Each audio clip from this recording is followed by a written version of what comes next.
Thank you. So let me welcome you very much to the inaugural event of the Berlin Global Dialogue. Dear President Michel, Excellencies, distinguished guests, students, ladies and gentlemen, this is, as I said, the inaugural event. We're very proud and very happy to organize this in Berlin and also organizing this at this #1 business school in Germany, the ESMT. I want to just say a few things, and the first one is sort of why we started doing this. And as you know, I have been in government with Chancellor Merkel for 10 years, seems like a long time ago. And of course, we had numerous crises, starting with the banking crisis, the debt crisis, macroeconomic coordinations. President Michel knows this very well. Dangers of trade wars, which were a big topic, actually, some time ago and still are, I suppose. Then we had the migration, the COVID, and the climate issue, of course, which is overarching. So it's all major crises, and all of them are really global.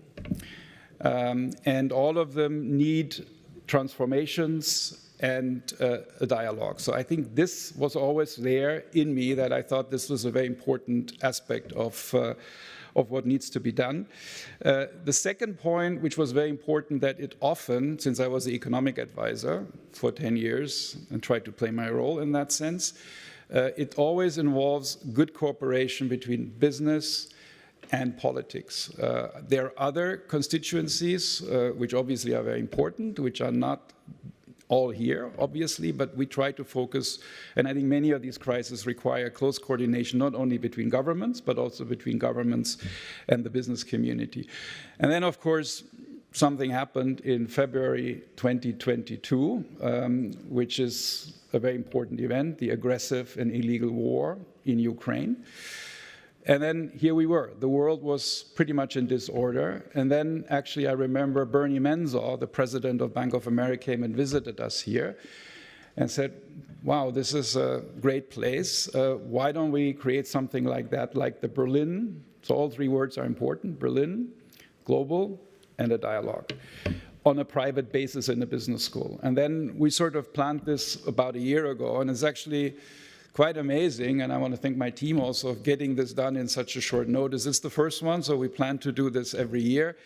But let's see how the first one goes before we go on. So I think this is something which I felt very strongly about. But then, of course, many things are happening right now. And if you look at the sessions which we have in the program, I'll say something about that in a second, there are many issues. Let me just mention, the geopolitical tensions, the trade relationships. We have sessions on that. The fragmentations of market, the supply chain issues have really become very, very important for businesses, but also for politicians.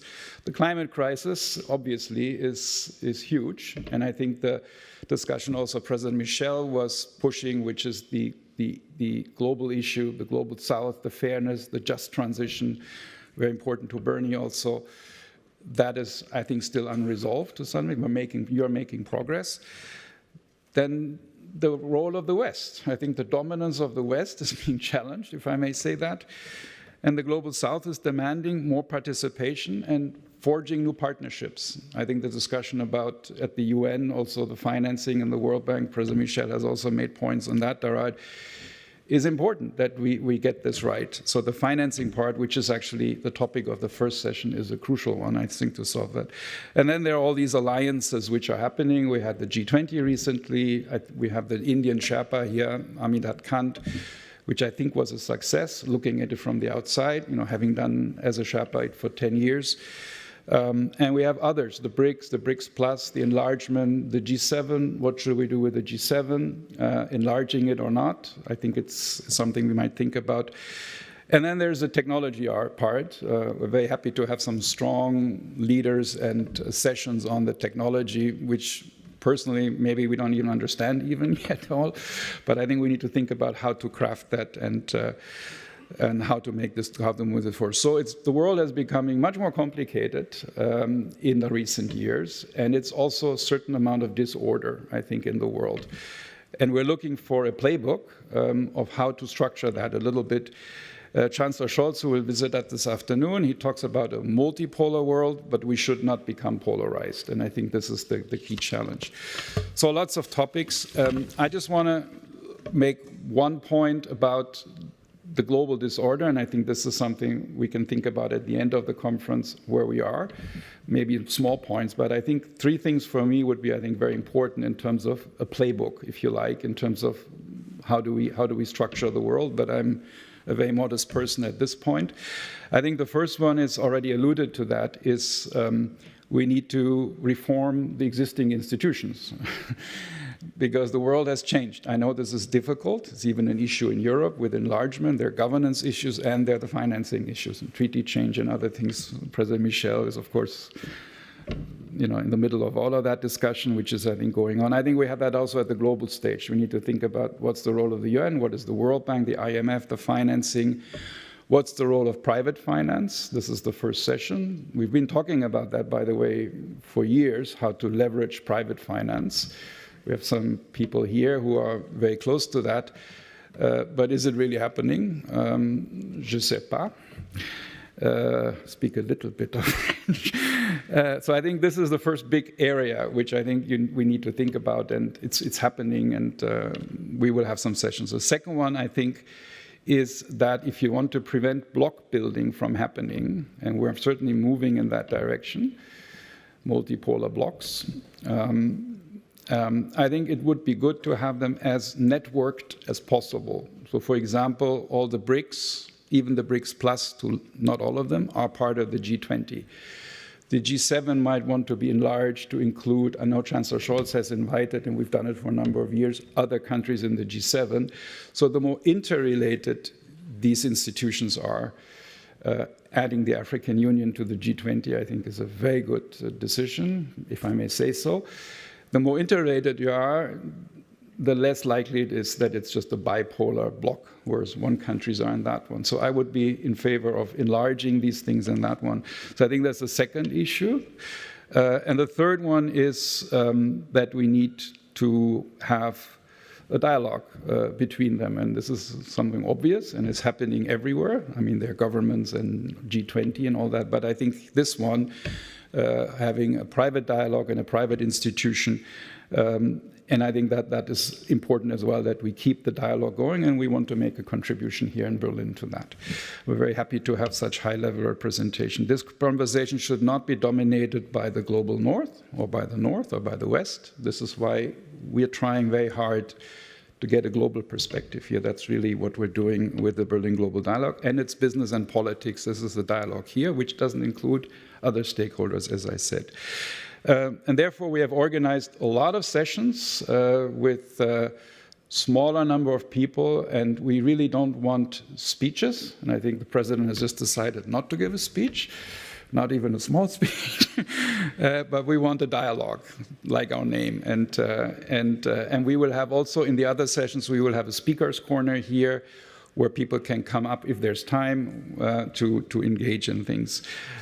So I think this dialogue is important. So I think these are 3 things for me which are very important in terms of moving forward. And that's why I think the Berlin Global Dialogue is important. My last, or second to last point is we are, and the president of ESMT, Jörg, will just say we are in a business school. And what do we have? Well, we have business. I hope we have business, Jörg.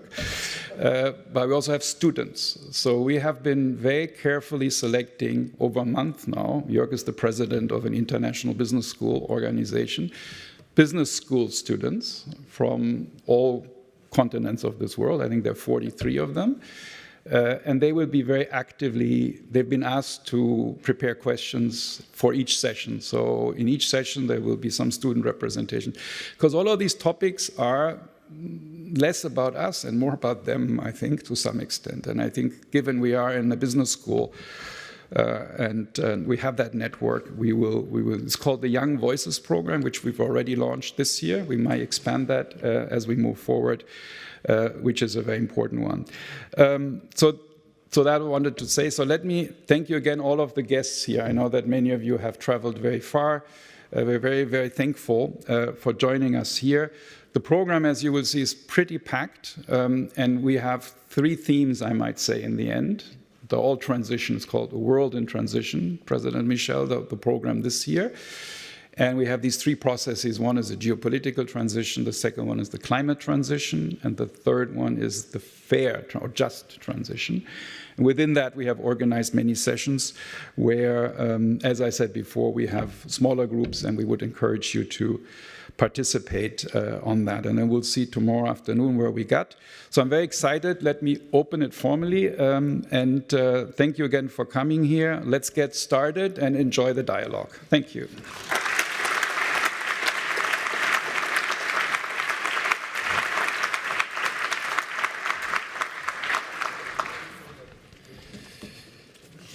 Thank you very much, Henrik. Excellencies, distinguished guests, ladies and gentlemen, also from my side, a very warm welcome to the inaugural Berlin Global Dialogue here at ESMT. Not only at ESMT, but also in a very special building and in a very special room, as you can see. Let me start maybe first by explaining a little bit the genesis of how we got to starting the Berlin Global Dialogue. This was about 2 years ago, a little bit more than 2 years ago, when when Angela Merkel left her office, Henrik left his office, and Henrik being the Sherpa in G7, G20, the chief economic advisor to Chancellor Merkel, and to think about what actually is needed for a world in transition. And I think what actually was valid then, what was relevant then, is even more relevant and more valid today due to the developments we have seen over the last 2 years.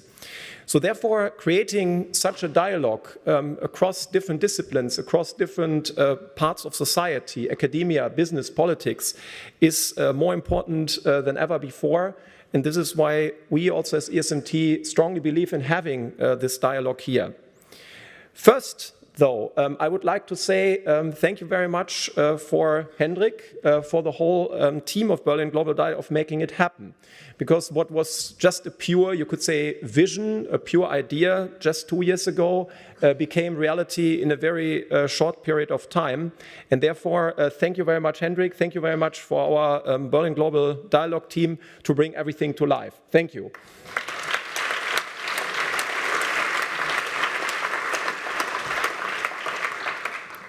Now, we are here at this inaugural event, and it's obviously important. Why is ESMT overall so eager, so interested in having this event? When we look at the challenges, and Henrik mentions them, when we look at the challenges today, then the challenges are increasingly complex, they are interconnected, and certainly they are transcending not maybe only national borders, but you could say continental borders. And therefore, it's crucial, it's so important to have an open, constructive dialogue about these topics, topics that go beyond industries, sectors, and governments, and that really need a very constructive dialogue among all being involved.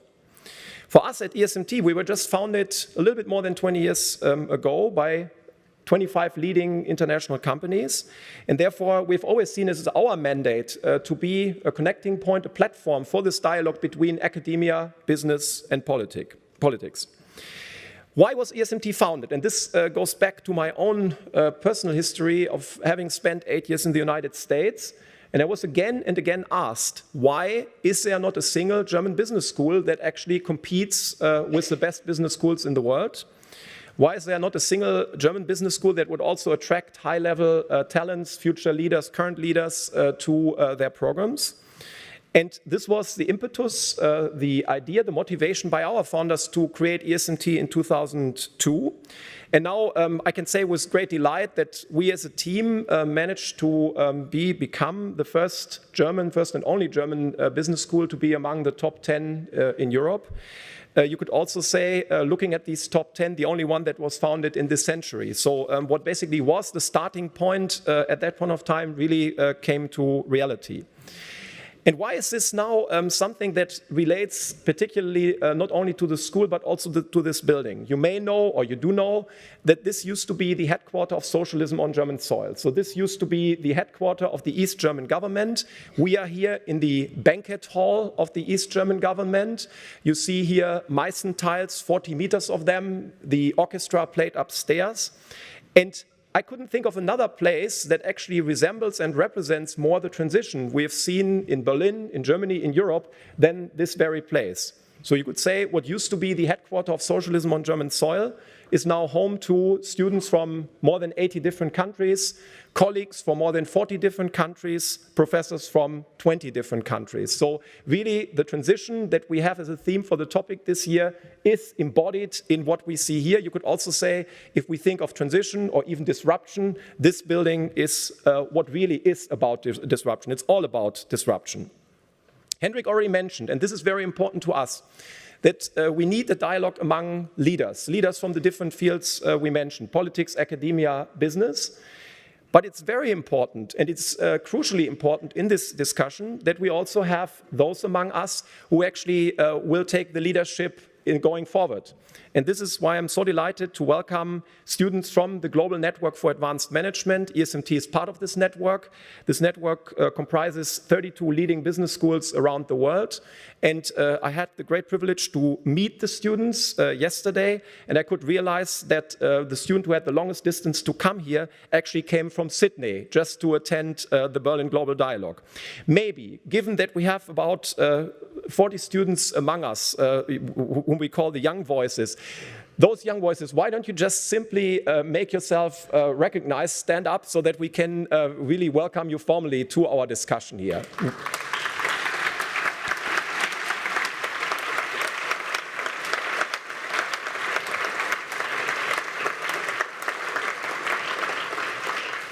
When I heard yesterday the question from our young voices, what is the expectation? I said, well, my expectation would be, first of all, obviously you should listen.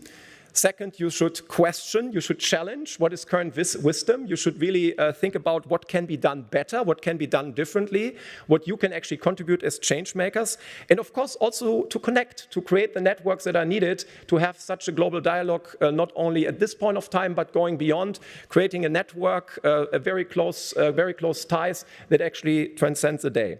So therefore, as I said, I couldn't think of a better place, I couldn't think of a better time to have the inaugural Berlin Global Dialogue here in Berlin, here at ESMT, here in this very important building. With this, a very warm welcome also from my side, a warm welcome to ESMT, a warm welcome to the inaugural Berlin Dialogue. I look very much forward to discussions that actually also transcend the day, so that it's not just something that we take as discussion for today, but rather that inspires our thinking, our actions going forward. So again, a very warm welcome. And now going into the theme of things, I would like to introduce our moderator, Stephanie Flanders. Thank you very much.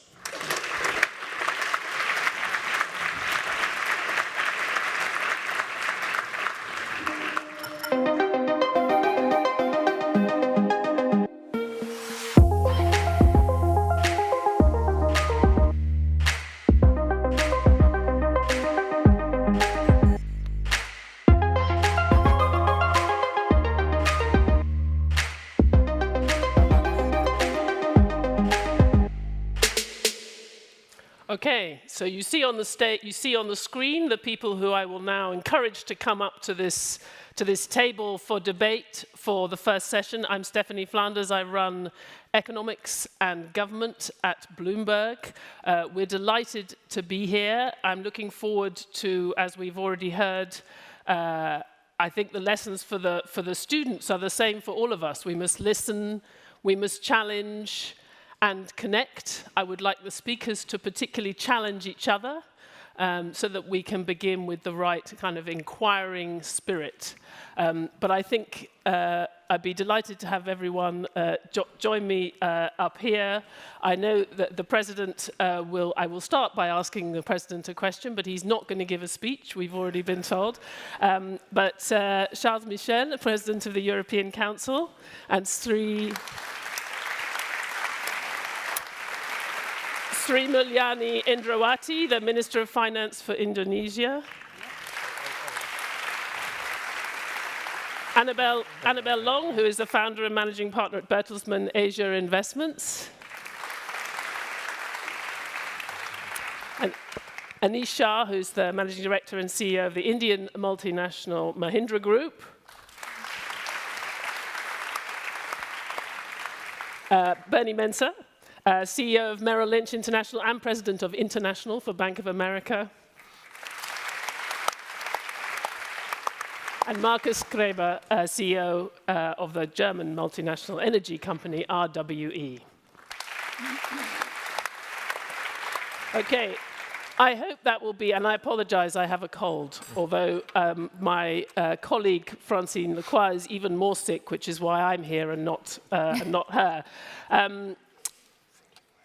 I hope that was the most formal thing that we do in the next hour or so. We will have a conversation about the challenges of bringing together private and public capital in pursuit of this vital, urgent, but terribly complicated challenge that we face in confronting climate change. Mr. President, we know the private sector is absolutely essential. You don't have to be an economist to do the arithmetic and understand how much private capital will be needed for this challenge. But we are also learning, I think, almost every week, the importance of the public sector setting goals, deadlines, legal frameworks, getting it wrong, getting it right, depending on which country you look at. From where you are, what are the biggest priorities? Thank you. Good morning, everyone. And first, a promise, I will not make a speech. And don't hesitate to interrupt me if you have the impression that I'm breaking the promise. No, this is really great to be with you. This is the first time, first edition, and we never forget the first time. That's why this is a very exciting moment. No, more seriously, I think that we all share the same assessment. We all understand that climate change and digital transformation are both fundamental challenges for our common future. And on the EU side, this is the growth strategy. This is the socio-economic program of the European Union, point one. Point two, I remember very well 4 years ago when we took the decision, the 27 head of state, head of governments within the European Union to make Europe neutral by 2050. It was a very clear goal, and it is our responsibility to set strategic objectives, common goals. I remember also at that time some observers were skeptical, but since then we can see that we are followed by many countries across the world. Maybe not exactly with the same level of ambition, maybe not exactly with the same speed, not exactly with the same measures, but it is very clear that this 21st century industrial revolution will be green and digital. Point two, you're absolutely right, we need massive investment in a short period of time. And that's why we need to find the right balance between the need for the public sector to invest and to trigger private investments. And of course, what I will say is not exceptional, this is obvious, but sometimes it's needed to repeat things that should be obvious. First, we need stability, legal stability, regulation, legal certainty, and this is the role of the policymakers. The European Union has a role to play, I think, at the global level. And point two, and this is my main point, based on the experience, the recent months, G20, United Nations, 1 week ago, I feel there is a growing debate, and there is an urgent need for what I would call a new Bretton Woods moment. We need a new global financing pact. This is very clear. And in our part of the world, within the European Union, I think it's very important for us not to have a narrow vision. We have our own perspective, and this is normal. The G7, we have the full control on the Bretton Woods institution. This is the reality, this is the truth. Why? Because when those institutions were launched 60 years ago, the world was absolutely different. Many countries didn't exist because they were not independent. There is a new reality today. And for us, it's important to be lucid, to understand what's going on in other parts of the world. And here, I think the EU has a special role to play. And that's why, indeed, those reforms will be needed, are urgent. This is a growing debate. There was an event in Paris a few months ago. There is this Bridgestone initiative with Mia Mottley, the Prime Minister of Barbados, and this was one of the main topics within the United Nations a few days ago in New York. And I see two priorities. I will end my speech. I see two priorities. First one, let's make sure that this is possible for the IMF and the World Bank to maximize the capacities, taking into account the current capitalization. And second point, it will be needed sooner or later to consider an increase of capital. Just one example. The World Bank, if you take the World Bank, in comparison with 60 years ago, the capitalization compared to the global GDP is 7 times lower. It means something. If we want to address the challenges, especially in difficult times, in difficult circumstances, they need capacities. And point two, the decision-making process. We need more inclusivity, and that's why it was mentioned, and thank you for that. I think this is very good that we made a first step, a small step, but a step which is needed by accepting the African Union within the G20. This is not enough, and I think that there's a broader debate related to the multilateral model with the UN at the core of the multilateral system and the need for a reform to make sure that there is more inclusivity. If not, some others will be attempted to develop a parallel multilateral model, but not necessarily with the same goals, with the same values, with the same principles. I stop here, and thank you for your attention. Well, you have reminded us of many things we will want to talk about, but Minister Indrawati, I'm particularly glad that you're here because Indonesia is right at the heart of the climate challenge in Southeast Asia. We know it's responsible for, I think, 40% of the emissions in Southeast Asia. And you've also been, when we talk about the ambition and the hope of public-private partnership, you're among the first countries to be involved in a very ambitious effort to mobilize the private sector in decarbonizing electricity generation. So what are you learning from that experience so far about this broader challenge that we're talking about, and how do you see it? I think the most important is how we design the transition.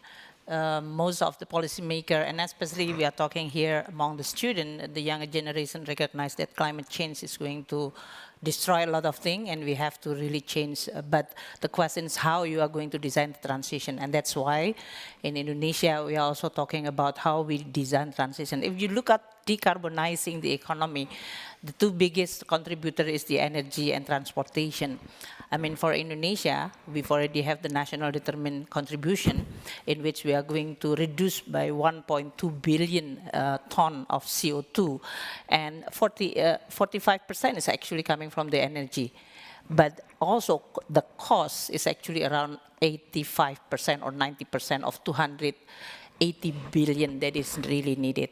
Certainly cannot be provided by the public sector, which we only provide around 15%. So the question is coming from where?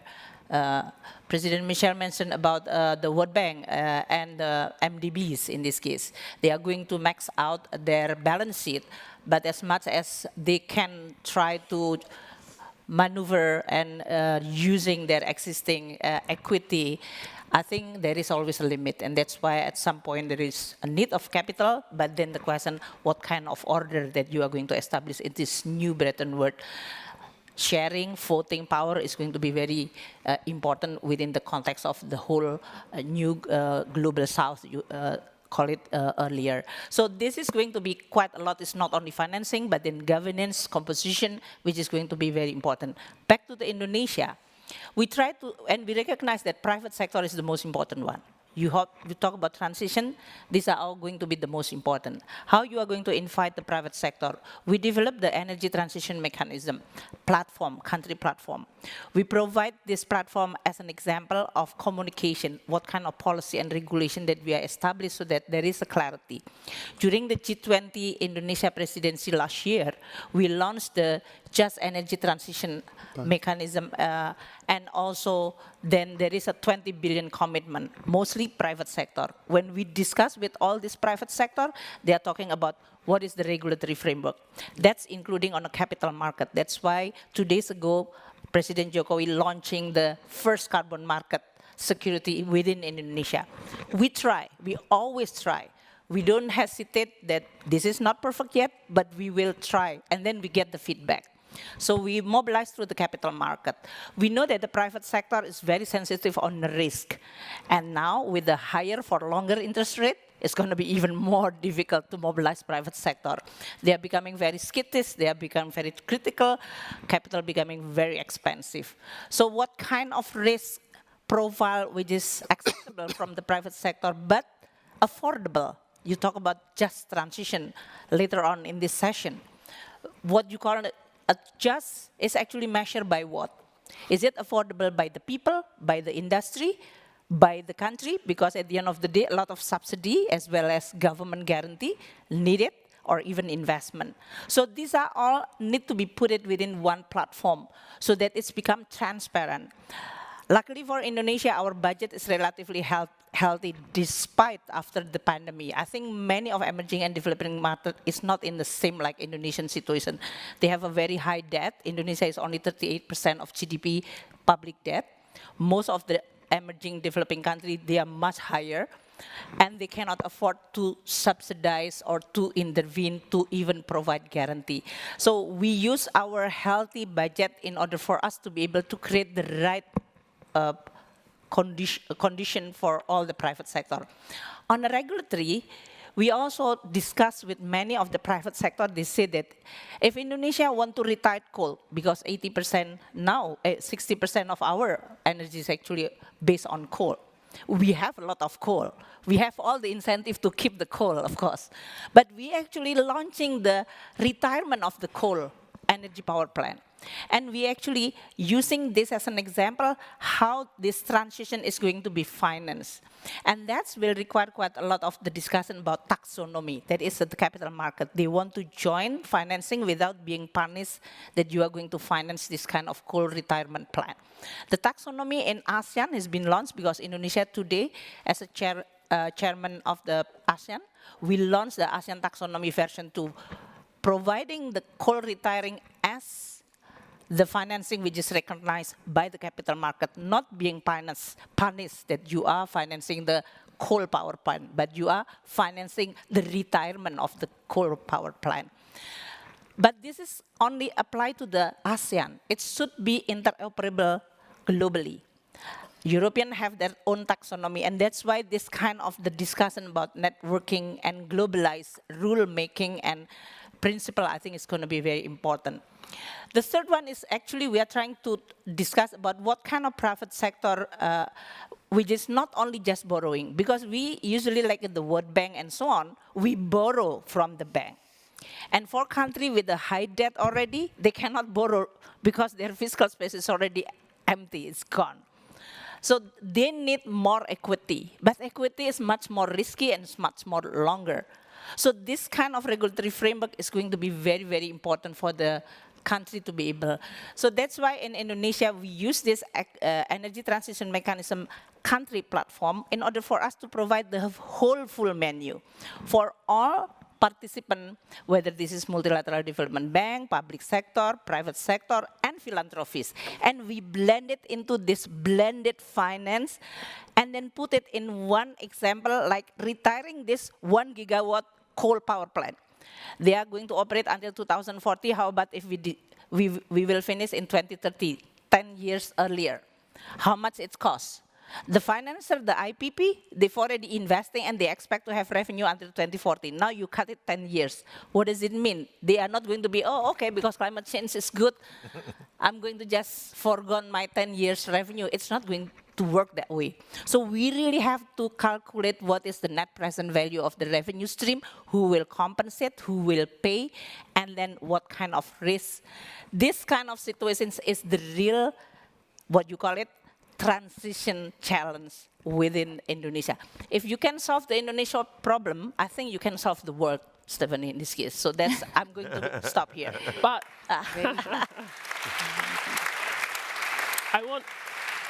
very briefly, I want to come back to you, though, because I do think, and you have confirmed to me that you are the right person to have on this panel, because at events like this, and particularly at Glasgow, for example, at the COPs, we have these grand announcements, much excitement around the just energy transition partnerships, and what you're saying is there's an awfully long way from that excitement to the details of what it means in a country Well, like because we are in campus, we are not going to just talking about the headline news. The headline news is JETP 20 billion.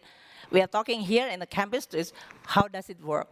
Is it really coming from the headline into the transaction? And if this transaction is tested, then you actually can replicate and scale up. And you don't have that yet, right? 10 months on. We've already discussed, well, we are actually almost close. That's why in the next UNFCCC COP28 in UAE, I push very hard to make sure that this test case of retiring coal earlier will work. Is that a promise? It's already on the pipeline. We are preparing, and we are going to announce it. Okay. If it is failed, something beyond me, for sure. That's disclosure in this case.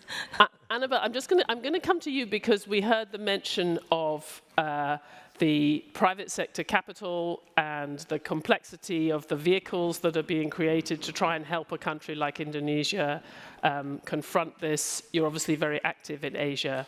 What are you seeing on the ground when it comes to investors engaging with these new vehicles that we're all very excited about? Sure. Firstly, very humbled and honored to be on this panel trying to provide my personal observation on micro perspective because I'm interacting with entrepreneurs, especially early stage entrepreneurs on a daily basis.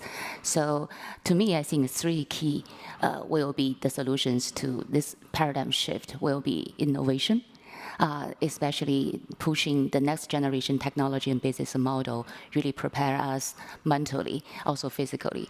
Entrepreneurship will be one of the answers being most effective. Thinking about Teslas and NIOs, electronic vehicles, solar panels, many of these highly risky investments was actually backed by venture capital in the beginning, push until later stage. Still, many of the electronic vehicle companies are still loss-making, but we see the impact, the change they already create for the economy, for the workforce, for the consumer man side. And secondly, I think collaboration is essential. It takes diversified supply chain, takes from east to west, from north to south, takes understanding regarding different stage of development at different countries, really to find models that really works for them. And lastly, I think there is really inclusion. The world is actually not flat. Instead, the road to globalization is quite bumpy. It really takes, understand for companies with global vision to have a global approach, their impact going to make on local environmental and social environment. How do they make sure they're complying to a different level, really try to understand the transition of a technology or business model between the traditional and the new emerging. So those will be my very brief answers to the current challenges. But I really feel hopeful the potential impact yet to be understood and challenged. For instance, AI, we're very much hoping next generation technology can greatly be deployed through AI-driven energy efficiency platform. Before that, they need to understand what's the consumption of energy, the potential computing power AI is going to consume, and how do we balance that?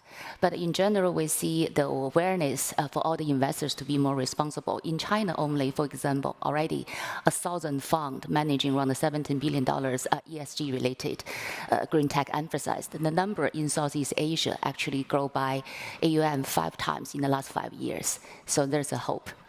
And when the governments are trying to announce new vehicles or ways to reduce the obstacles to venture capital and to private entrepreneurs coming into these clean energy projects, do you think, have you seen successes? Have you seen ways that money has been galvanized, or not quite so much yet? It's quite effective. Think about the subsidized and also the encouraging policy on taxation, talents, everything. But I still have to say private investment has to be profit-driven. Entrepreneurship is the answer to that. You really need to build something upon a very, very strong business fundamentals based on consumer awareness and authenticity. That's the key. Think about the scooters, the shared economy on the street of Berlin. Involves no breaking through technology, but it is really re-innovation, reinvention of a business model, also promotion of a useful, playful urban culture. All right, so we just have to look to the scooters. Try one. Anisha, I think you've been one of those who's highlighted the challenge as well as the aspiration in a country like India. You're trying to kind of do not just talk about having a greener supply chain and production, but you also recognize the enormous gap between rhetoric and reality. Yes, there clearly is an enormous gap. And it starts with commitment. And commitment is not about conversations that talk about getting to net zero by 2040 or 2050 or 2060. It's about what are we doing today? Are we on track to be able to get there? What are the tangible actions from an energy efficiency standpoint, a waste to landfill, a water standpoint? And are we measuring it? And these are things that we've got to be able to get to. How are we changing technology, or how are we bringing technology into new industries? So I think that commitment part is very important, but that has to be very tangible. The second aspect to that is, how do public and private firms work together? And one classic example we've seen in India is the commitment that the government made was that we will get to 50% renewable energy by 2030. That's a very bold target. And a lot of subsidies were put in place for solar to get kick-started, and today it is actually viable economically. So there's no further subsidy that's required.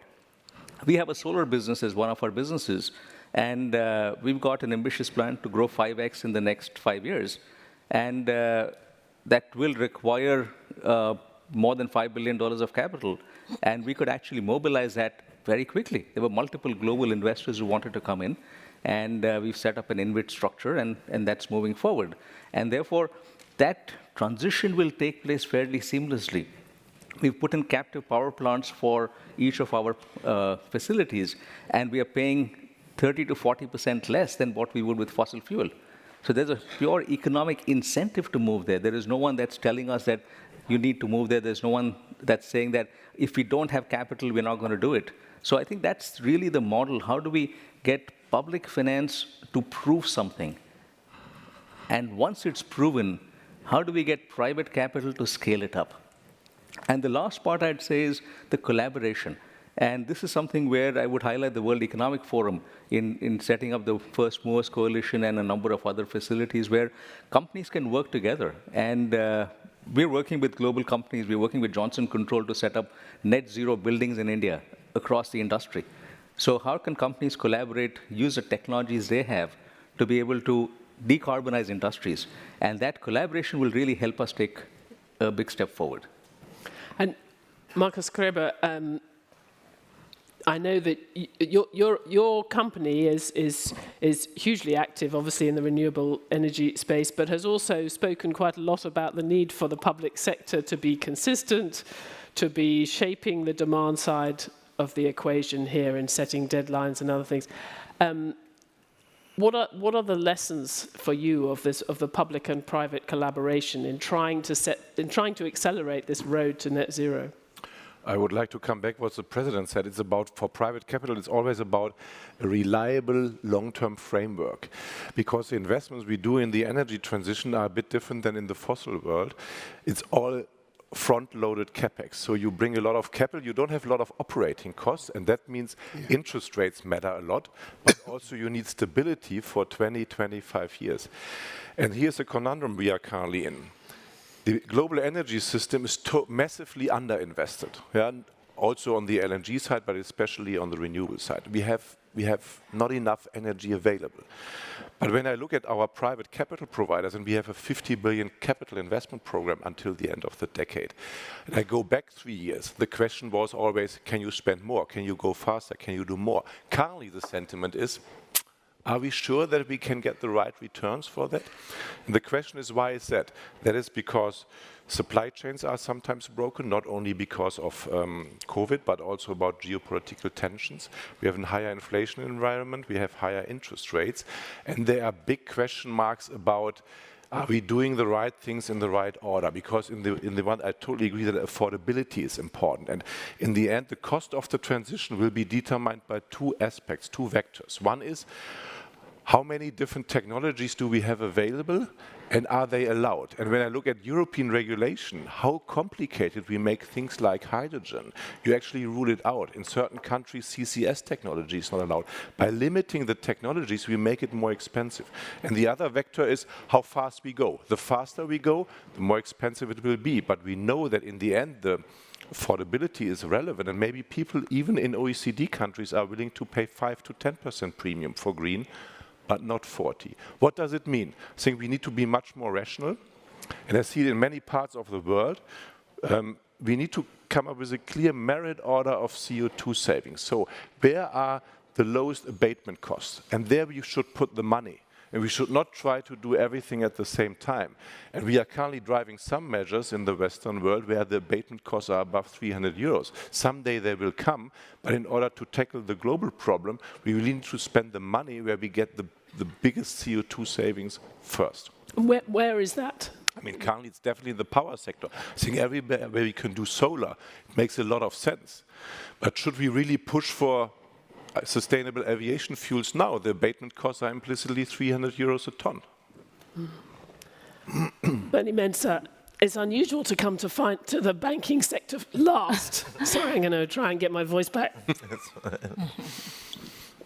I'm speechless at the challenges. You know, when it often comes down to the banks, because there's a sort of feeling that as if the banks just made sure that they were backing the right things and not backing the wrong things, all our problems would be solved. But you're facing very conflicting challenges in the US particularly. You have a backlash against some of the ESG considerations, but also, excuse me, a big focus on shareholders of your commitments. So how do you see the role of finance, the financial community? No, thanks, Stephanie. Thanks for having me. Shall I No, I'm fine. I was about to open it for you. Thanks for absolutely. We're not, we're financiers, but I remind people of our basic function, which is to marry excess savings with those that need it. So whether it's us or the World Bank or governments, in some instance, we're supposed to gather huge excess savings, and for us in finance, what we do is we price and allocate that, and we use the capital markets to do that as well. Now, I think there are huge excess savings in the world, in Northern Europe, in parts of East Asia, and the challenge that we all have is getting those savings to the right projects at the right price. But also, when we do move those savings, there's different risk appetite within those savings, and the minister made the point, equity capital, scale-up capital, new technologies coming in, and large-scale debt capital at a price, because the cost of that financing is important. And so, unfortunately, we are in a 5% versus a 0% world. Now, when we were in the 0% world, a lot of financing did go in.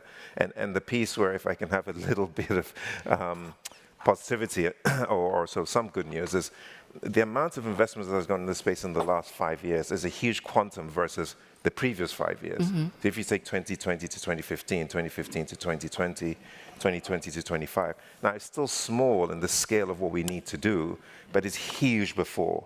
And so the challenge now at 5% is that that doesn't slow down. So if you take Bank of America, we and other large global institutions committed in 2021 to a $1.5 trillion allocation or direction of capital into renewable space. We're up at 500 billion of that 1.5 trillion already. And if you look at the commitment that we started to make these commitments in the 2005, 6, 7 level. And I think us and other financial institutions have seen hundreds of billions of dollars. So the amount that has gone into putting new capacity into place is huge. And it's just starting to scratch at the surface. But I think all of that is going to come online, and Marcus will know better than me, at some point in the next period of time. But there is a challenge, because when capital is that bit more expensive, then people are saying, what is the return on capital? The US does have a really dynamic discussion about decarbonization and not. But within that, we have to give the US credit. A huge amount of renewable power has come online. Within the classic US creative destruction environment, there's a lot of entrepreneurialism, there's a lot of risk that is taking, and the US is quite efficient about getting the right risk capital in the right part of the cap structure to make things happen. And the US has put in its new Inflation Reduction Act, etc., which is coming in and driving some investments in this space. And by the way, the EU is doing that as well.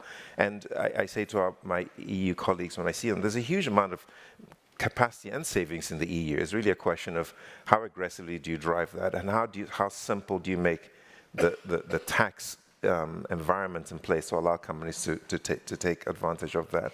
And then the final thing I would say is there are a lot of nitty-gritty things that need to happen in the finance space, taxonomy especially, some of the accounting standards. They may be boring, but it crowds in, you know, the capital that's needed.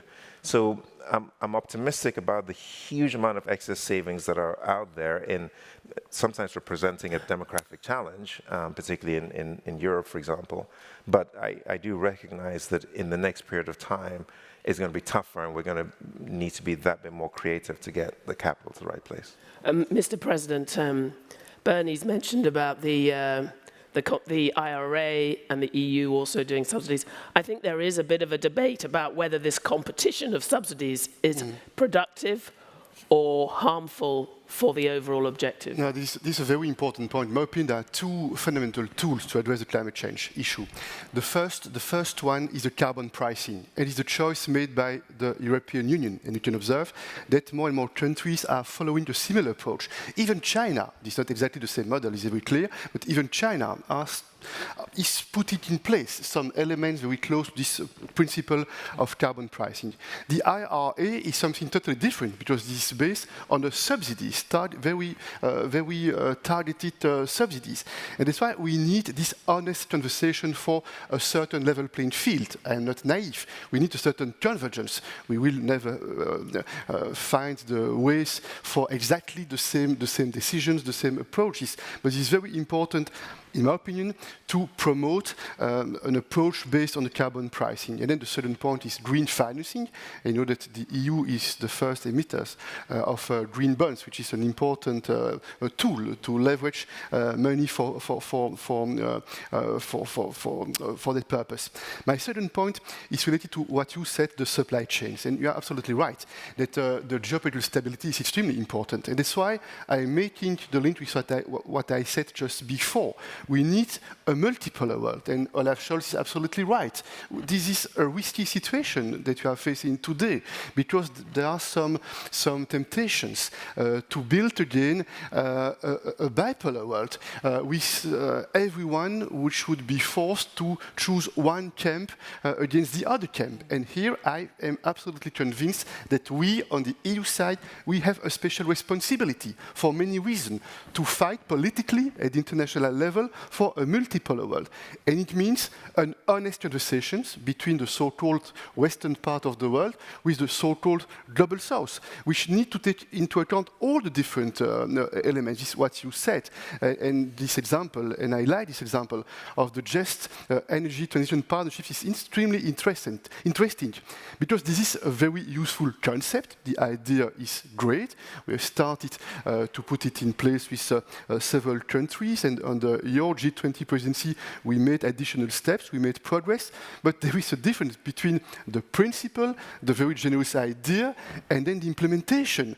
And we have the responsibility to assess, to evaluate. If we make promises, it's very important to assess 6 months later, 1 year later, what did we do?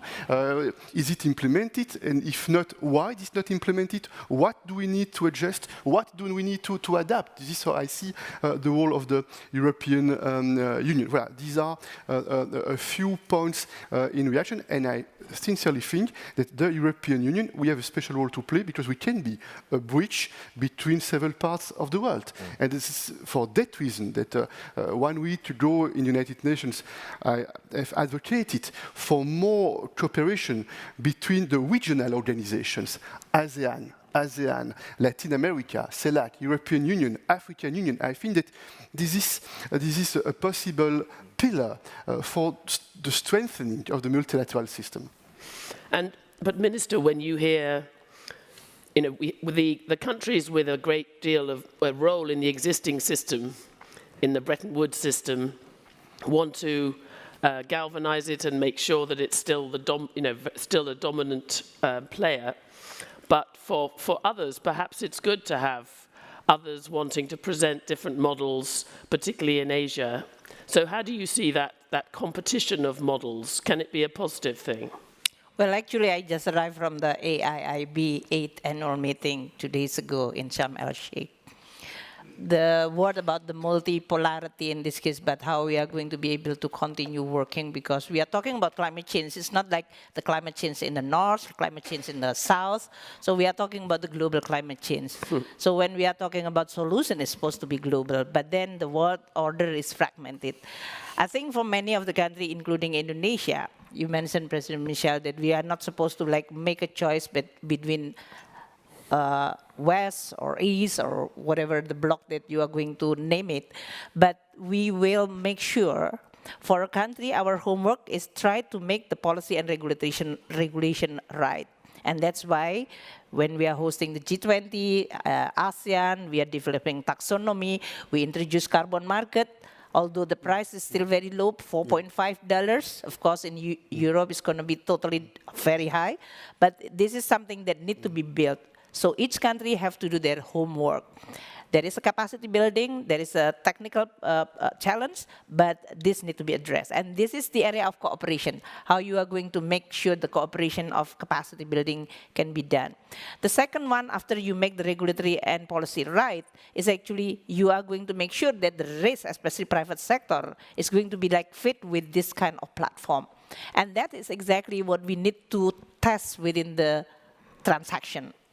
You are talking about many of the blended finance to fill the gap of this now 0% to 5% interest rate environment, which we are going to have a huge implication on affordability.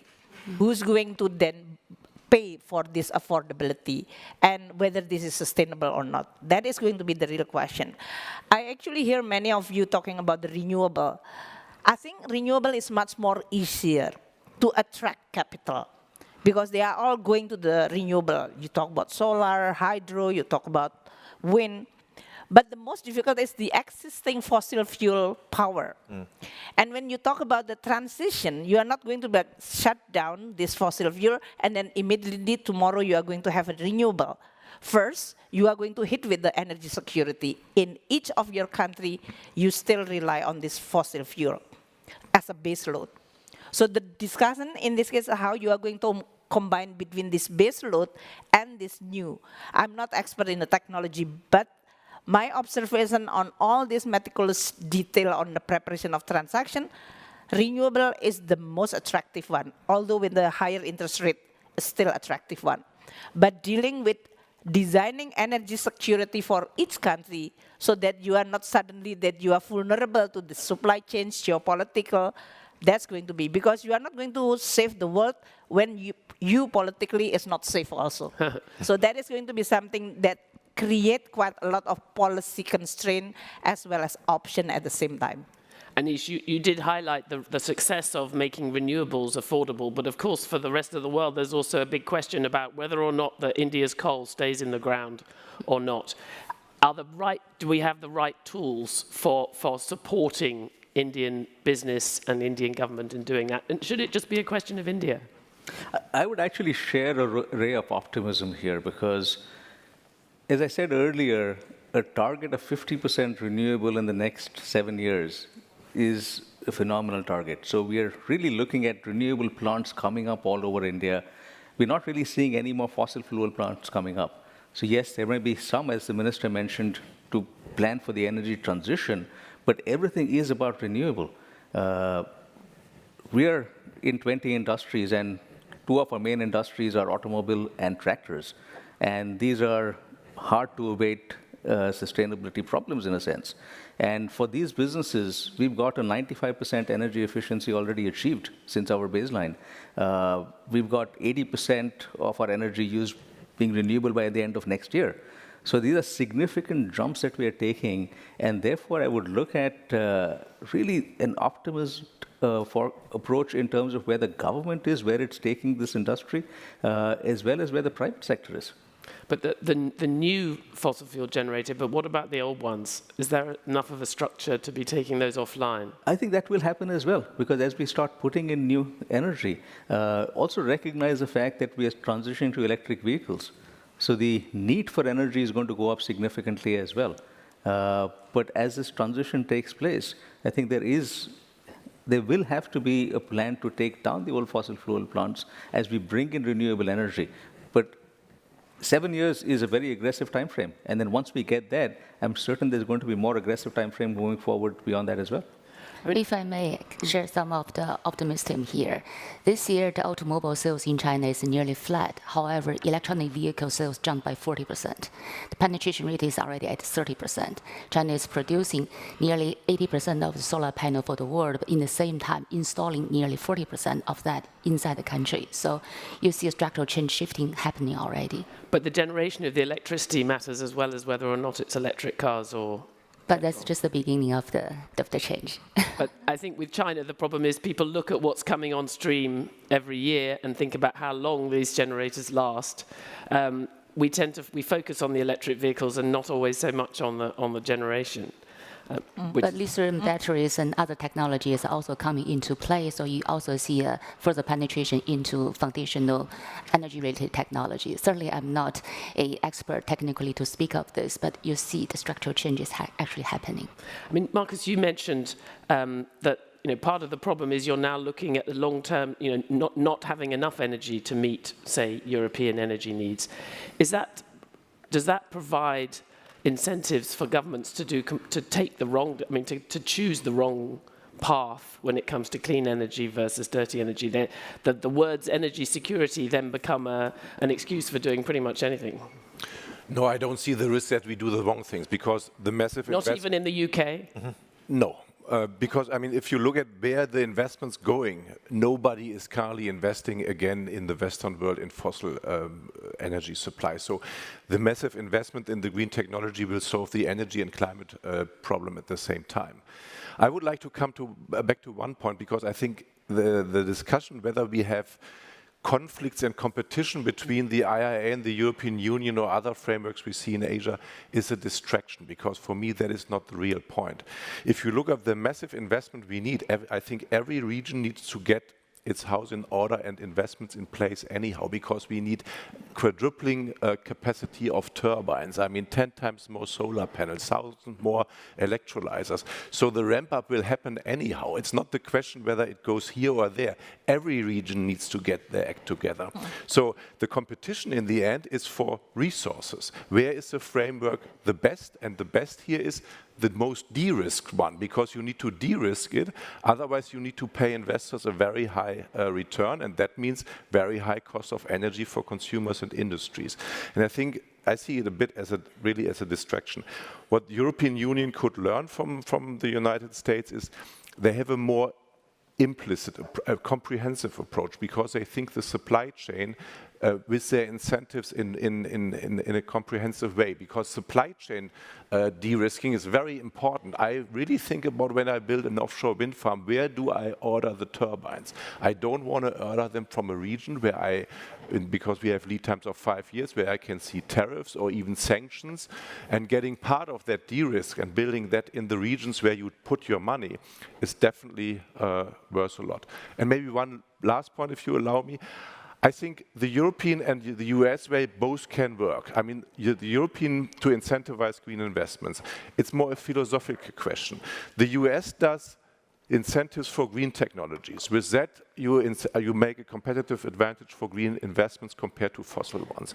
And you bring down energy prices, because the mix is still green and fossil, and by subsidizing green, you bring down.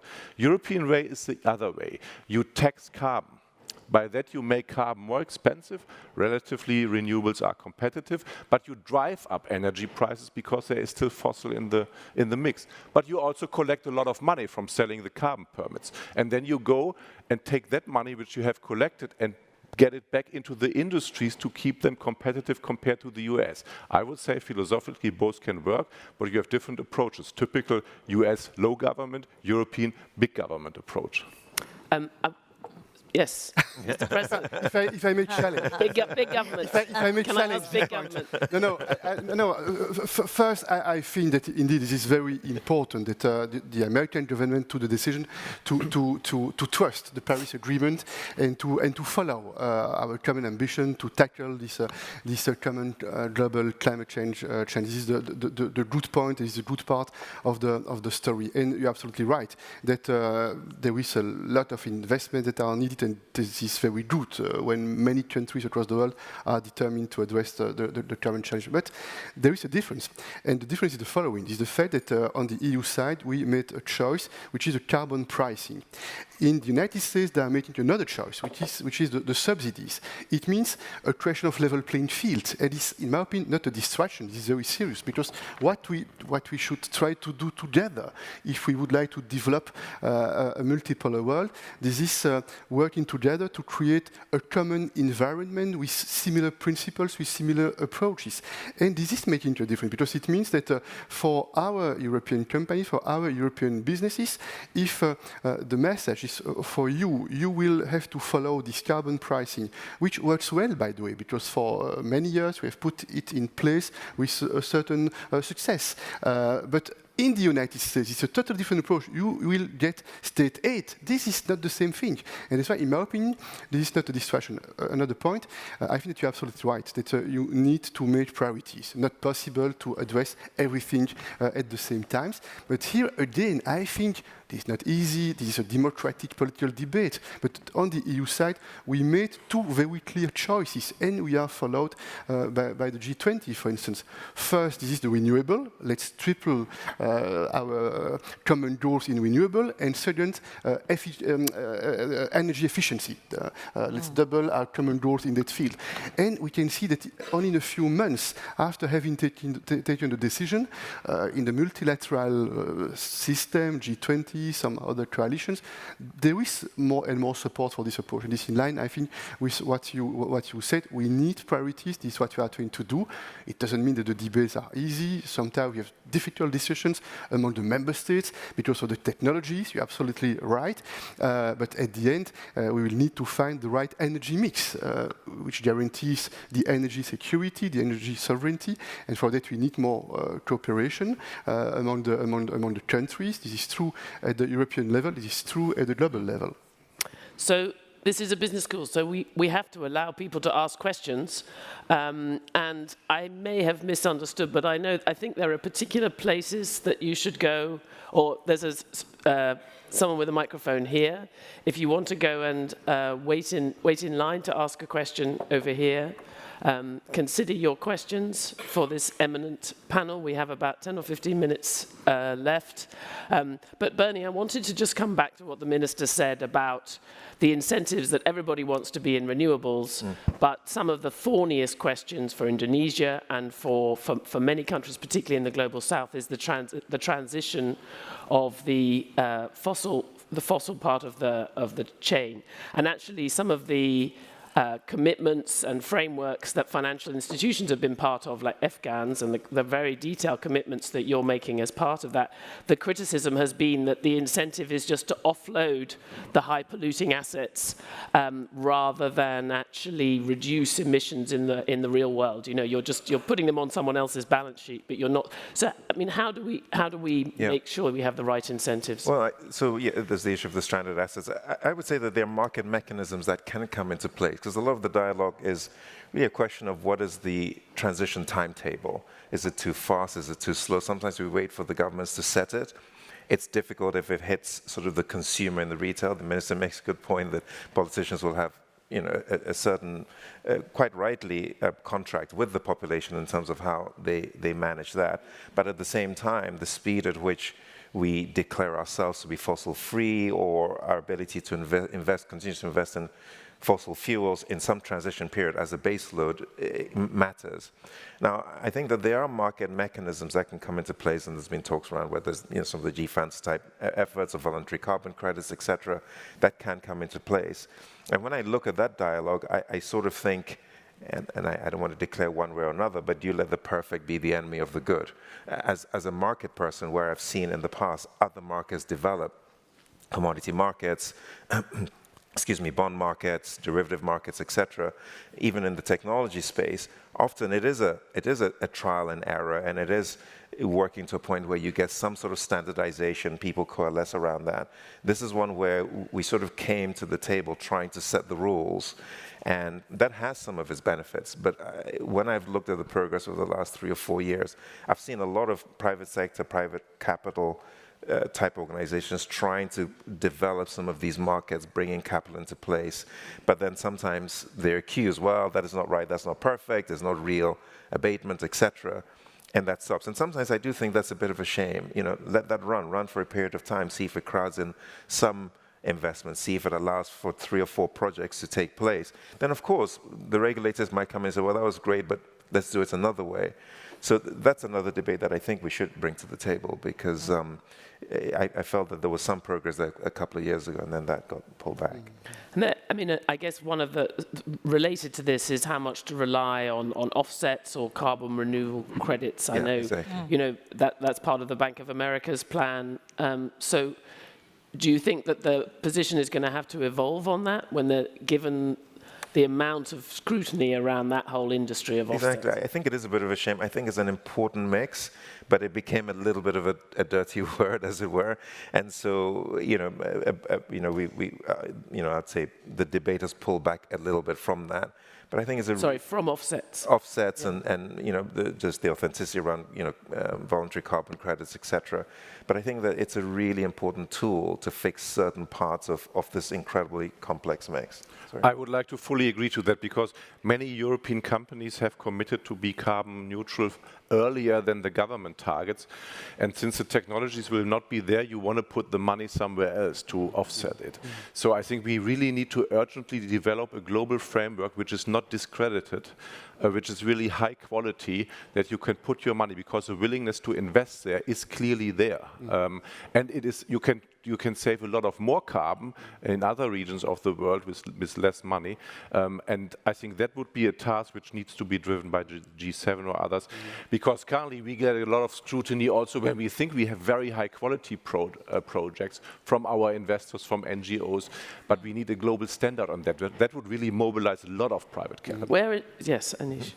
So I just want to add here, in terms of what Bernie said, that there is actually a lot for us to celebrate. While there are multiple questions, if I look across the last 5 years, the level of commitment from the private sector has gone up by leaps and bounds. If you look at industries that have shown that they can be, from a market mechanism standpoint, viable, we look at renewables, we look at electric vehicles, we built net zero carbon resorts in India, net zero carbon residential buildings. So we are starting to decarbonize industries. These are proven projects. This is not where subsidies are coming in now, except for electric vehicles, which will need it for some time till it crosses that threshold. So we've got a lot that we can do. It's about scale up. The entire message has changed from can we do it to how do we scale up. And to me, that's something we should celebrate, and we should look at taking that forward. But we have to do it quickly. We have to celebrate and then keep moving. I think there's a question, yes. Yes, thank you, first of all, for the very insightful debate already. I'm Marius from the Young Voices here, and in preparation for this event, we already had some discussions with the other students, and one hot topic was the negative externalities. And my question to the panel would be, what steps are taken and can be taken to make these negative externalities, like emissions, carbon pricing, you, for example, said it already, more globally coordinated and transparent, and how could these steps already look like? Thank you. Who wants to take that on? No, I think we need we need more political and geopolitical debates. We need more common goals. We need more mutual understanding. We need also more respect for the other opinions, because very often at the international level we have our, I repeat again, our narrow vision. We think that the world should be as we think it should be, but we need to take into account the fact that there are different sensitivities, different opinions, and if we are able to understand better what are the arguments, what are the reasons on the other side of the table, then we can build compromises. And the history of the EU is based on compromises, and we need more international political compromises to address those questions and to have more coordination. Can I? Yeah. The global coordination, I think, within the UNFCCC COP28 is one of the platforms in which we are discussing. But then you are talking about the participation, which is much more diverse now. It is not only public-driven policy discussion, but private sector with the GVANs and all is going to be like jump in. The question is more on the question we just previously mentioned. Are we going to approach this issue more ideological, which is more extreme, or you are going to be more pragmatic, and then you are learning from what you are doing? I think this is going to be the two very important forces which is going to drive. It will correct each other, but don't make the pragmatic one then totally paralyzed only because you are ideological one, or the ideological becoming unrealistic so that you are not going to be implemented, become just the idealism rather than really something that can be done. I think that is going to be the most important on the COP28 or other COP discussion later on, as well as when we are discussing about the multilateral development bank reform.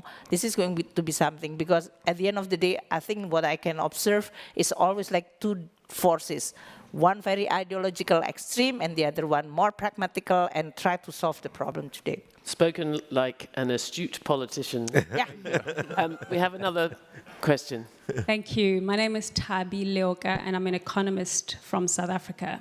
So as you know, South Africa is on the extreme end when it comes to this discussion. I actually feel like we've reached our target forcefully without, because of our electricity challenges. So, the question that's been asked around the table is, has the timeline been set? And I think it has. It started with banks not willing to fund, power stations. For instance, ESCOM cannot find funding in South Africa. And it's become very challenging for ESCOM, the only electricity generating entity in South Africa. It's become very difficult for it to raise capital as a result of that. So, the timeline has been set and the rules have been set. I think the banks closed their taps too quickly for some countries like ours. We talked about the cost of capital. The cost of capital, especially for some of our countries on the continent, has become very punitive. And so when we think about renewable, when we think about transitioning, and I think it was mentioned earlier, I think it was the finance minister, we need to think about the just transition. It has huge ramifications for people. Small businesses have closed down. It has implications on education, as students cannot study because they don't have electricity.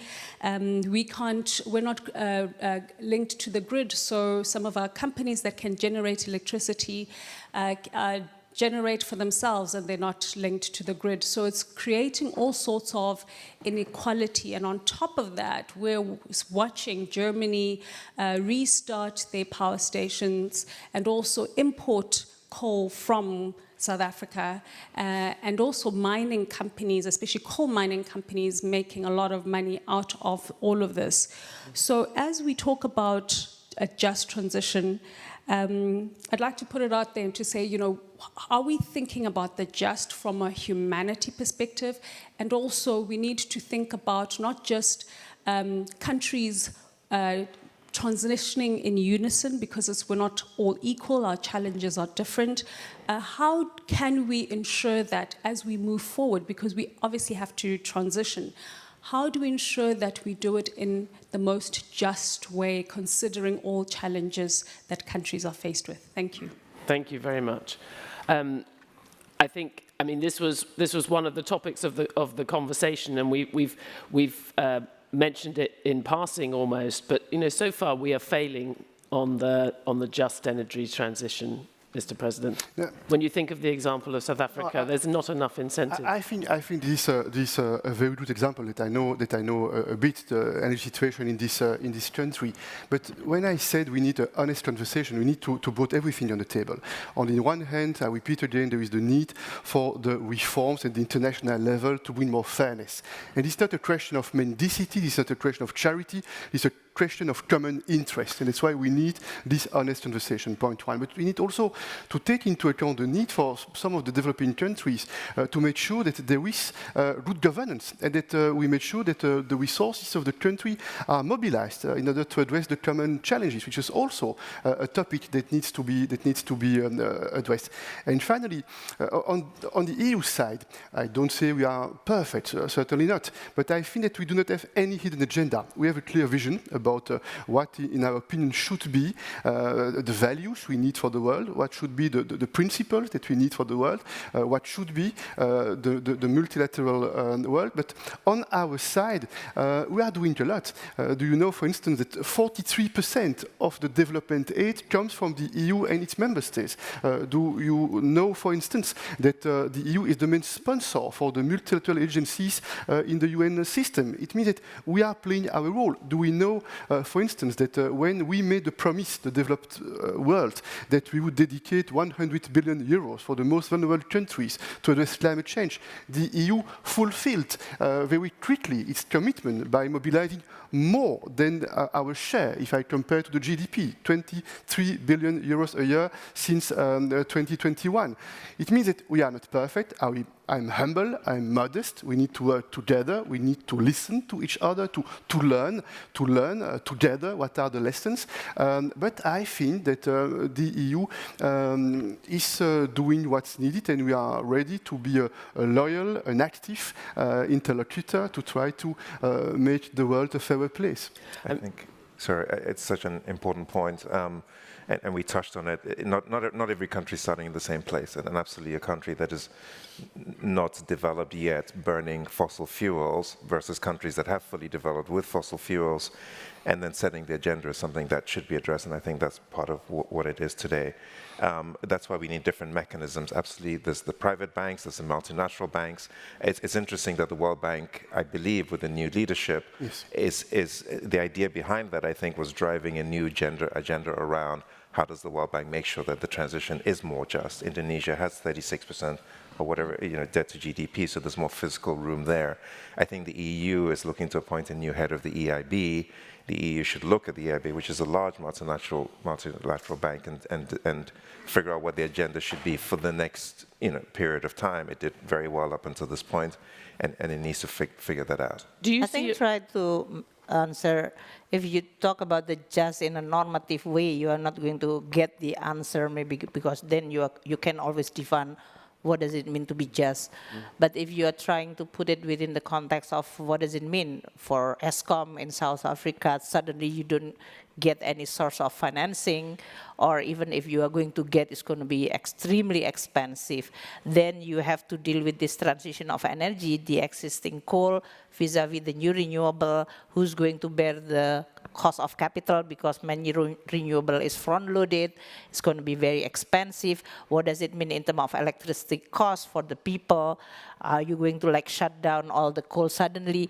These are all the real case of this just. And then the question is, the measurement that you would like to address is, you're not only talking about just in a normative way, but the implication on a social, environmental, and governance point of view. I think this need to be discussed within this just. I guess one part of the fairness is to have equally profitable programs in the north and the south, investors to be able to look at those in a similar way by having interventions to reduce, for example, the hedging. In the Bridgetown Agenda, one of the focuses has been instruments that the MDVs could create to reduce the cost of hedging. Do you think, Bernie, just as a sort of technical matter, do you think that could make a big difference to the financing for places like South Africa? Perhaps. I wouldn't have that at the top of the agenda. I think that an MDB like the World Bank or the EIB changing its, or leaning into a more aggressive stance in terms of what it needs to finance,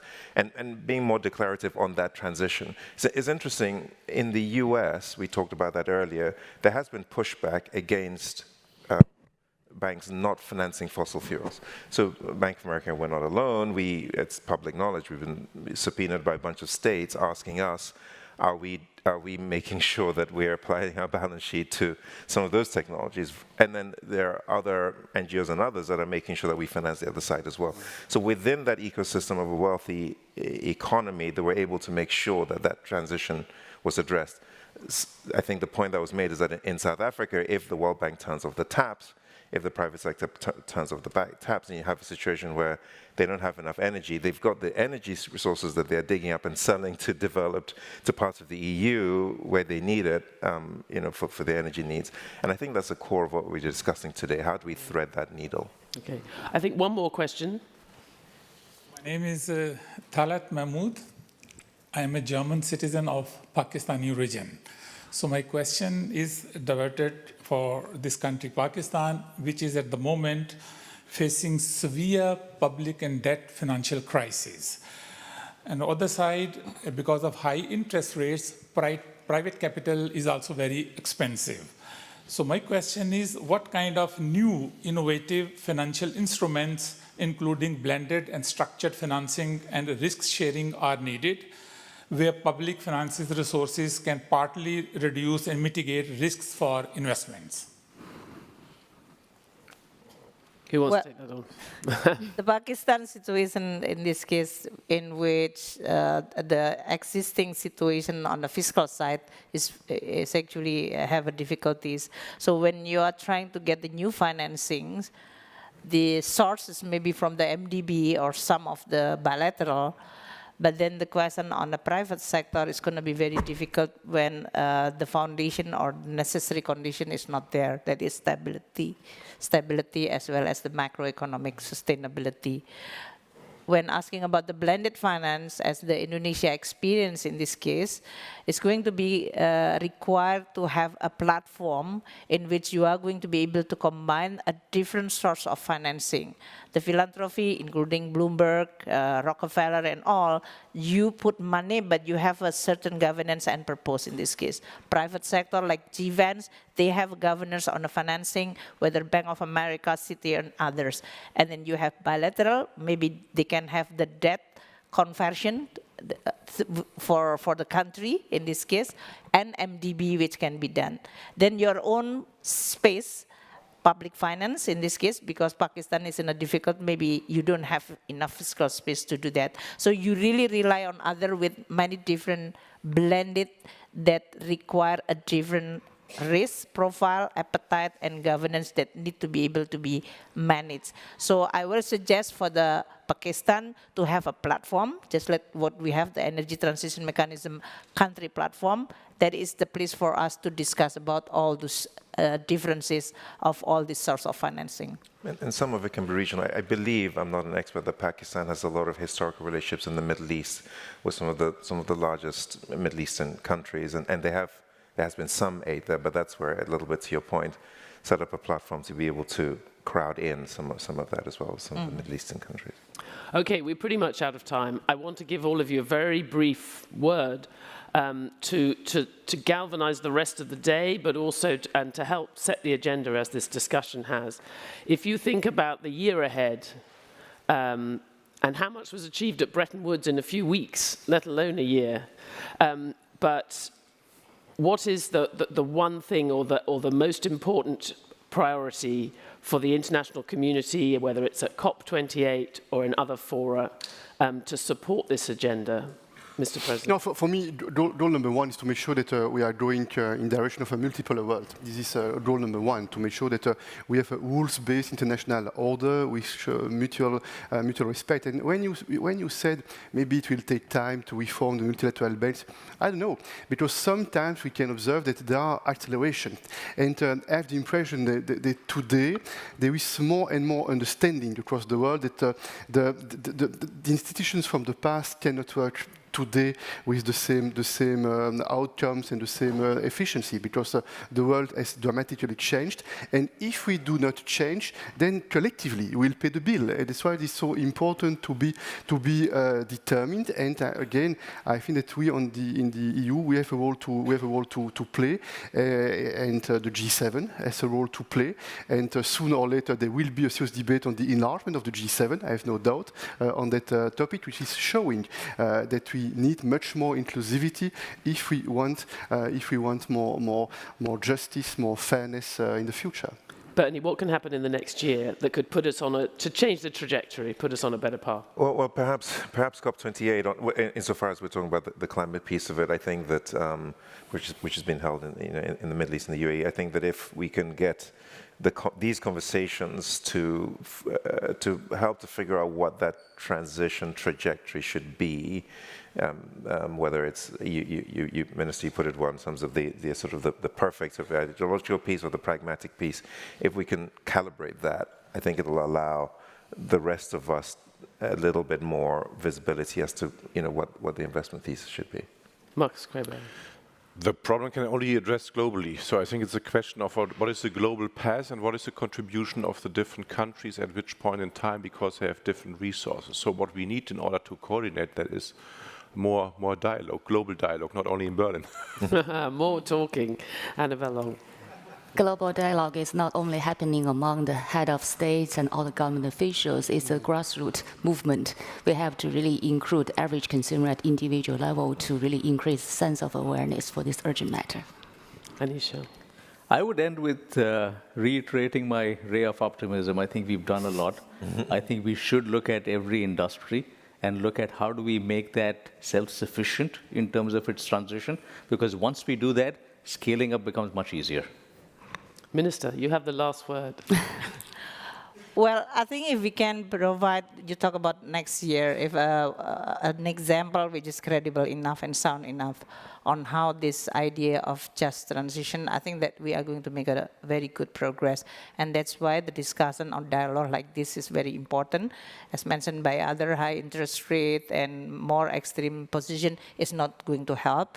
So in a transaction case base, you are going to be able to test how much you are willing to take a risk, how much you are going to stretch the needle. I think that is going to be very important. Then you are going to continue doing all this necessary optimism that I share. Dialogue, multipolarity, need a lot of optimism to continue sharing and collaborating. Optimism and dialogue, but also detail, I hear from you. Okay, thank you very much to all our speakers. I think... Thanks, Stephanie. We survived, just about.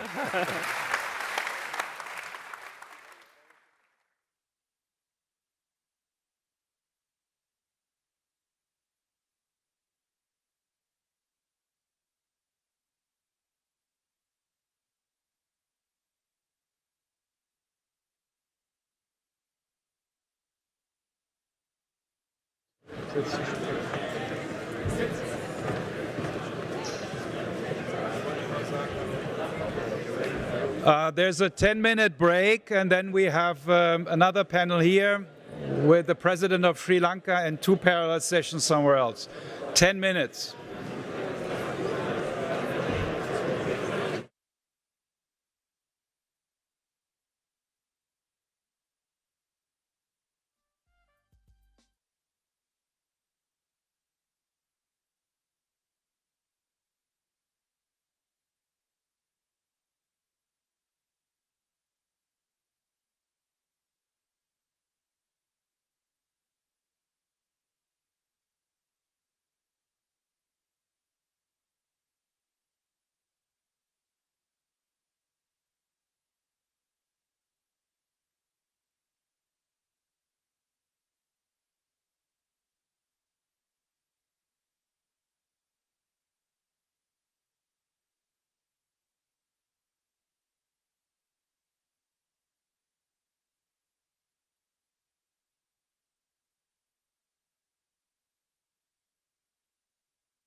Wolfgang.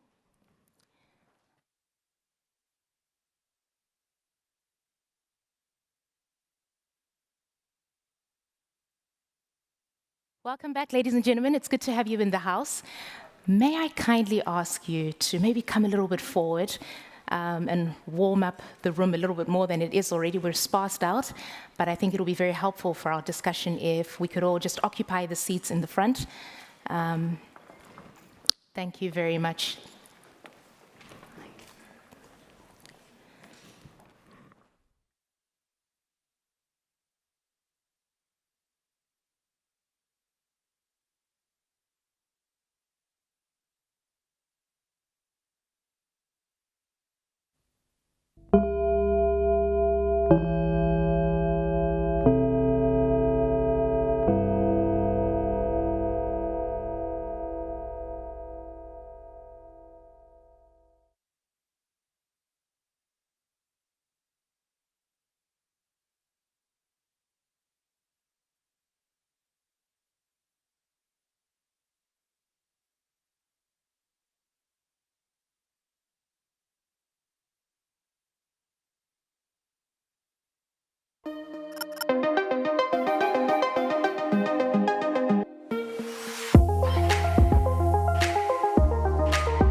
Welcome back, and we're continuing the conversation here at the Berlin Global Dialogue. It's good to be in the house with you all this morning. I see some smiles, but not everybody's smiling. I'm happy to see you. Not everybody looks happy to see me, but nonetheless, I think we're due for some good conversation. My name is Christine Mundo, and I'm very privileged to be steering this conversation, this part of the dialogue for us. It's really a great pleasure to be taking part at the very first Berlin Global Dialogue. And of course, we set the scene for if there's going to be a comeback. So let's do very well so that we can all be back in Berlin next year continuing the conversation. At this juncture, we want to have a bit of a leaders' dialogue on the worldwide economic shocks that we're experiencing and the impact that that's having, particularly on the global south. Ladies and gentlemen, as we speak today, more than half of the world's developing countries are currently in debt distress, or they're headed towards debt distress. That is the reality for a number of countries in the global south today. And part of the conversation here at the Berlin Global Dialogue is, of course, bringing the perspective of all regions of the world. And so I'm very happy to, not only as a young voice, be steering this conversation, but also getting the representation of the part of the world that I come from, and really putting our heads together in terms of taking this opportune moment to bringing us the solutions that we need to resolve some of the challenges that we're experiencing. I don't want to say much more other than to introduce our special guest this morning. We thought it would be great to perhaps start with a bit of a case study. And that will be the country of Sri Lanka, which, if you have been watching the news or reading the news over the last few years, you'd know that Sri Lanka has been experiencing an economic crisis, an unprecedented one, since the island gained its independence. And I'm pleased to tell you all today that we have a special guest in. The president of Sri Lanka is going to be here today to open this session for us with some remarks. I'm going to do something he does not like. He doesn't allow it back home, and call him His Excellency. His Excellency Ranil Wickremesinghe, President of Sri Lanka. Ladies and gentlemen, may we please put our hands together as he makes his way to the podium.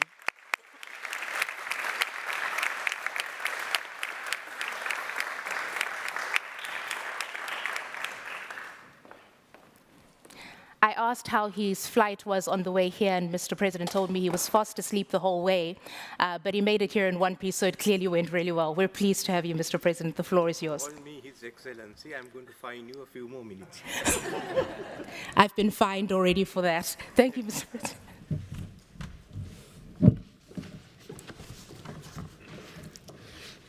Mr. Chair, Madam Moderator, Excellencies, ladies and gentlemen, friends, I must begin by thanking Professor Roller, Chairman of the Berlin Global Dialogue, for inviting me to this inaugural session. Where the way I look at it, the global economy has many shocks since in the last 2 decades. Starting from 2008, we've gone through a series of the European debt crisis, then we've had the COVID-19 pandemic and the economic shocks that have come from it, the whole issue of funding for climate change, and the sovereign debt crisis. I don't think in any other period of modern history have we gone through this type of a crisis. And in all these instances, it's the developing economies and the global south that has suffered disproportionately.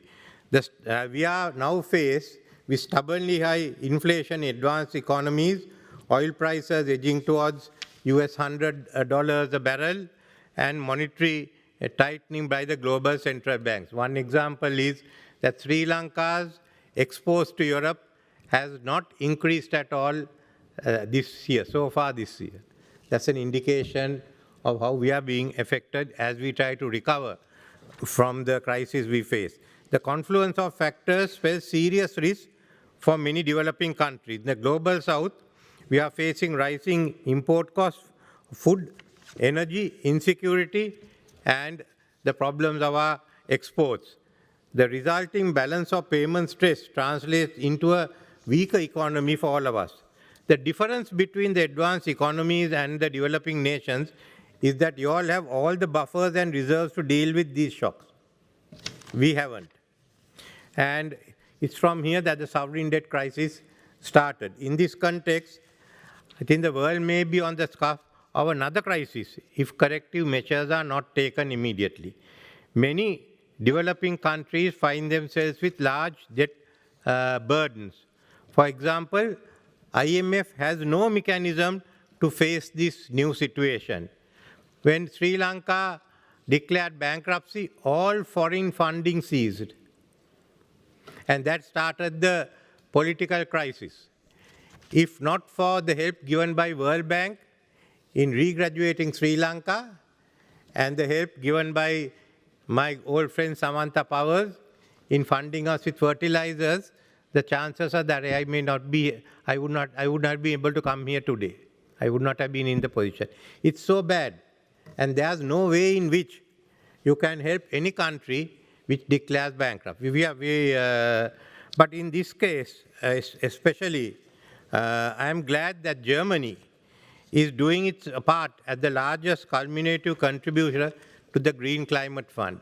We have both the climate change mitigation and debt restructuring, both of which we have to handle with minimum funds available.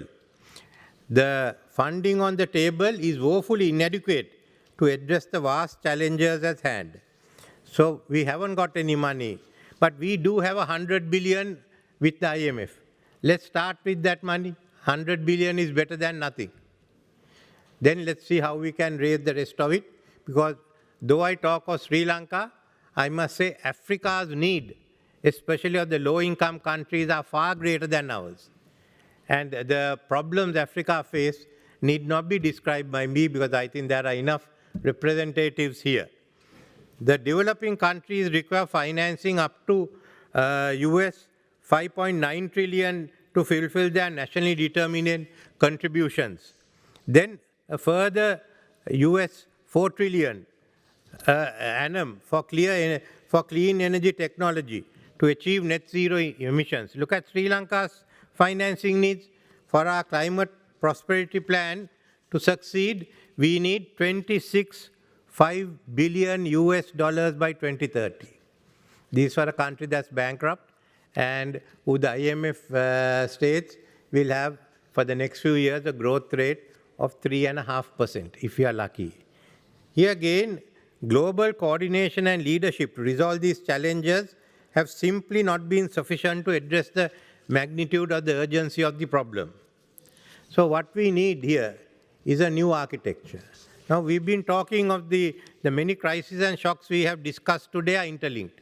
And we've been talking of what we have to do. First, we've all agreed that the core of the international financial architecture today was designed almost 80 years ago.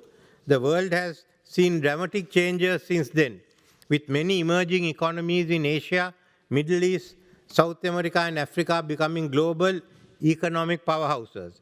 However, the international architecture has seen relatively mild reforms.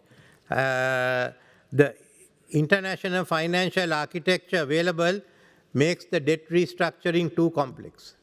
This we have all agreed on. The magnitude of the challenges discussed today requires ambitious action. Developing nations will not be able to mobilize the financing required to combat climate change. There is an urgent need for a significant increase in the envelope of concessional financing made available through the multilateral development banks. The MDB assets are considerable, can be deployed in risk mitigating instruments. Tax havens are still left out of this question. Why don't we bring them in the same sanctions we have applied to Russia? There are many. The concession and financing should be accessible by a broader group of countries, including the middle-income nations facing numerous economic vulnerabilities.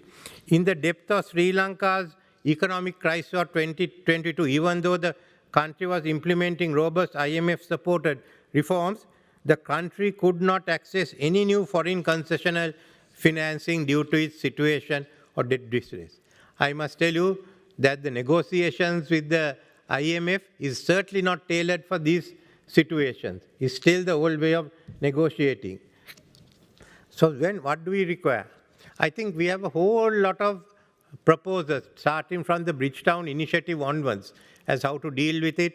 The Paris Climate Summit is preparing a roadmap. Now, I'm not going to add anything more to it. All I'm saying is choose from this. Let's act. But it's aggravated because the developing countries, to emerge from the prevailing economic challenges, including debt requests, a critical requirement is open access to trade, investment, capital, technology force. But unfortunately, the great power rivalries and geopolitics have been an emerging threat for such market success. The Washington consensus was rejected in Jake Sullivan's address at the Brookings Institute, with new concept of de-risking and decoupling. The developing South, which was compelled to follow the Washington consensus, is now asked to do a 180-degree turn even without consultation with us. Since decoupling and since the Brookings speech, whatever it is, we have been asked to change the system. We were compelled to get into it. Now we are told this is no longer relevant. Furthermore, Belt and Road Initiative has been labeled as a cohesive program, and the participating countries like Sri Lanka is looked upon with suspicion. This will further hurt economic prospects in the global South, and the polarization will become more evident. For a country like Sri Lanka, we have learned to live with pressure from America, India, and China. I mean, that's nothing new for us anymore. The United States is witnessing an acrimonious run-up to the 2024 election year, which will detract from its ability to lead in this instance. It is creating a vacuum, because if US wants a new order, US must lead. But we know from now onwards till end of next year, that leadership will gradually reduce as they start focusing more and more on their 2024 elections. So then what happens to the rest of us? Then, on the other hand, you are finding a challenge to G7 and G7 and Quad, which is the expansion of the BRICS, what we call the BRICS Plus. The South is now looking for alternative leadership. And we can see the G20 has been downgraded. So in this situation, are we going to act in 2024? Let's talk. It's useless giving any more solutions. It's what are we going to face? We know in 2024, the US leadership may not be there. Then who is going to act? So I think it's a chance for the EU to come up and work with the other countries. There's no one else. So I am suggesting that EU, together with G20 BRICS, certainly USA, and some selected other Asian and African nations not represented, the IMF and the NDBs, and you can bring in the big financial institutions, private ones, sit down and find urgent solutions. We are talking of the Summit for the Future. Summit for the Future is in September next year. Elections are in November next year. So I can't see a Summit for the Future bringing anything out before the elections take place in 2024. But 2024 is the year to act. We are watching 2024. And whether we can come up with a new international architecture that better reflects the global realities of today and provides effective representation for those who need it. So we have the resources, we have the solutions, we just need the willpower to decide how it's going to be done. It has to be done urgently. We require a constructive dialogue between the West and China. We need a constructive dialogue between US and China. We need a constructive dialogue between EU and China. Otherwise, we will not move forward. So this is the stark reality. It's a question of how we get together and how we work and who's going to take the lead in 2024. Thank you.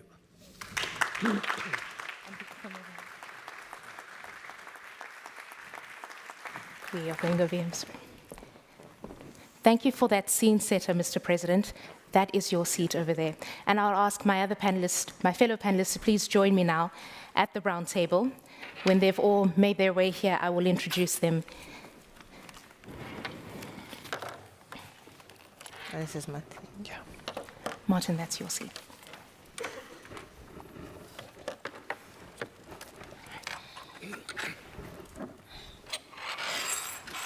I won't bother with left and right because depending on where you're sitting, it's different.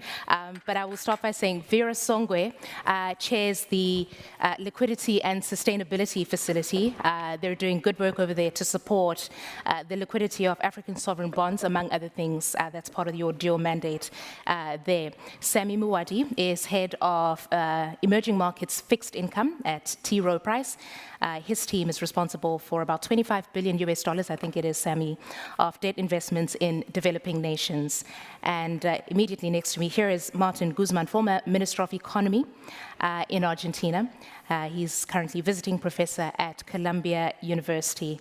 And I know that as President was speaking over there, you were probably recalling your time in office, Martin, because you had a critical role in Argentina's debt restructuring process, which I'm sure you'll tell us a little bit more about in our conversation. But I really want to start with you here because we've heard it from Mr. President. But the reality is that a lot of countries find themselves in a very distressful situation right now from an economic perspective. How did we get here? And perhaps take that baton further and explain to us about how some of the economic policies that we're seeing here in the global north, how they're directly impacting on the global south. Good, Christina. So what the President explains, it's an issue in an increasing number of countries today. We are seeing a problem of sovereign debt distress in the developing world. This is particularly bad in the group of low-income countries. The IMF reports that today 60% of the low-income economies are in situation of debt distress. And how did we get here? I would say that there was a sequence of critical shocks over the last 15 years. First, 2008, Lehman Brothers fall, the financial crisis that starts in the US, the response of the US government, the bailout, and the quantitative easing policy in advanced economies, that meant a massive creation of liquidity that became global. Yeah. So we saw a large number of countries that had never placed bonds in the international capital markets that for the first time they did it, and others that had lost access that recover access eventually. And that led to increases in global debt levels, but particularly in the countries that are suffering the crisis today. Then we had COVID. And COVID... I just want to bring you back to that point, particularly because of those high interest rates that these countries were given. So they had access to the credit markets. So that's a good point, because it was a law of zero interest rates, but in the advanced economies. So there was a search for yields. And that in the developing economies is riskier, and therefore the yields are higher. But that also means that there is a probability that is acknowledged that things may go wrong. Right. Okay? COVID put more stress on the public finances. For some countries, this just creates intergenerational problems, but for others, it creates sustainability problems. And then we had the war in Ukraine, and the monetary policy response from central banks of advanced economies has been increases in the interest rates and quantitative tightening, which means undoing the liquidity that was created after the 2008 crisis, and that's a process that is going to take some time, I would say a long time, because all this liquidity cannot be undone all of a sudden.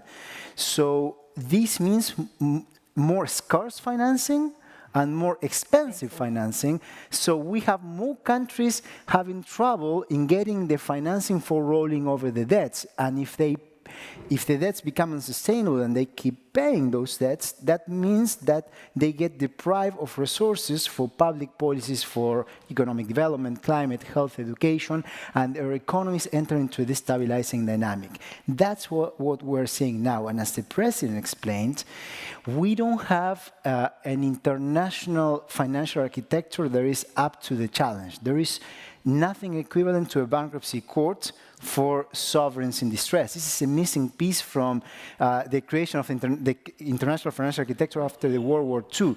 So what we see is conflict at different levels between the debtor and the creditors and among the creditors. That's the picture we have now.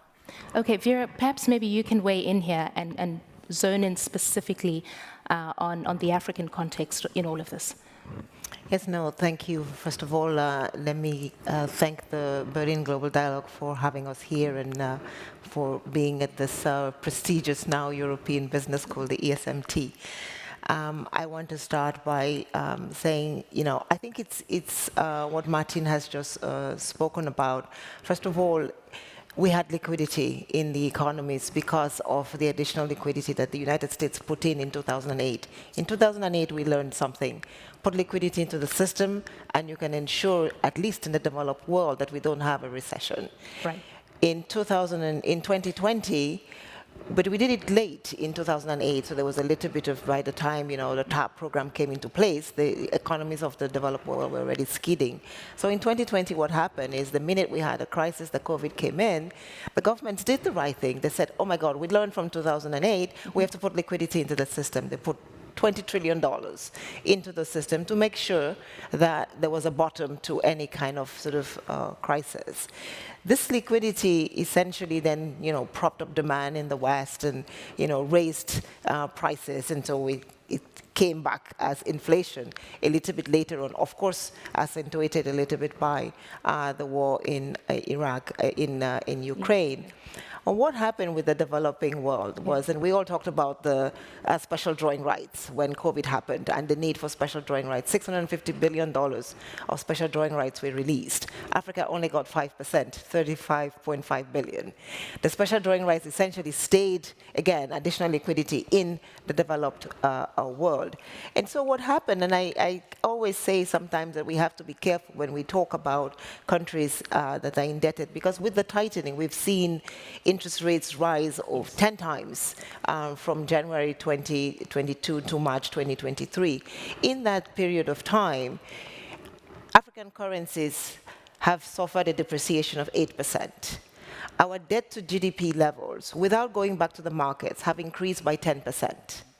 This is not through any issue of sort of poor policy reform. It's just an increase and a tightening of monetary policy in the United States.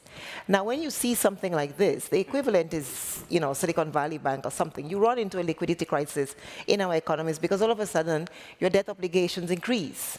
Right. You were not planning them. You didn't have fiscal space. You didn't provide for that. Now, rather than having the IMF come in and give you a quick sort of stopgap measure, You send to the IMF, if you're on an SBA program, it'll take you 2-3 years with conditionality. By then, you actually gone from liquidity to insolvency.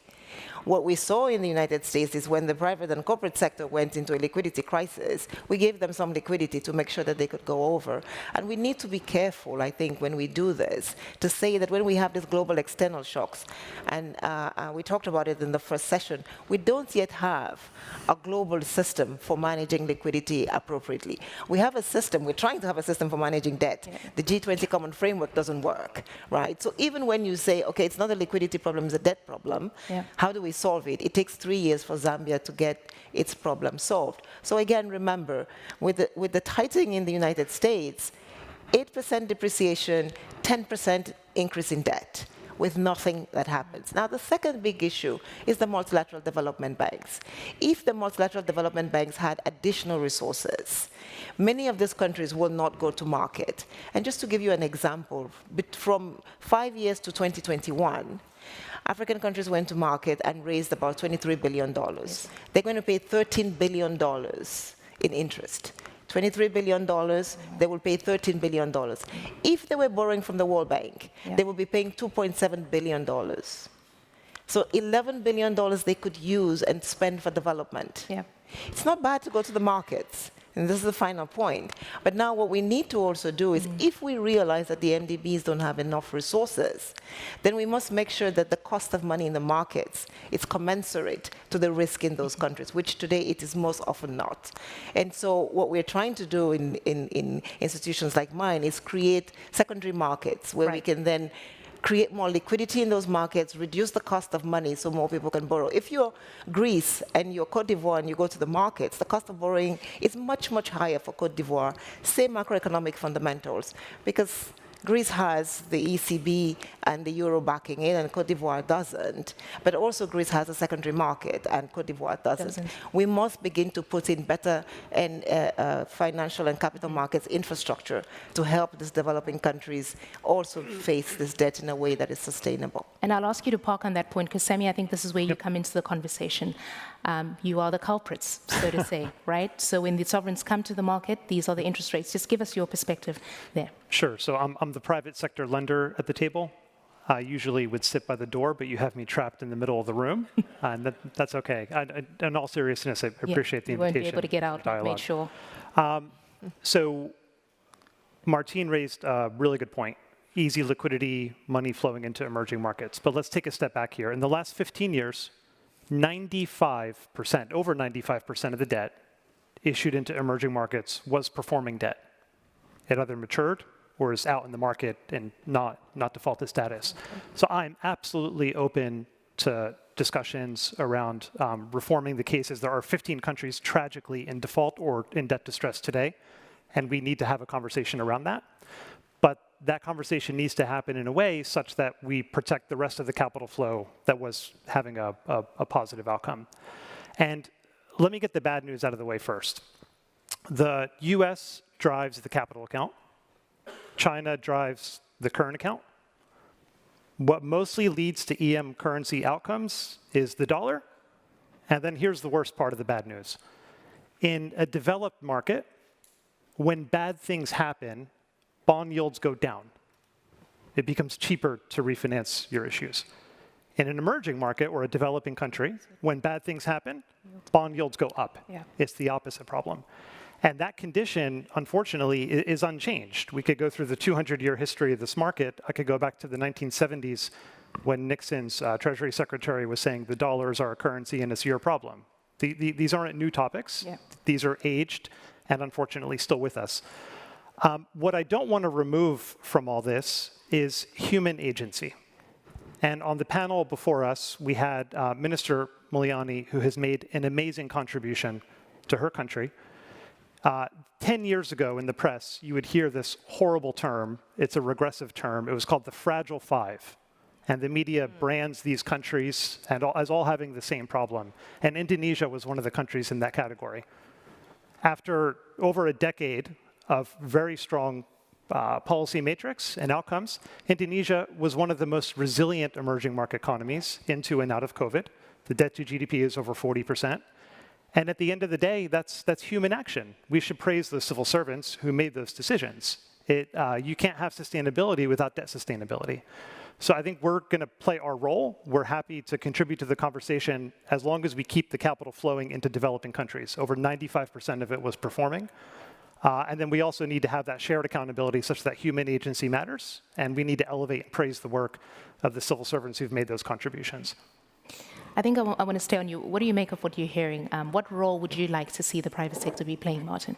So today, the nature of the coordination among creditors is quite different than in the 1980s, when we had a wave of debt crisis, mostly in Latin America and in Eastern Europe. By then, the main form of private financing was bank loans. Yeah. And today, the market is dominated by bonds. So the number of financiers is much larger, and also the official lending composition is different. Here, the new big player is China. And in the 80s, China was non-existent. So the weight of the Paris Club creditors has diminished relative to what it used to be. So I think the main problem is going to be how to resolve the problem of inter-creditor coordination in a way that ensures sufficient relief, debt relief to countries in distress, in order to even have a chance to restore macroeconomic sustainability. One of the issues that has not been touched upon so far in this discussion, and is very important for Sri Lanka actually, is how domestic debts, debts denominated in domestic currencies are treated. And this is a new discussion, a very important one, because the way in which the losses in the debt crisis are distributed matters not just for the creditors, but also for the debtor. And one of the problems that we have now is that all these countries in crisis borrow in a currency that is different than the currency they can issue. So that creates a currency mismatch. And protecting the domestic debt market, the domestic currency debt market, is critical for the future economic development prospects of those countries. We're seeing, perhaps you can, Sami, also comment on that, but we're seeing sort of, in my view, a dangerous situation in which there is advocacy for treating domestic currency debts in ways that would undermine the future development of domestic capital markets, and therefore the prospects of investment for including climate transition. I think going by Sri Lanka's experience, as far as domestic debt restructuring is concerned, we have limited it to the provident funds. Our banks are not in a position to undertake this. It's already, many of the banks are faced with bad debts, non-performing debts. So we've taken it off, but we've given a guarantee that we'll give a minimum of 9%, which is what members are receiving for the next 3 years, and that will go into legislation. We had to find a way out. This may not have been the best way out, but the one that had the least amount of pressure as far as the population is concerned. The second item, which is far more important, is how do we negotiate? We have the Paris Club, but then our largest bilateral debtors are outside Paris Club, India and China. Then we have the London Club. So as regards the Paris Club, now India has decided to go along with Paris Club, have a single platform. But China doesn't want to get onto that platform. Now this has nothing to do with Sri Lanka. We are only caught in a geopolitical rivalry. In any case, we are now talking with China, and so far the discussions have been positive. So we have to talk with the Paris Club plus India, then we'll talk to China, and then we go back into the London Club. I mean, it's a difficult process. For many countries, I know they won't make it there. And to begin with, it's going to take time. But at the same time, you have no gap financing, as we found out. Having gone through all this, there must be gap financing. For Sri Lanka, it was difficult. I mean, basically, we had no petrol, we had no fertilizer, people out on the street, the government broke down, houses, all our houses were set on fire. So you have to work on the basis of a solution which also ensures stability. Now, some other proposals put forward will not ensure stability. There's a point beyond which you can burden the people. Yep. Yeah. At this instance. Now we are going beyond that point. Oh. Can you do it? So these are the two major issues we got through on the domestic debt restructuring, but looking at it, I think some of the other countries won't get through. You've got to get into that situation, see what help you have to give in that situation. Secondly, as the crisis occurs, you should be able to come in and give assistance. It's not that we haven't done it before. You have, and for the middle-income countries, there's nothing at all. I mean, basically, we have to find our way through.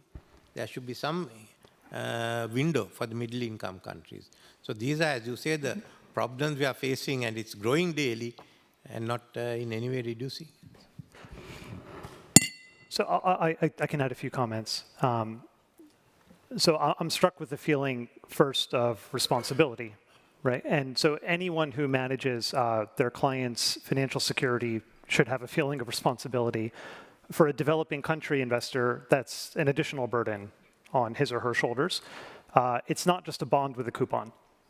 This is how a country navigates between its present and its future, and so you have a responsibility to manage it as such.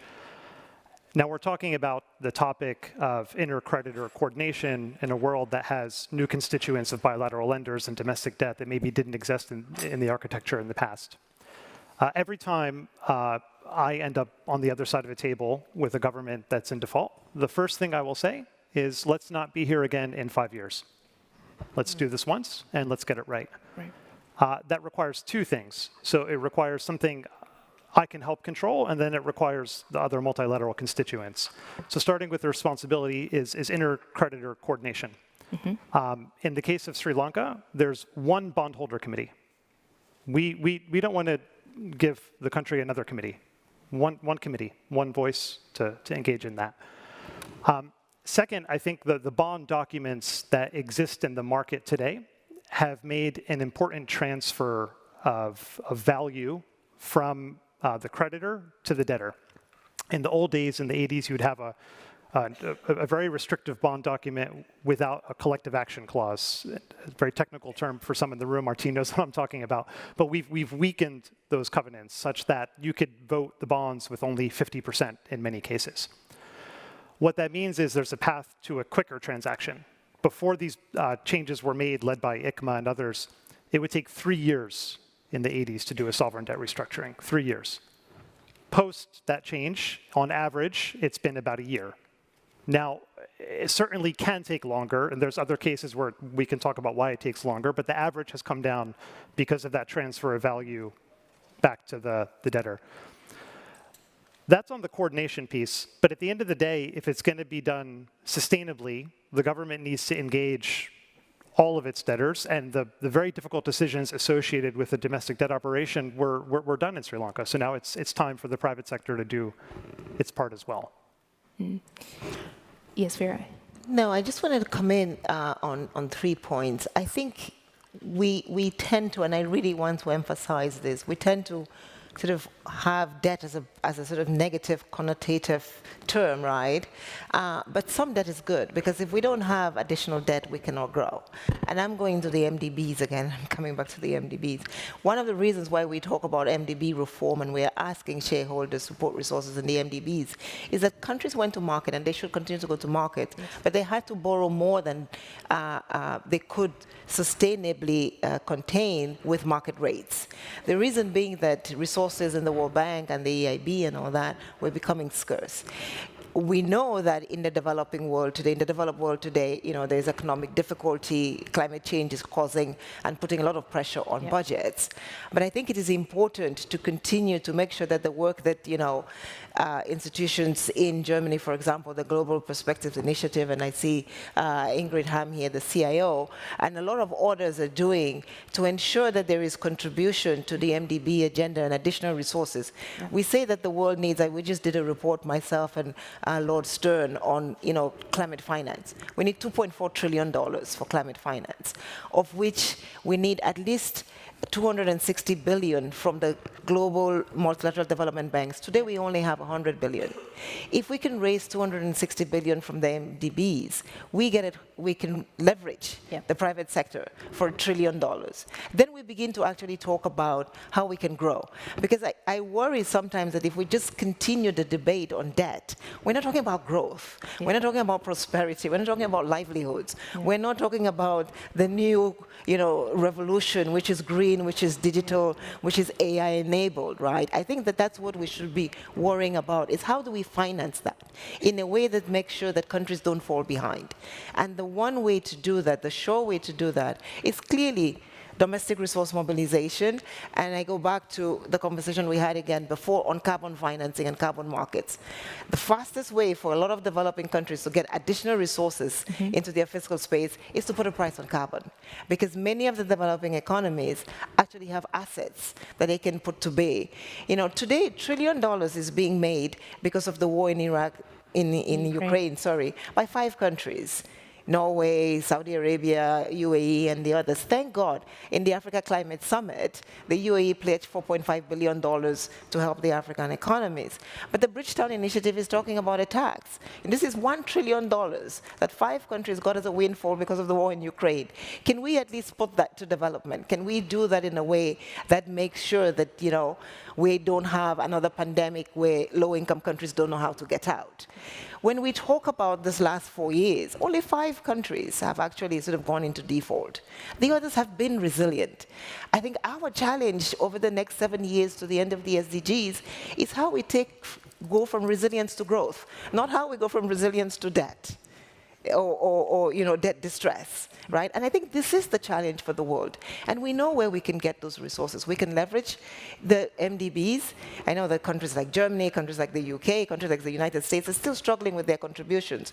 We heard the EU president say that, we are contributing today to the MDB system less than we did 10 years ago. I think we need to restructure that. We need to make it better. There is no way that we can get out of this process if we don't do that. And the resources, again, is really to bring the private sector to the table. The Global Financial Alliance for Net Zero has $136 trillion.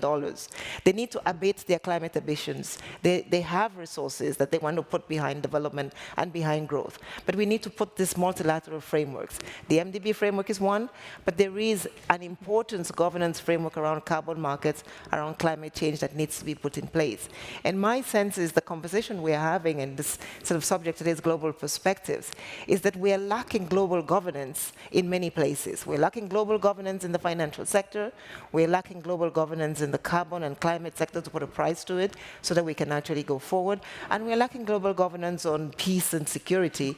In my continent, of course, but in most continents, I think we continue to see the rise of crises which could be abated if we had a better governance system. No, I agree with you. There has to be a growth strategy. That's why I raised this issue. For us in Asia, what is the growth strategy? We've been going on one strategy, and you are changing it overnight. What do small countries like us do? We only got the crumbs of the Washington Consensus. Now, if you take it off, we won't have those crumbs even. Secondly, Asia, whether we like it or not, is also dependent on the prosperity of China. And if China comes down, it affects all of us. And invariably, China might survive, we may go down. And we are now getting caught into this whole the geopolitics. One is that we never got the full benefit, certainly not Indian Ocean, of the Washington Consensus. In any case, we have to make it on our own. On the other hand, what was available to us was funding from Japan and China. China meant joining the BRI. We've got projects there. Some good, some not that. But that's our fault. We are the ones who selected it. But now we are getting, all of us get targeted if you're on the BRI. So you can't get any assistance from China. You're not getting assistance from elsewhere. Now we are trying to enter the markets. For the first time, we are the first country outside Southeast Asia to asked to join the RCEP. So as we are trying to play with the existing rules, we find the rules are being changed. And if this is difficult for us, it's going to be more difficult for Africa. I mean, this is what all of us realize. And then the outcome of G20 this time was not fruitful at all. There was nothing in it for countries like Sri Lanka and many other countries. So you may now find a geopolitical split with BRICS, with Russia and China, with Quad plus part of them. But we get caught into all this, and we are the ones who suffer.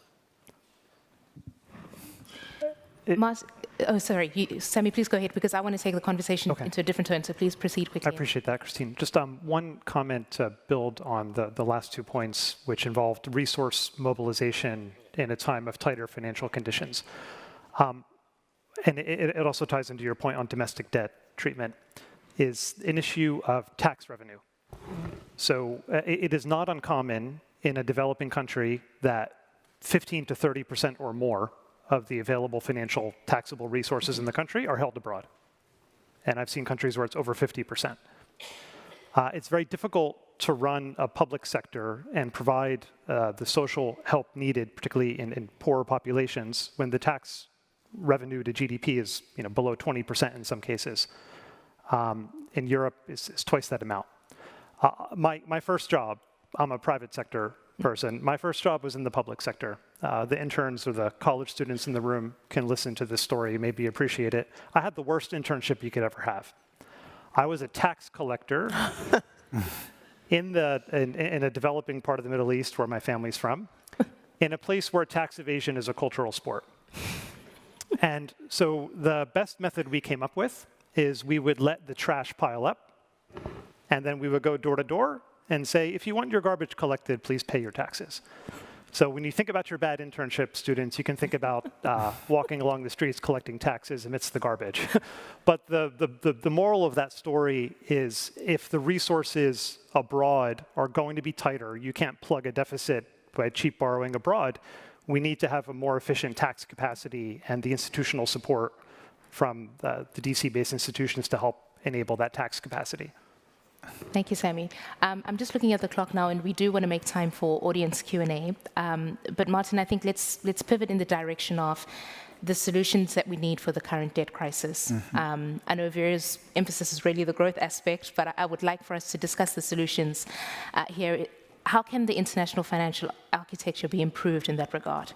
Good. So ideally what we should want, actually what we want, is an international financial architecture that contributes to the goals of global prosperity, but not just prosperity, I would say shared prosperity.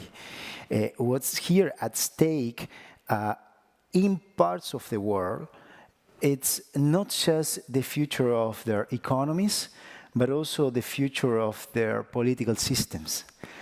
And the capacity of these economies to adopt the transformation policies for adapting to a world in which, as we've heard in the previous discussion, there will be a more aggressive, reasonably more aggressive carbon pricing.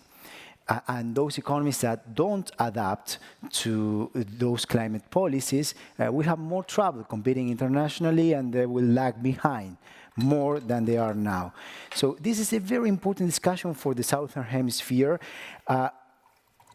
One could wonder whether this crisis in the Global South will have systemic consequences, whether they will affect the North.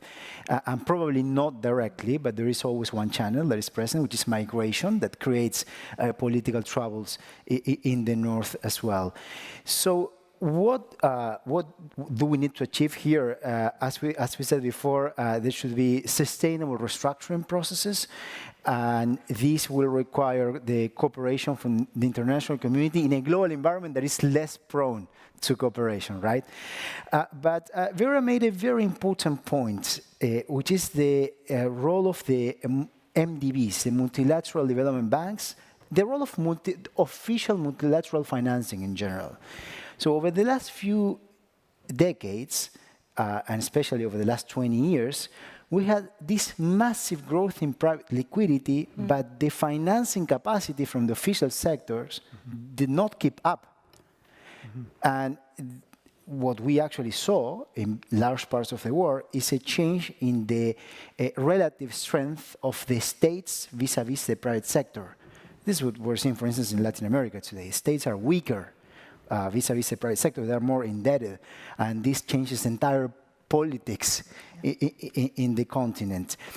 So we need reform that is comprehensive, that includes what's done at the level of the multilateral institutions, the World Bank, the IDB, the CAF, the African Development Bank, the lending models, and the IMF as well. The IMF, an important player here. I know Sri Lanka is having to deal with the IMF at the moment. I had to negotiate the largest refinancing loan ever with the IMF, so I could say a few words about that.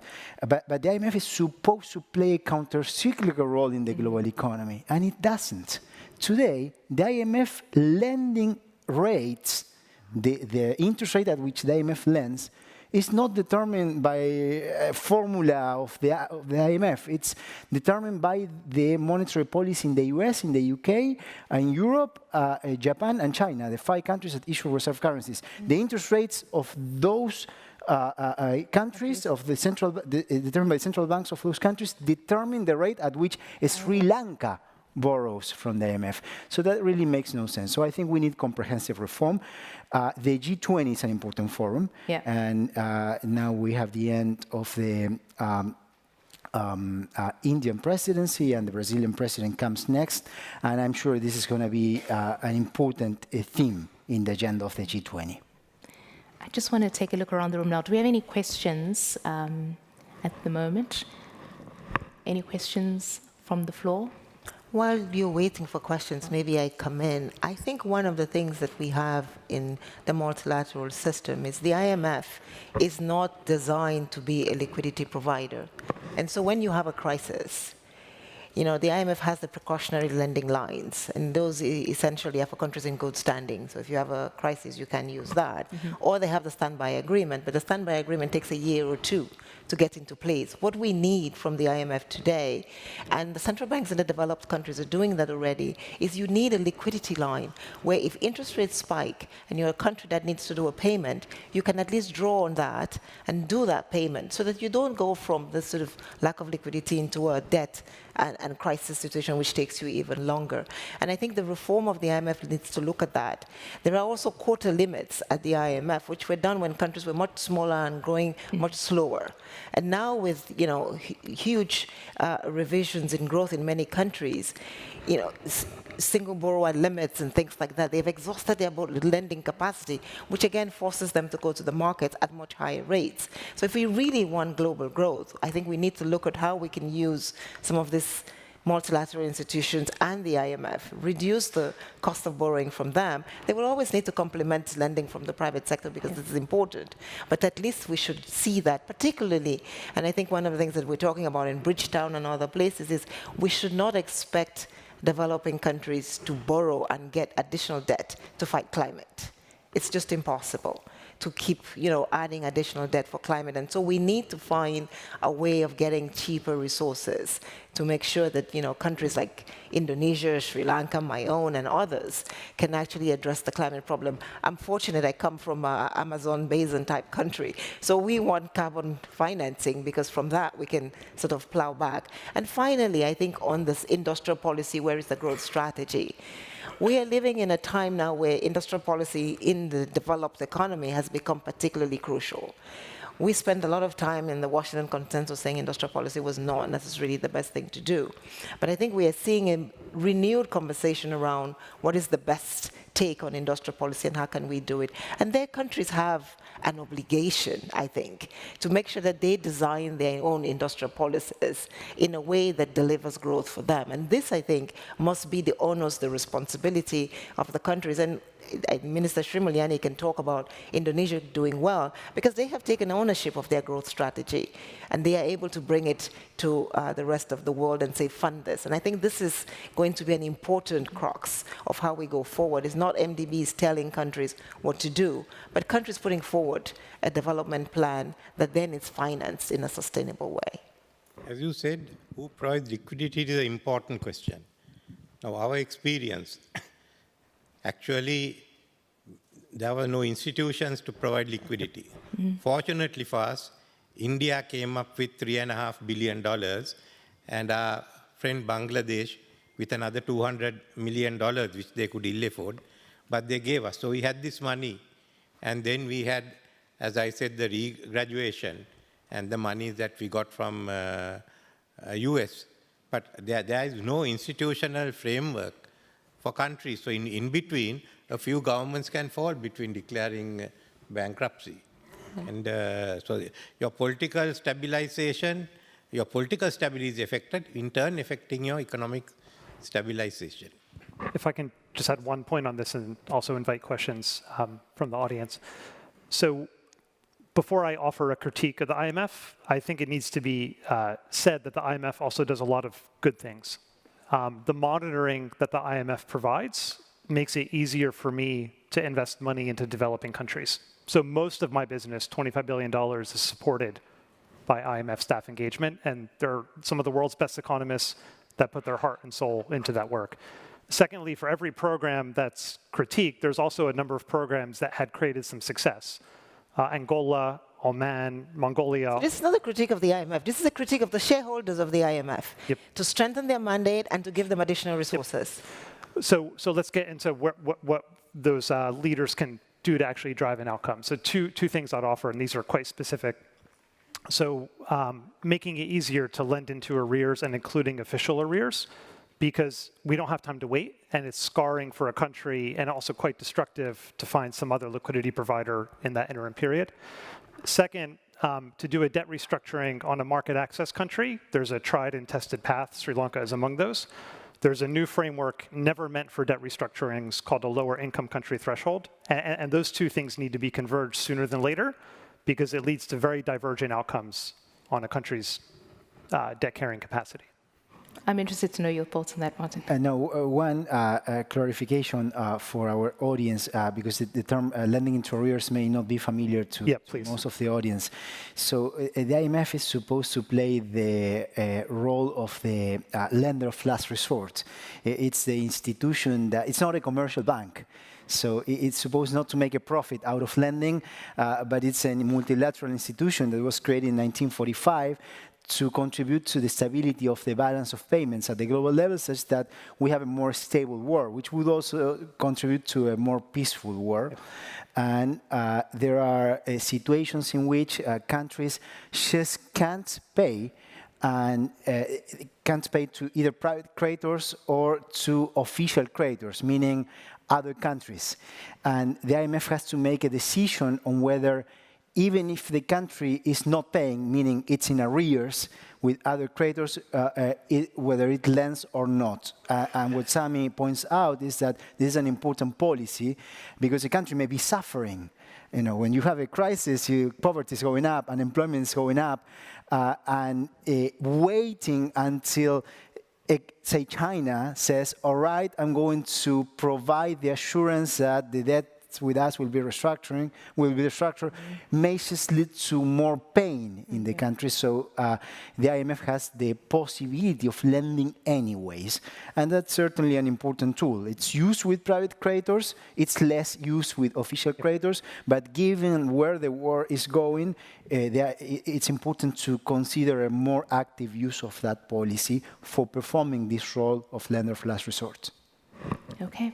And I see a question behind the end. Oh, yes. Yeah, thank you to all the panelists for the excellent inputs, very interesting. My name is Janne Horace, I'm an advisor in the debt space. I would be interested in hearing from you more about what instruments particularly you favor to make that connection between finding investment in funds and putting them into the adaptation and mitigation measures that are so needed, because the Western countries, the US and the EU, are not the countries that have the highest CO2 emissions anymore globally. So yeah, thank you very much, and I would be very interested in hearing your perspectives on that. Thank you. I think, Vera, that's a good one for you. Now, and that's an important question. I think, again, we heard the President of the EU Commission talk about carbon financing. Unfortunately, of the $300 billion of bonds that have been issued out there for carbon and climate financing, only about 3% to 5% is really in the low-income countries and about 7% in the sort of emerging world at large. And one of the reasons is because we talk about ESG washing, is the sort of credibility of the projects that underlie this funding. And so one of the things that will be important to do is provide guarantees, blended financing, and for the multilateral and official sectors to actually maybe put some equity in these projects so that they can actually walk it through. But there is also, I think, a governance system that is important to create, the credibility of the monitoring, the verification systems in these processes. And I always wonder, we have a voluntary market in Europe which is working well. We know how it works. And for the developing world, it's taking so long to sort of set up a basic framework that will give us additional resources so we don't have to fall into debt. And now there's scope 1, scope 2, science-based targets and initiatives, and they've made it so complicated that the private sector is afraid to move.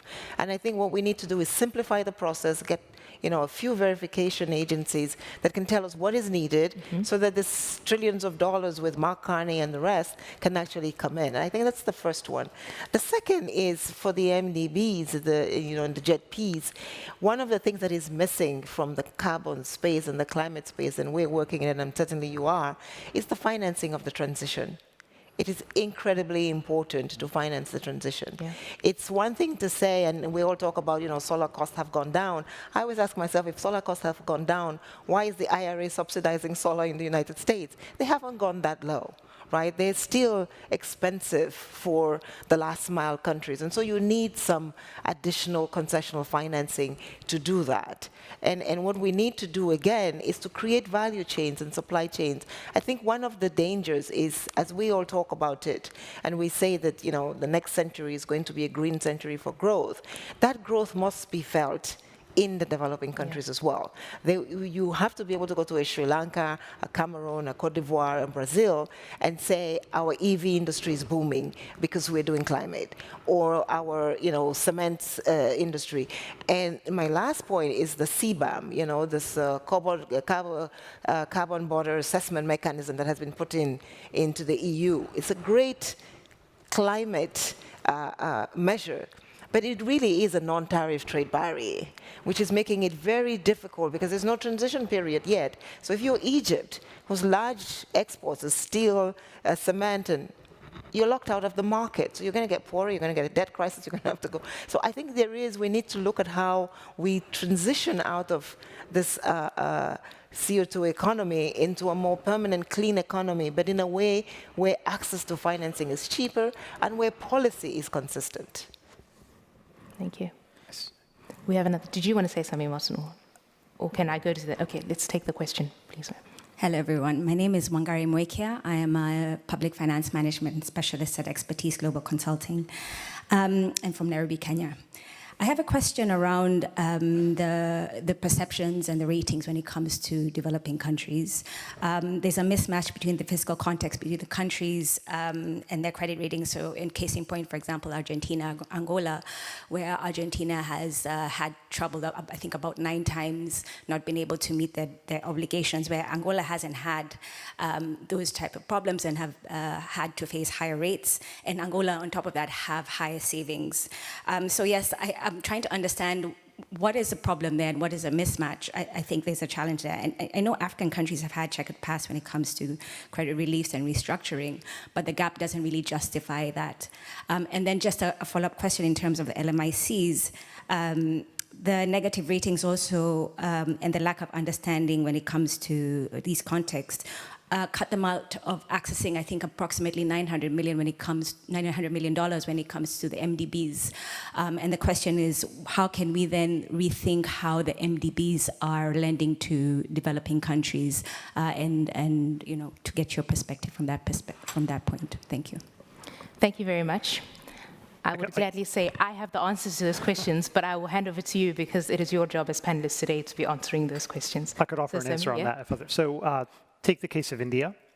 India's BBB- rated. It was BBB- rated years before COVID with 300 billion reserves. It's BBB- rated today with 600 billion of reserves. Furthermore, due to strong decision-making at the Ministry of Finance, India has approximately $0.0 of foreign external debt. So $600 billion of reserves, 0 foreign debt. Somehow that's BBB minus. I'm sorry, but my only answer to you is that don't rely on a credit rating. It's a very linear way of thinking. Iceland was once rated AAA.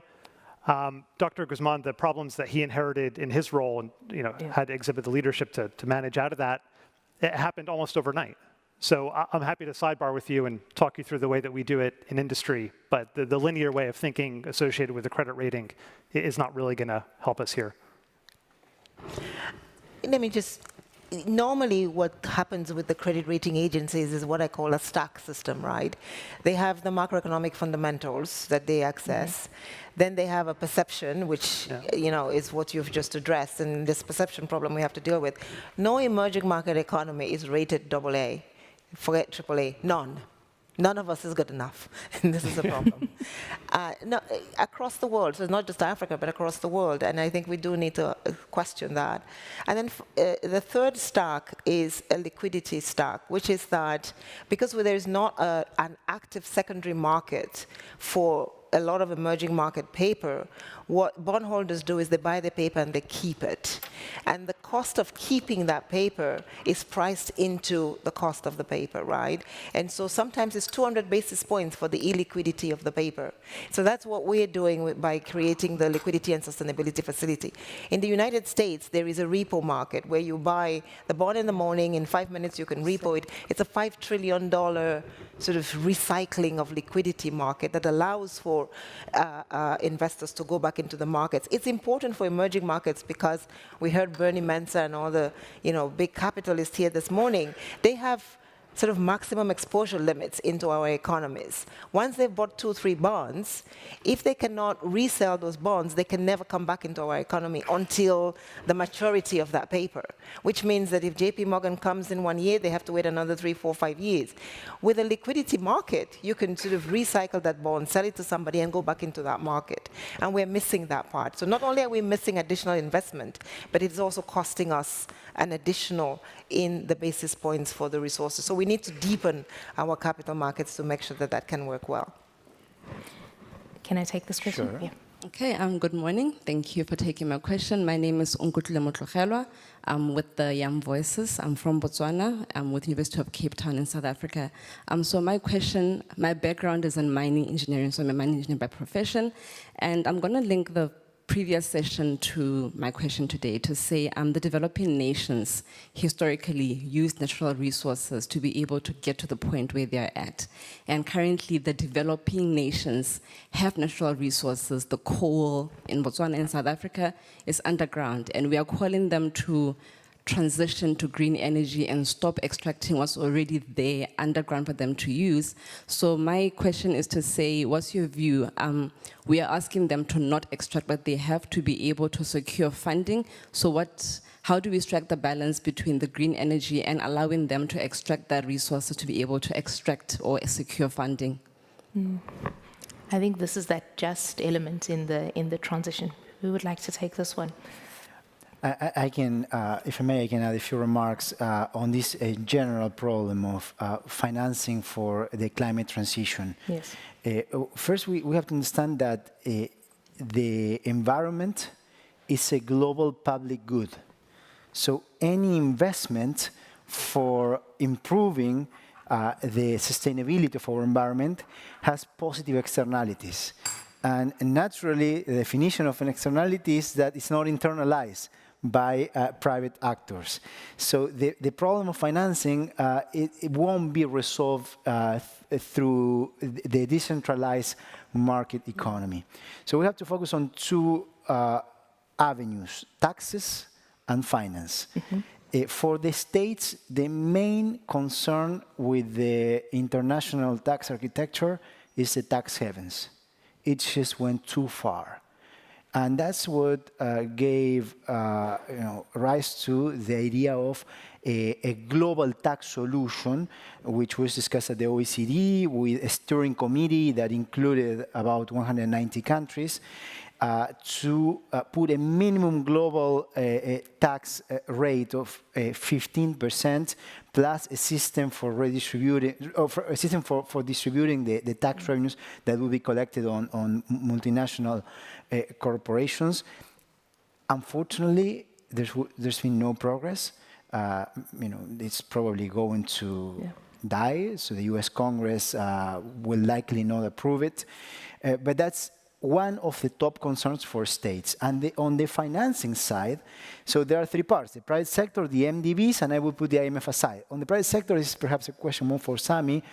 The question is, what can we do in order to reflect a price for financing that internalizes the positive spillovers associated with climate investments? Okay? And then we need more financing from the MDBs. And also the IMF should take a more active role on climate financing, because climate is not just a development issue, it's a macroeconomic issue. Countries that don't adapt their structures of production this decade will have trouble competing internationally next decade, and therefore they will have more balance of payments or sovereign debt crisis. Okay. In the absence of more questions, and I don't know if you wanted to weigh in on that, but I think I would like to bring our conversation to a close because we are standing in the way of lunch and everybody. But I think I will allow you to just make your concluding remarks, and maybe you want to answer one of that questions that came through from Martin. But perhaps let's start with you, Sami, Martin, Vera, and then we'll finish with you, Mr. President. My closing remark is that sustainability starts with debt sustainability, and the private sector is here to play a constructive role in that. I agree. You agree? Easy. If you grow, you don't have a debt problem, or you can grow out of your debt problem. So we must build growth strategies to be able to allow countries to transition, but to transition in a way that is inclusive and delivers growth and prosperity. Mr. President, final word from you. I would agree with on the growth strategies. We need a growth strategy for our part of the world. Thank you very much. I think that's a really sound way to end this conversation. Much appreciated once again to, of course, our special guest, President Wickremesinghe, the President of Sri Lanka, to Vera Songwe, Chair of the Liquidity and Sustainability Facility, Sami Muadi, Head of Emerging Markets Fixed Income at T. Rowe Price, and of course Martin Guzman, former Minister of Economy in Argentina and visiting professor at Columbia University. Thank you so much, friends, and let's keep further. Thank you. Yes. Yes. Thanks. I think. Thank you, Christine. Thank you, You were great. Thanks very much.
Looking for you for so long.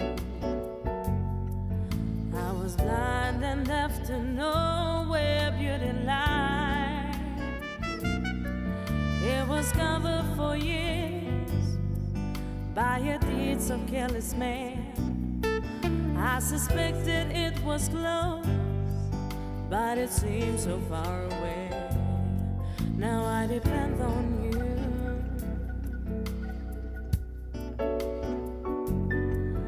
I depend on you.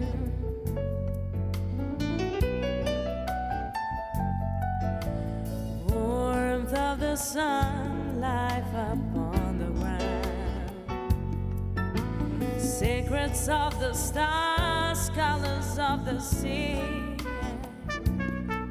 meant so little to me, was so far from me, but in every trouble was always there. Now I depend on you.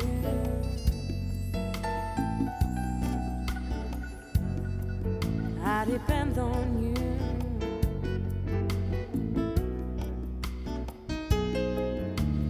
Everyone from time to time listens from their heart. Everyone deserves a chance to love. Now I depend on you.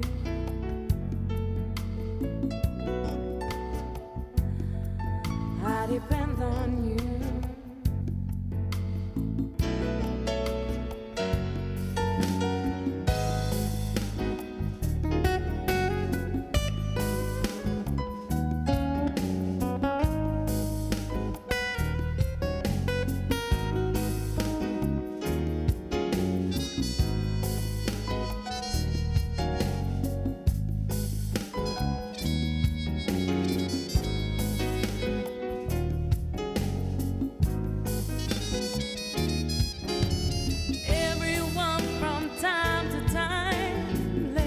From their heart, everyone deserves a chance to love. Now I depend on you.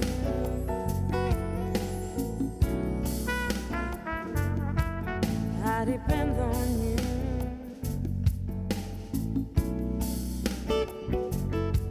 I depend on you.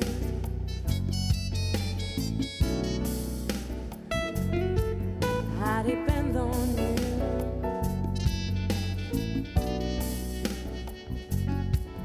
I depend on you.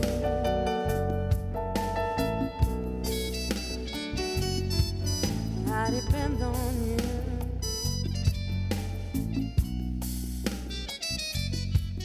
I depend on you. Hi, I was calling you last night, so I just wanted to tell you that nothing has changed.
Ladies and gentlemen, please take your seat.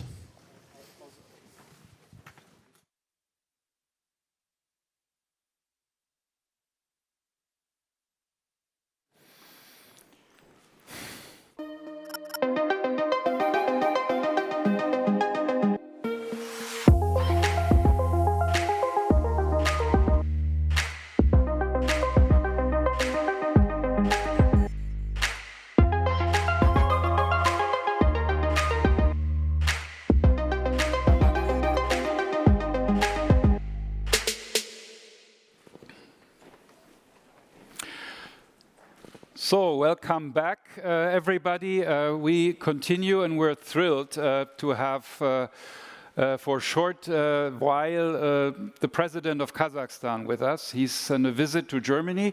I believe he just met with the Chancellor, and he's joining the Berlin Global Dialogue for a short while, and we're absolutely thrilled. And we'll have some questions and dialogue afterwards. He'll first give a short speech. And we're very interested, of course, in particular also, we've been discussing, Mr. President, the geopolitical, the multipolar world, and Kazakhstan being the size, I'm told, of Western Europe, and having borders both with Russia and China. I think geopolitically, we would be very interested in how you see the world is going. We want to welcome you, and then I will introduce Ms. Klaas-Mühlhäuser afterwards, and we'll be sitting there at the table. But let's first have a short speech and give a warm welcome to President Tokayev of Kazakhstan. Thank you, Mr. President.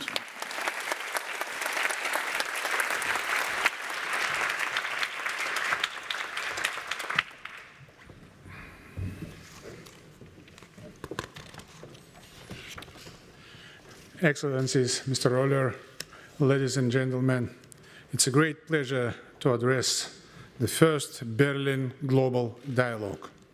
The creation of this forum could not be more timely.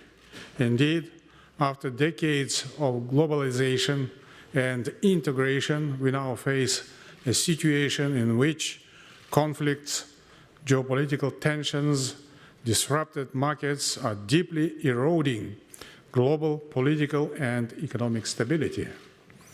The ultimate result is this: our youth are right in their belief that the world, for the first time ever, is no longer improving with each generation.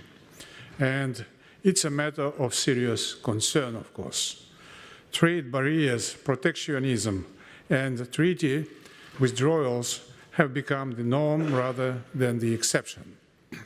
Even food and fertilizers are sanctioned and restricted. This makes no sense. We require new economic multilateral values that will enable us to solve pressing global economic problems without abandoning the right to development. The risk otherwise is the geopolitical fragmentation of the global trading system and on unprecedented scale. The IMF estimates this could cause a 7% drop in global GDP. Dear colleagues, friends, Kazakhstan has long been a crossroad between East and West, North and South. Despite geopolitical upheavals, we persist as a dynamic economic linchpin within and for Central Asia. With the second largest proven oil reserves in Eurasia, Kazakhstan is a major energy supplier to the global markets.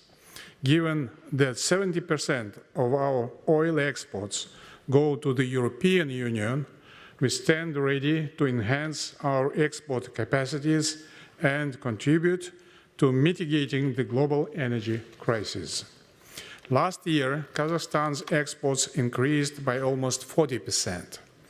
While a significant portion of our GDP still comes from the energy sector, our drive towards diversification is accelerating.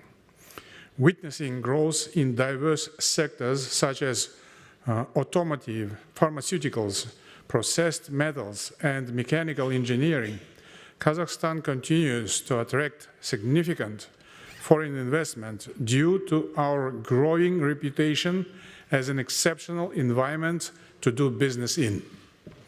In this vein, we extend an invitation to all who wish to explore untapped avenues for commercial and economic partnerships with Kazakhstan. For example, the Middle Corridor or Trans-Caspian International Transport Route, forging connections between Asia and the European Union, heralds new possibilities for trade and investment in the region, cutting by twofold transit times for goods transported via existing maritime routes. Accordingly, I wish to confirm our readiness and intention to collaborate with our EU partners, including Germany, of course, to link the Middle Corridor with the Trans-European Transport Network and Global Gateway initiatives. We strongly believe that this collaboration could in turn pave the way for Kazakhstan to serve as a regional food supply hub, uniting regional efforts to develop a climate-resilient economy and to address the food and energy insecurities born out of climate change. We remain the first country in the region to have ratified the Paris Agreement and to embrace a carbon neutrality strategy by 2060. Kazakhstan is unique in holding significant unexploited potential in renewable energy, whilst being endowed with the critical minerals and other raw materials that will form the backbone of the global energy transition. For example, Sway Wind, a German-Swedish company, is channeling a $50 billion investment in its operations in Kazakhstan, targeting the production of 2 million tons of green hydrogen per year. Furthermore, huge investment opportunities exist for businesses aspiring to process raw materials and ores locally, primed for export to the European Union. We are confident that the availability of affordable energy resources, committed state support, and competitive labor costs make this an attractive proposition. Industrial and infrastructure development always goes hand in hand with technological growth.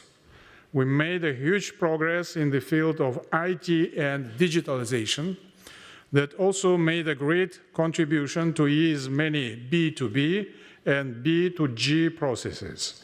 As a result, Kazakhstan is number 28 in the United Nations Global E-Government Development Index. Given all these factors, it is unequivocal that Kazakhstan has emerged as a truly global and reliable trade and economic partner. Ladies and gentlemen, those of us gathered here today share a joint responsibility to accelerate a prosperous and inclusive future for all.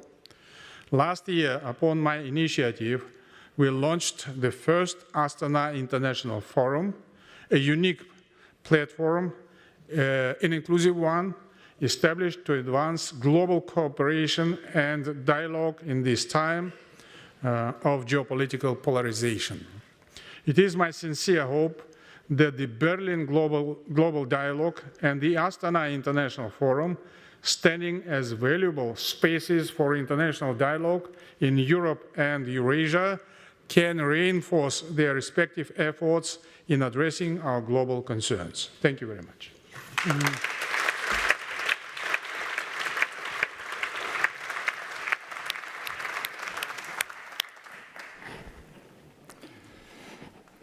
You sit here. Mr. President here.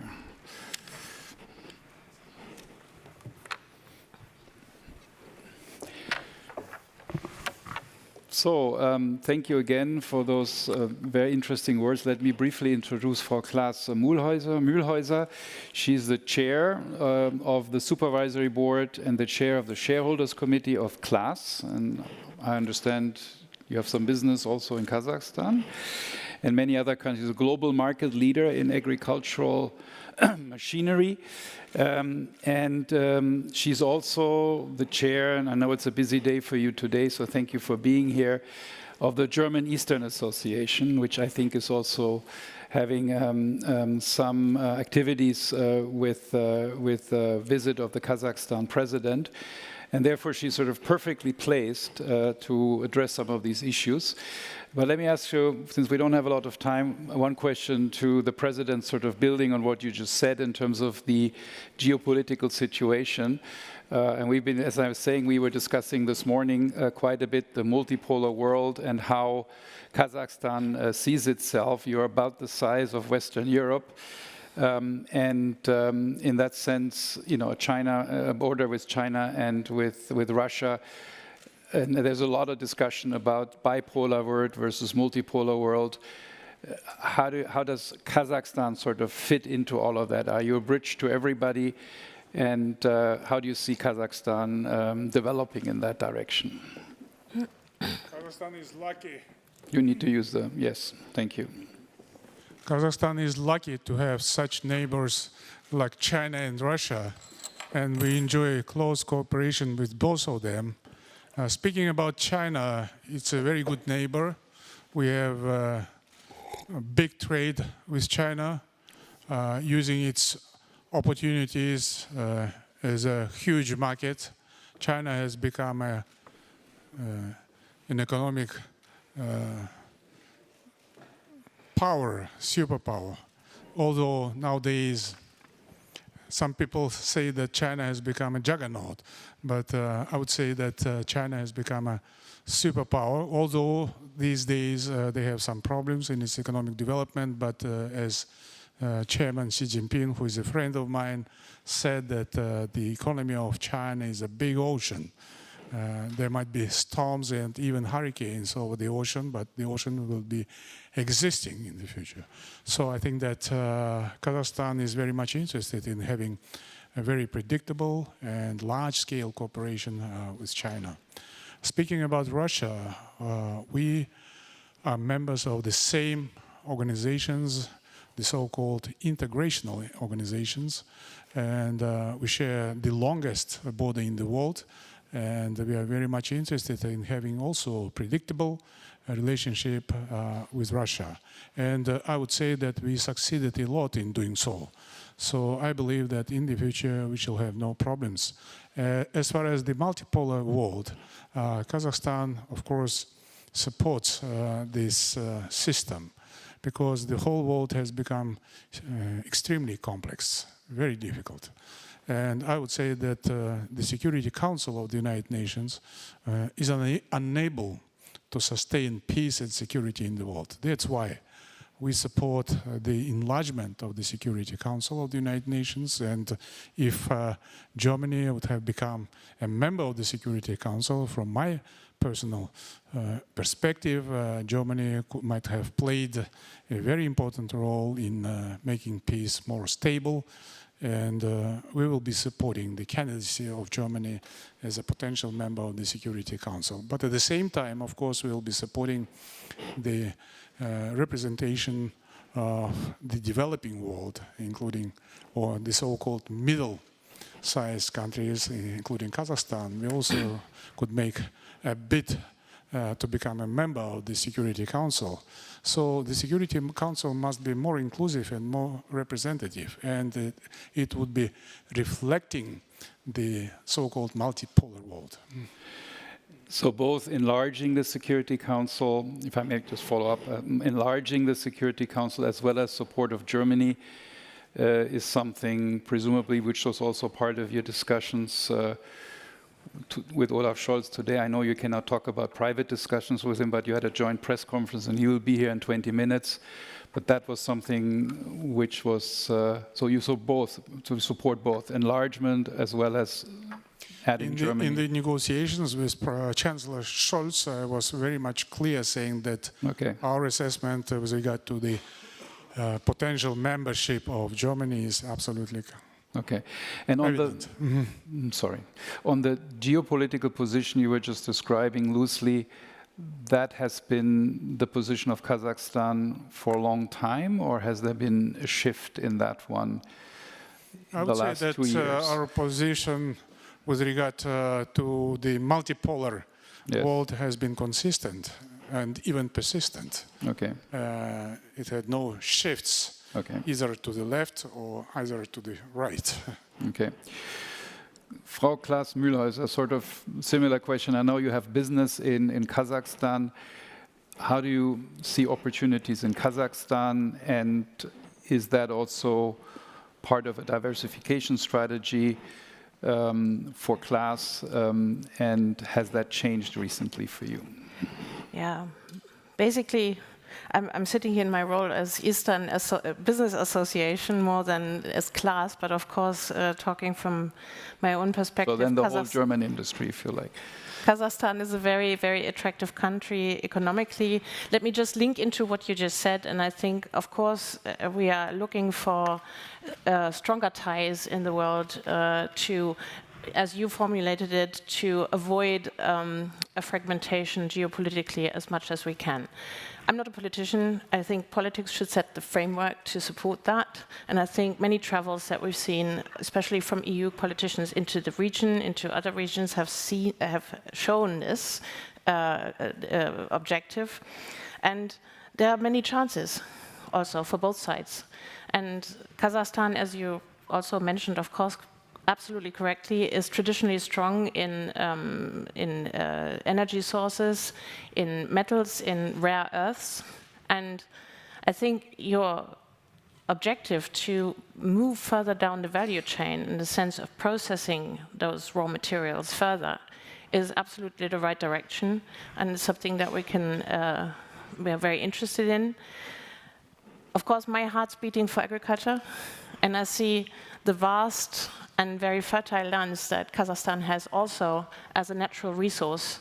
I mean, growing some of the best baking wheat in the world, but also here the same principle applies, and I think that's also interesting for both sides to move further down the value chain, and we actually discussed some of that when I visited in Kazakhstan, that I mean, meaning basically not sunflowers but oil, not maize but cornflakes. And I think these things sound quite trivial, but it's very important for an industrialization of the country.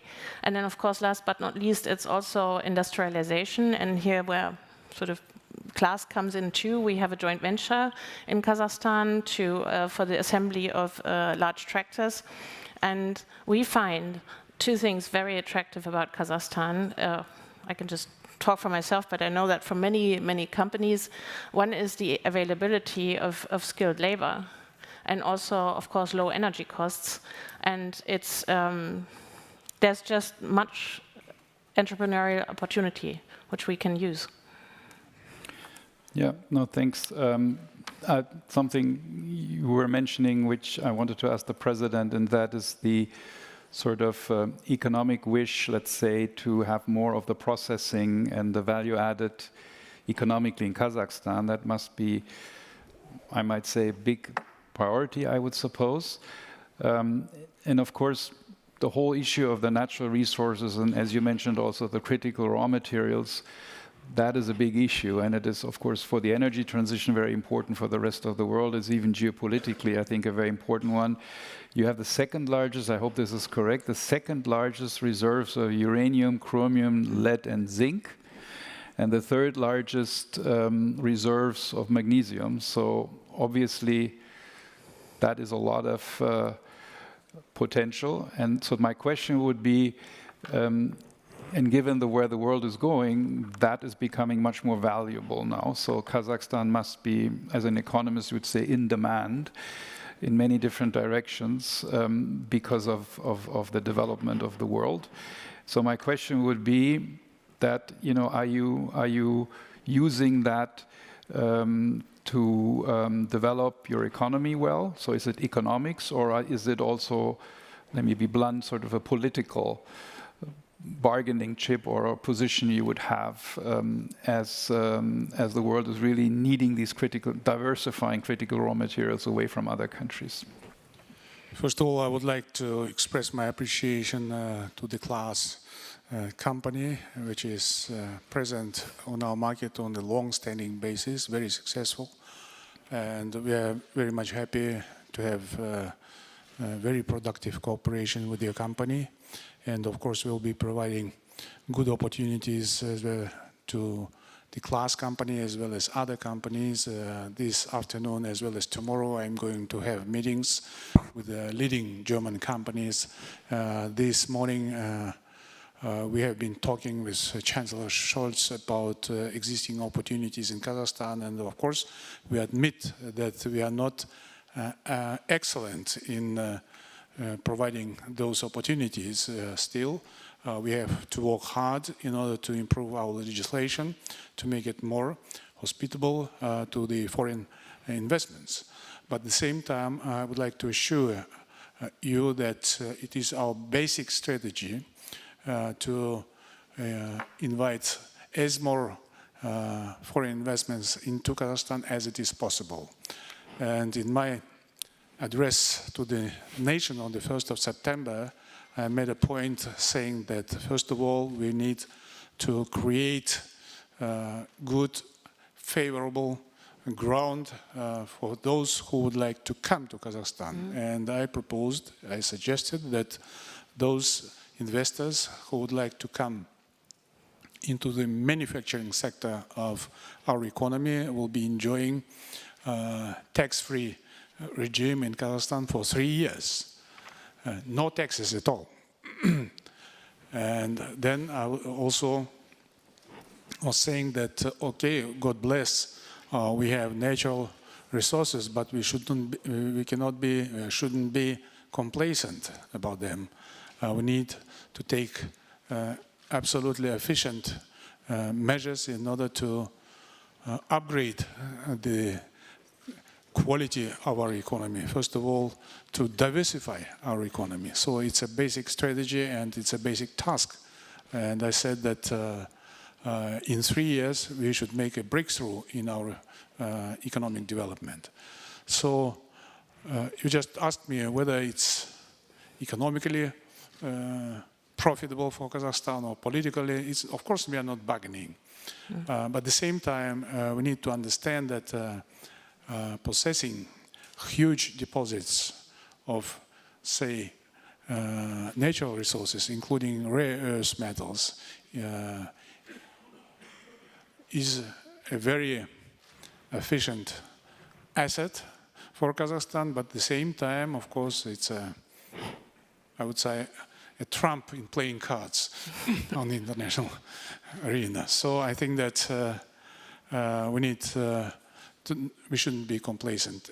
Each time I'm addressing to my people, I always keep saying that let us work hard. And of course, Germany, I said quite clearly to the press this morning that Germany is #1 for Kazakhstan on the European continent. And we will be doing our utmost in order to enlarge cooperation with your country.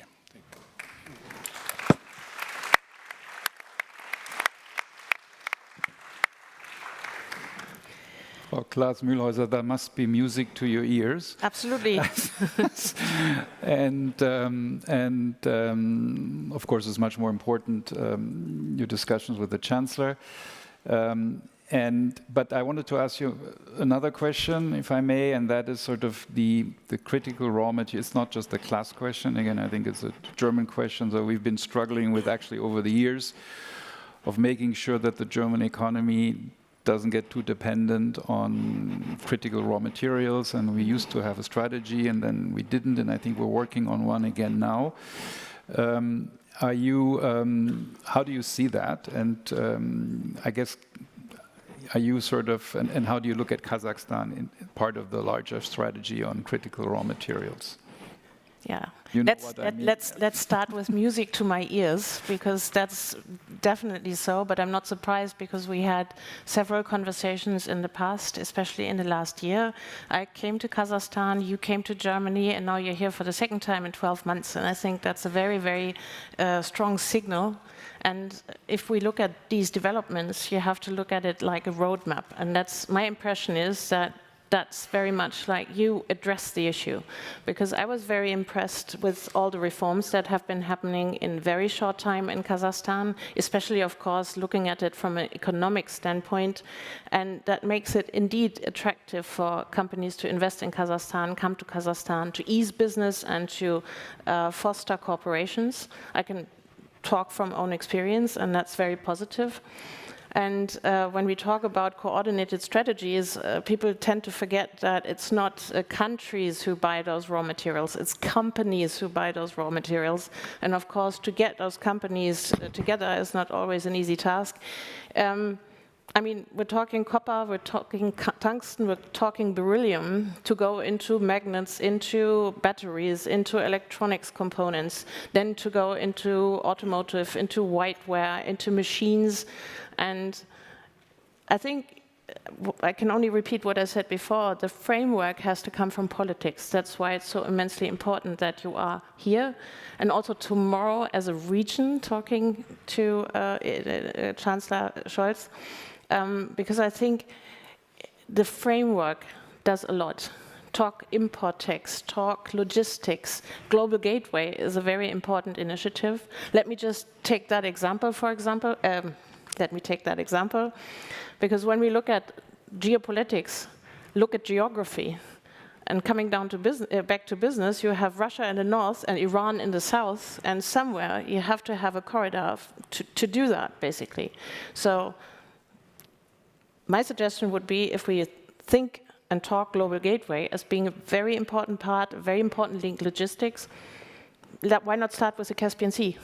From Azerbaijan, Baku, over to Central Asia. That would be a starting point which we as business would value very much to foster these things. And you have to start somewhere. And I mentioned looking at it from a roadmap point of view.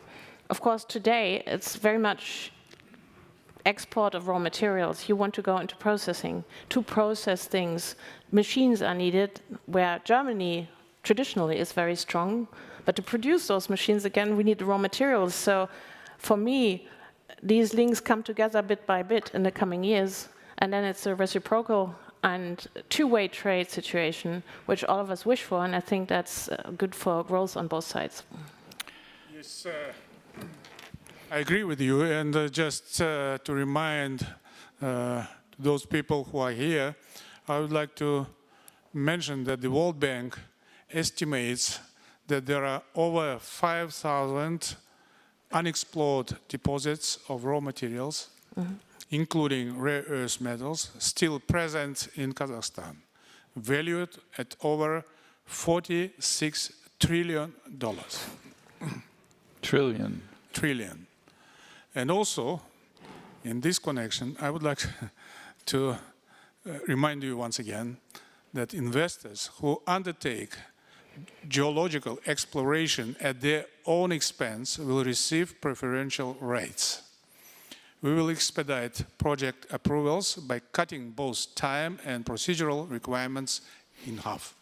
Yeah. So I think that it's one of those measures we would like to undertake in order to attract more people to come in. But at the same time, for us, it's not that important to dispatch raw materials abroad, but to process them on the territory of Kazakhstan. That's right. And you mentioned, and that's why, by the way, this morning I proposed to Chancellor Scholz to create, to establish, or to launch a consortium, Kazakh-German consortium of leading companies to make a process of processing raw materials on the territory of Kazakhstan. And secondly, you were absolutely right to have mentioned the transportation problem or issue. We are absolutely interested in diversifying the transport routes. I'm always saying about the necessity of developing the global gate or the so-called middle corridor. I wouldn't say that some of our immediate neighbors are very happy whenever I'm talking about this issue. But at the same time, from my perspective, Kazakhstan needs diversified routes of transporting goods abroad. And in this context, once again, I would like to mention the importance of Germany. And we have been talking in details this morning with Chancellor Scholz how we could cooperate and get in this cooperation.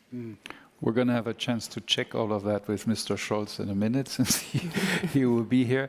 And we have one more question from the students, but I wanted to, one more. So I think this creating all these incentives for companies to invest in Kazakhstan, including 3-year tax-free, that's enormous, but at the same time, you want to make sure that some of the benefits also stay in Kazakhstan. And I think the idea of having sort of some of the value chains developed in Kazakhstan makes it a win-win situation, I understand. And I was just wondering, because you mentioned trade sanctions and the WTO, is that a concern here? Local content rules, for example, is something which in the WTO is a difficult issue. Or do people tell you it's not? First of all, to make or to create a win-win situation is absolutely important and necessary. It's a basic task.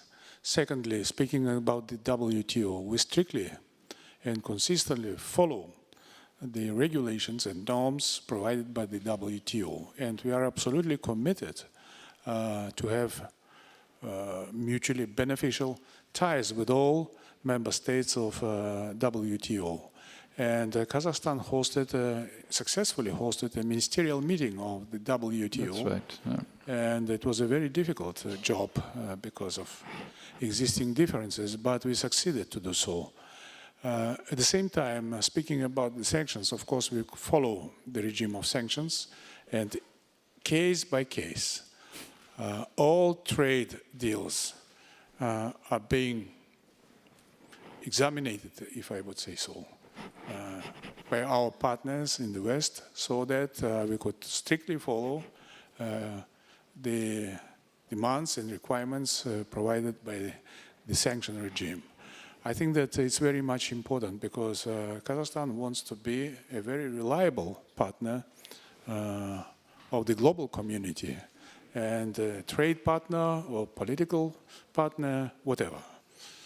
So I think that, and we have no claims with regard to our trade policy from our major partners in the West. And this policy, of course, will be followed.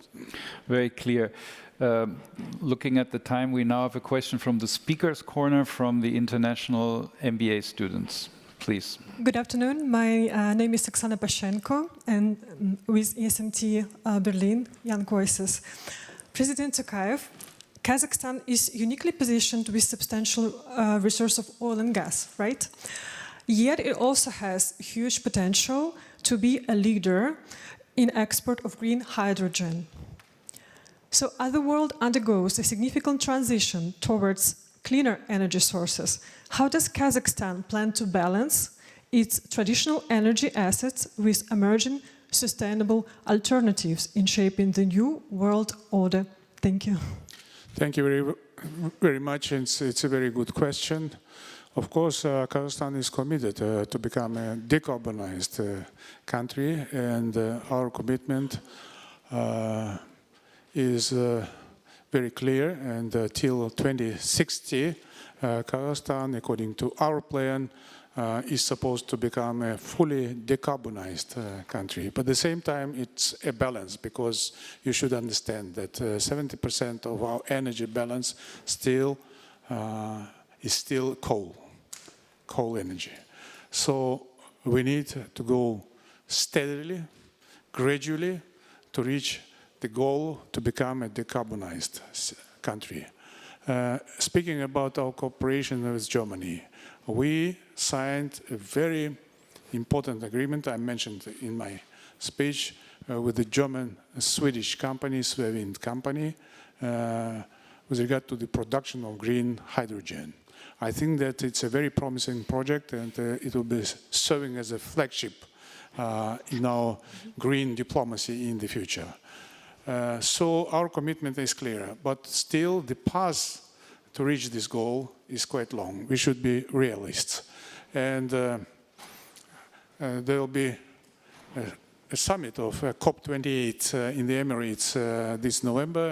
I'm planning to go to the Emirates to take part and to make my personal input in reaching those goals.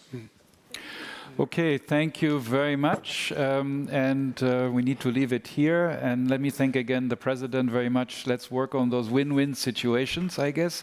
And let's also thank Frau Klaas-Mühlhäuser for this short intervention. And we now have a short break, and I would like to ask you to just stay seated, unless it's really urgent.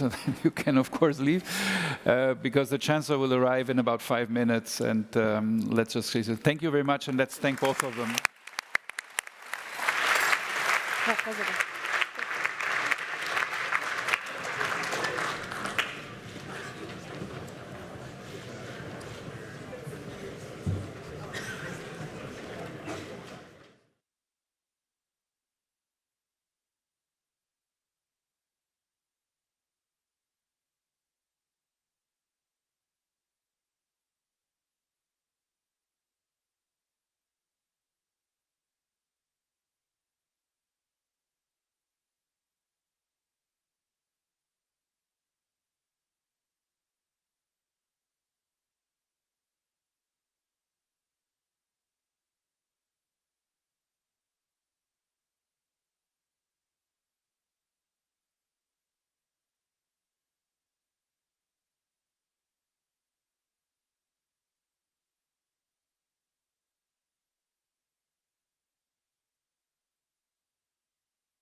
Ladies and gentlemen, the Chancellor of Germany, Olaf Scholz, will arrive shortly. For security reasons, we kindly ask you to remain seated. Thank you.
Welcome, everybody. Welcome, Chancellor. Thank you very much for joining us. We have been able the last few moments to savor the anticipation of your arrival. So now we look forward to hearing what you will say. And I'm glad that you're joined by Delphine Traoré, who is the CEO of Allianz General Insurance in Africa, the regional CEO. Let me start, Chancellor, by asking you to say a few words about the challenge that we're talking about of the multipolar world, whether this has made cooperation harder, if so how, and what challenges you see for the next few years. Thank you for your question. First, I'm absolutely convinced that we have a multipolar order. This is nothing like a method of how things should be. They are like this. And I'm absolutely opposing the idea that after we've had this bipolar order between Soviet Union and United States in the Cold War, we will now enter in a new time bipolar, but United States or China. No, this will be not the truth. Many of the countries of Asia, for instance, like Korea, Japan, Vietnam, Indonesia, Thailand, Malaysia, India, or some more, or from Africa, South Africa, Nigeria, many others to be named from South of America will not accept to be just the followers of others. So they will develop their own strategies. But it's absolutely necessary that we understand that there are some principles relevant for a functioning multipolar order. And the first is that it is not revisionist, so that no one is trying to attack others and to change borders by force, which we now see with the Russian aggression against Ukraine. And it is absolutely of essence that all the countries, how different they may be governed, understand that there are some basic rights of the people that should be looked at. If this is the case, I think we have a good chance for a peaceful development of the world, and for the people in the countries and states to find their own ways for governing, hopefully, being a Democrat, going to democracy. And Delphine Traoré, I know, I mean, you are looking on the ground in Africa at the challenges, not just the economic and the climate challenge facing Africa, but also this emerging multipolar world, which maybe provides a space for Africa, but also makes life more complicated. First, thank you, Chancellor, for the privilege and the opportunity to have a conversation with you. And I would also like to thank the Berlin Global Dialogue for the platform. If you allow, I'll maybe draw a landscape of the economic situation in Africa right now. We are 1.4 billion people. 60% of our people are below the age of 25. Then we look at the economic growth in the past few years, which has outperformed the rest of the world, to be honest. We are also home to most of the raw materials that are necessary for the energy transition. But we are a continent in crisis, right? Our youth are unemployed. Our women are often marginalized. Our children are hungry. 1 in 4 Africans go to bed hungry every day. Our climate, at least we are heating faster than the rest of the world, which means that our soil are being destroyed by extreme weather events. So we are in a situation where it will be important to have our global, at least our African leaders, both from the private and public sector, so I appreciate that you recognize that today, Chancellor, at the table of the discussion, because it's important for us to discuss what is important for the energy transition, because we have a key role to play, but also where financing goes when it comes to climate adaptation. There's been a lot of opportunities supported by the German government and also by Allianz blended finance mechanism to support climate adaptation, climate change. We have the Africa Growth Fund. We also have the one that you've been personally supporting, which is your Global Shield against climate risks, with an important support from German government to start, at least the first pledge. So I think it's important that the conversation happens across the board, that we are all often at the table, so that we can take the continent further. Because we cannot get to net zero in 2050 unless we invest into Africa energy transition.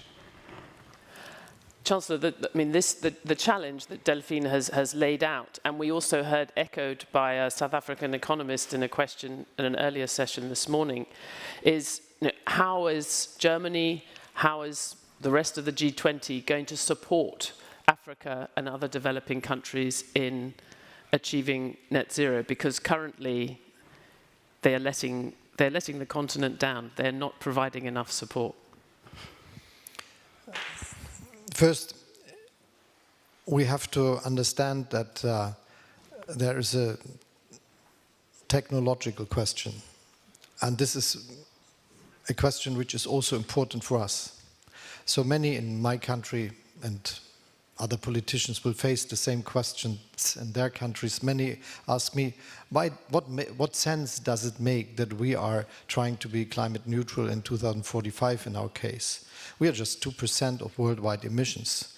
And let's do something at another place. It may be useful much more. So my answer to this is, all what we want to do and what we want to achieve is that there will be big growth also in the countries of the global south, especially in Africa. And if whole Africa is just going following the path we followed the last 200 years, this will be not really something that works for the whole planet. We couldn't live on this planet if all people of the world, the 10 billion of the midst of the century we will face, will have the standard of living we had in the 60s of the last century. And this is something we can reach, and I'm quite confident that this is feasible, but it will not work if we do it with fossil fuels, if we do it with coal, oil and gas, because then the planet will not survive this approach. And what we have to understand in Europe, in North of America, and many of the rich industrialized countries, that it will not be a solution that we just give money for not developing and for just staying where they are. So we have to invest into the in the technologies that could be used on the globe for growth at all the different places, but without harming environment. Mm-hmm. The second is we have to use the resources the countries have, and this is especially the case when we look at minerals and raw materials and all the things necessary for energy transition, for instance, as you mentioned. I'm absolutely sure that it is necessary that we organize a chance that mining could be done in these countries, looking at environment, looking at indigenous people and their situation so that all will benefit from it, but that we are also ready to organize that the first refinement, the first processings are done at the place of the mining, because this gives growth and wealth to the countries and is much better for environment. And I think this is a change we need in the global way to act with minerals and these developments. We have debates about raw materials coming just from 1 or 2 countries. But if we look more deeply into the case, we will find out the material is grabbed somewhere else. Mm-hmm. So it would be a much more resilient world if we develop these industries in those countries for all of us, and it gives a chance for development in the countries. The next, I think, which is important, is that we understand that there are some needs where the world is depending on a rare number of suppliers. Let's just look at fertilizers, a question which is so important now when we look at the agricultural sector. There are difficult because the exports from Russia, Belarus, and Ukraine are hindered in the one or the other way, and the whole world is depending on all these things coming, for instance, from Russia. And why not making it feasible that there is a production, that there are production sites in Africa, in South of America, and other Asian places for making the world more independent?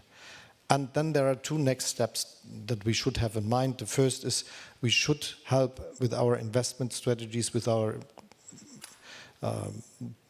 with the development banks, that there is a chance for developing renewable energies in the countries, wind, solar, which is not really used intensely in Africa, though it is the best place to do it. And this is the same with all the needs we have with geothermal developments. There are many places in Africa where this could be a relevant factor also for electricity production, not just for heating. And understanding this, there is a good chance for development which we can make feasible in partnering. On the other hand, we have to cooperate. The development banks have to change their strategies. We are working intensely on that.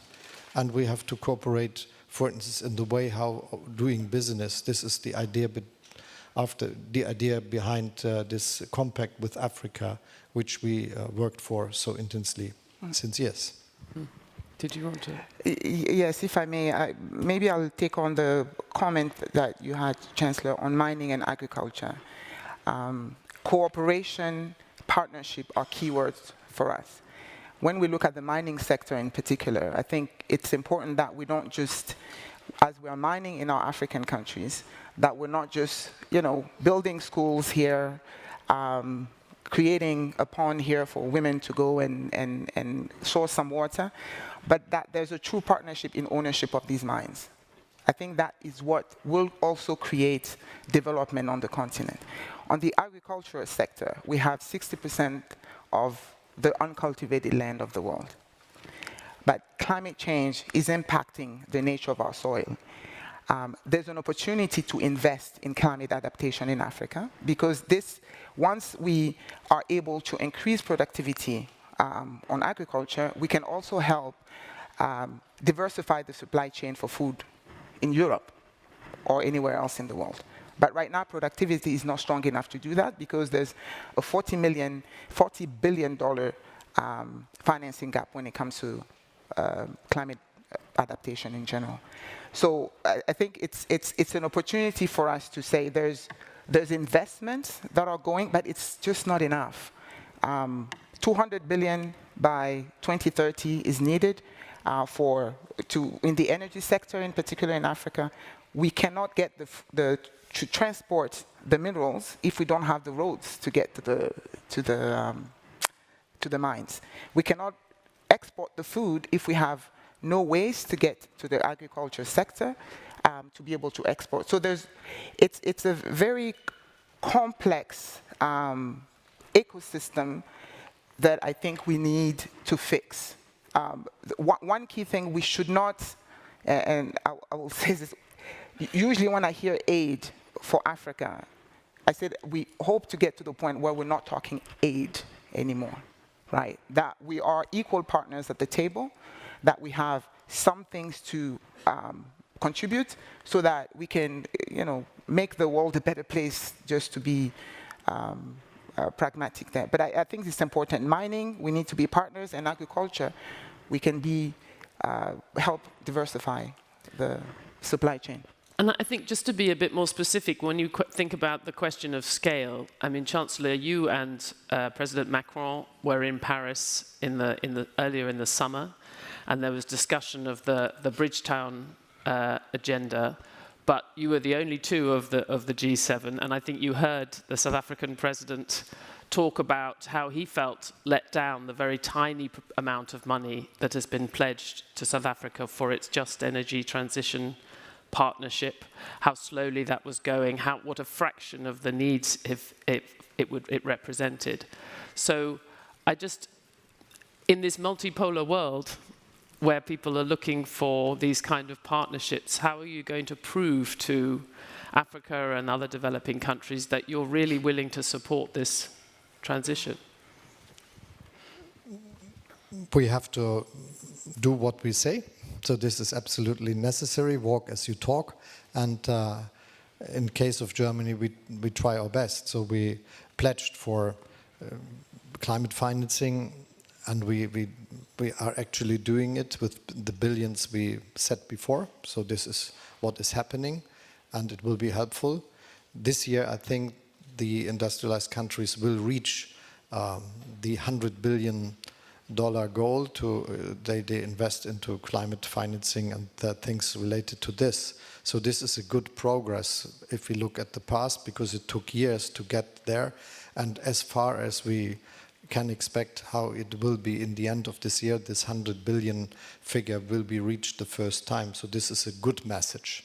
But there are still a lot of things to be done, and this is also the case when we look at the Just Energy Transition Partnerships, which we established, and very good format that works with many countries, and all have to do their case. And looking at Germany, we can say there is a strong contribution. It's not just loans, it's also grants, and this is something we are proud of. But Germany itself has shelved plans this week for stricter energy rules for new houses, and has made less aggressive the targets to replace oil and gas heaters in private housing. I mean, when you say you have to walk the walk, you are reducing your own targets to meet your goals. No, we are just managing to act more intelligent. So this is what we are doing. And So watering down those commitments will not affect in any way your ability to meet your 2030 target? We are intensely working on this. The first thing is that we are doing all our best that we meet our energy transition goals, which means that we will have 80% of renewable energies producing electricity in Germany, which is something. And this will be more electricity as we produce today. Germany is one of the most industrialized countries, and this is a very special aspect of the German economic model. And so we use a lot of energy. Today it's 650 terawatt hours, which is a lot. But we will increase this to 750 or 800 in the end of the decade. And 80% of this will be renewables, which is a big lot. And we are also discussing how to increase the electricity production for the 30s, developing the grid that is necessary for doing so. So the investments are now planned for the end game of the electricity grid in 45. And we are also deciding on plans to produce electricity with gas and later hydrogen if there is not enough sun or wind in Germany at the time when it's needed, because we need a 24/7 supply of electricity to all the companies and all citizens. And this is essential that we reach this. We will take our decision on the hydrogen grid in Germany this year, and the necessary decisions related to that, so that all can trust in their own future, because they know electricity and hydrogen will be there if the companies are looking for this. And the same is with electromobility and the change in the reducing emissions with cars and trucks.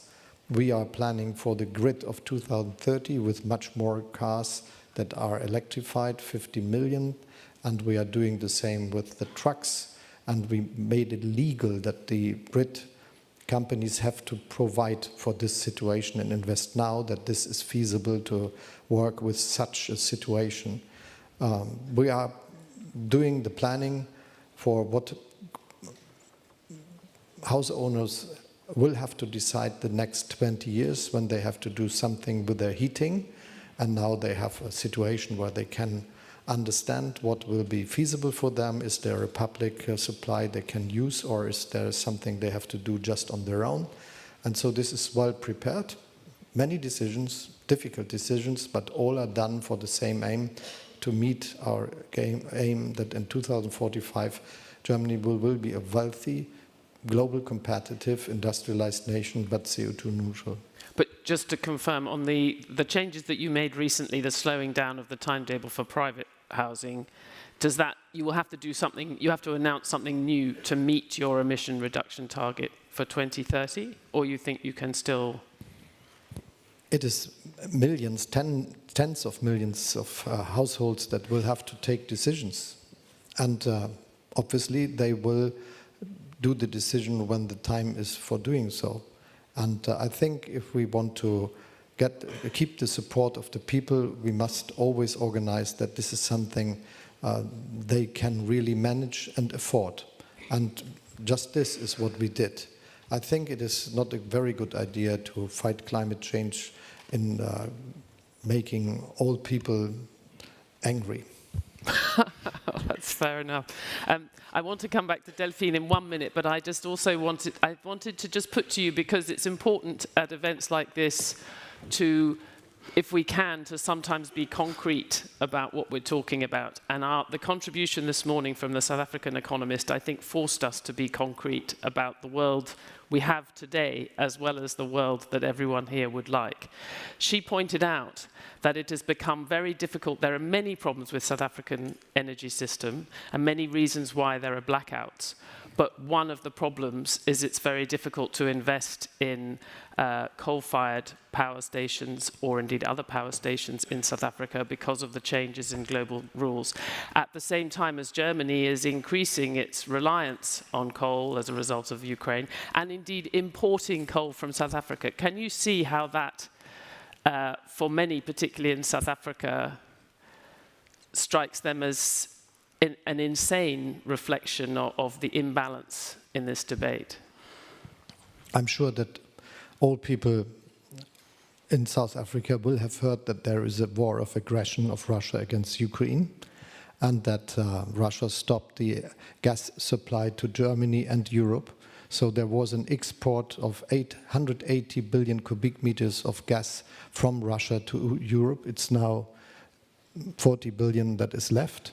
So something had to be done to survive this very special situation. And this is what we did. And luckily, Putin planned his war not at the right time. If he would have done 5 years later, we would not have had the possibility just to use the old coal plants for producing electricity, but we still had them because we closed them 1 year ago or 2 years ago. And so we reopened them, but we will continue with what we said before. In 2038, we are out of coal for electricity, and this will be not changed. If I may, I think this debate has been going on in Africa for a while, that we have not been able to industrialize ourselves yet, so it's important that we continue using coal, that we continue using oil and gas for this. I have to maybe disagree a little bit, and I'll get some of my African colleagues on my back, but our planet is a global good. So if we get into the conversation, yeah, but you used it, and I mean, you were able to industrialize yourself with certain dirty energy, so now you need to let us do the same thing. I mean, we're going to go into circles, and at the end of the day, we're not going to get to net zero anytime soon. I think what is more important, and this is my ask to you, dear Chancellor, is to say we need to accelerate the investment then into green energy in Africa. We understand that the 100 billion will be met, but those tend to be focused in certain parts of the continent. It's North Africa, it's South Africa. So I was grateful to see that you have visited the rest of the continent, some very difficult areas in 2022 and also in 2023, hoping that this is also an opportunity to start investing in the rest of the continent, but there's an acceleration needed. Blended finance has worked quite well. There's a lot of work being done between Allianz and the German government, and I think we need to see more of that. Accelerate that, so some nations that are still trying to industrialize themselves are not continuing to use these energy sources. which is impacting the rest of the world. The argument from my colleagues will be, yeah, but we are emitting less CO2 than the rest of the world, which is absolutely true. But there's also a responsibility now for the rest of the world to also invest faster into green energy in Africa. I do agree. So we have to work on creating an investment environment that works. And yes, there is a lot of public money that will be spent, and I spoke about the amount and the big number of the big figures that Germany is contributing. But in the end, it will be just a small percentage of what is needed, because the real investment must come from the private sector. So our politics must go about the question how we can manage, create a situation where this is happening. Mm-hmm. Because when it happens, a lot of things will be feasible.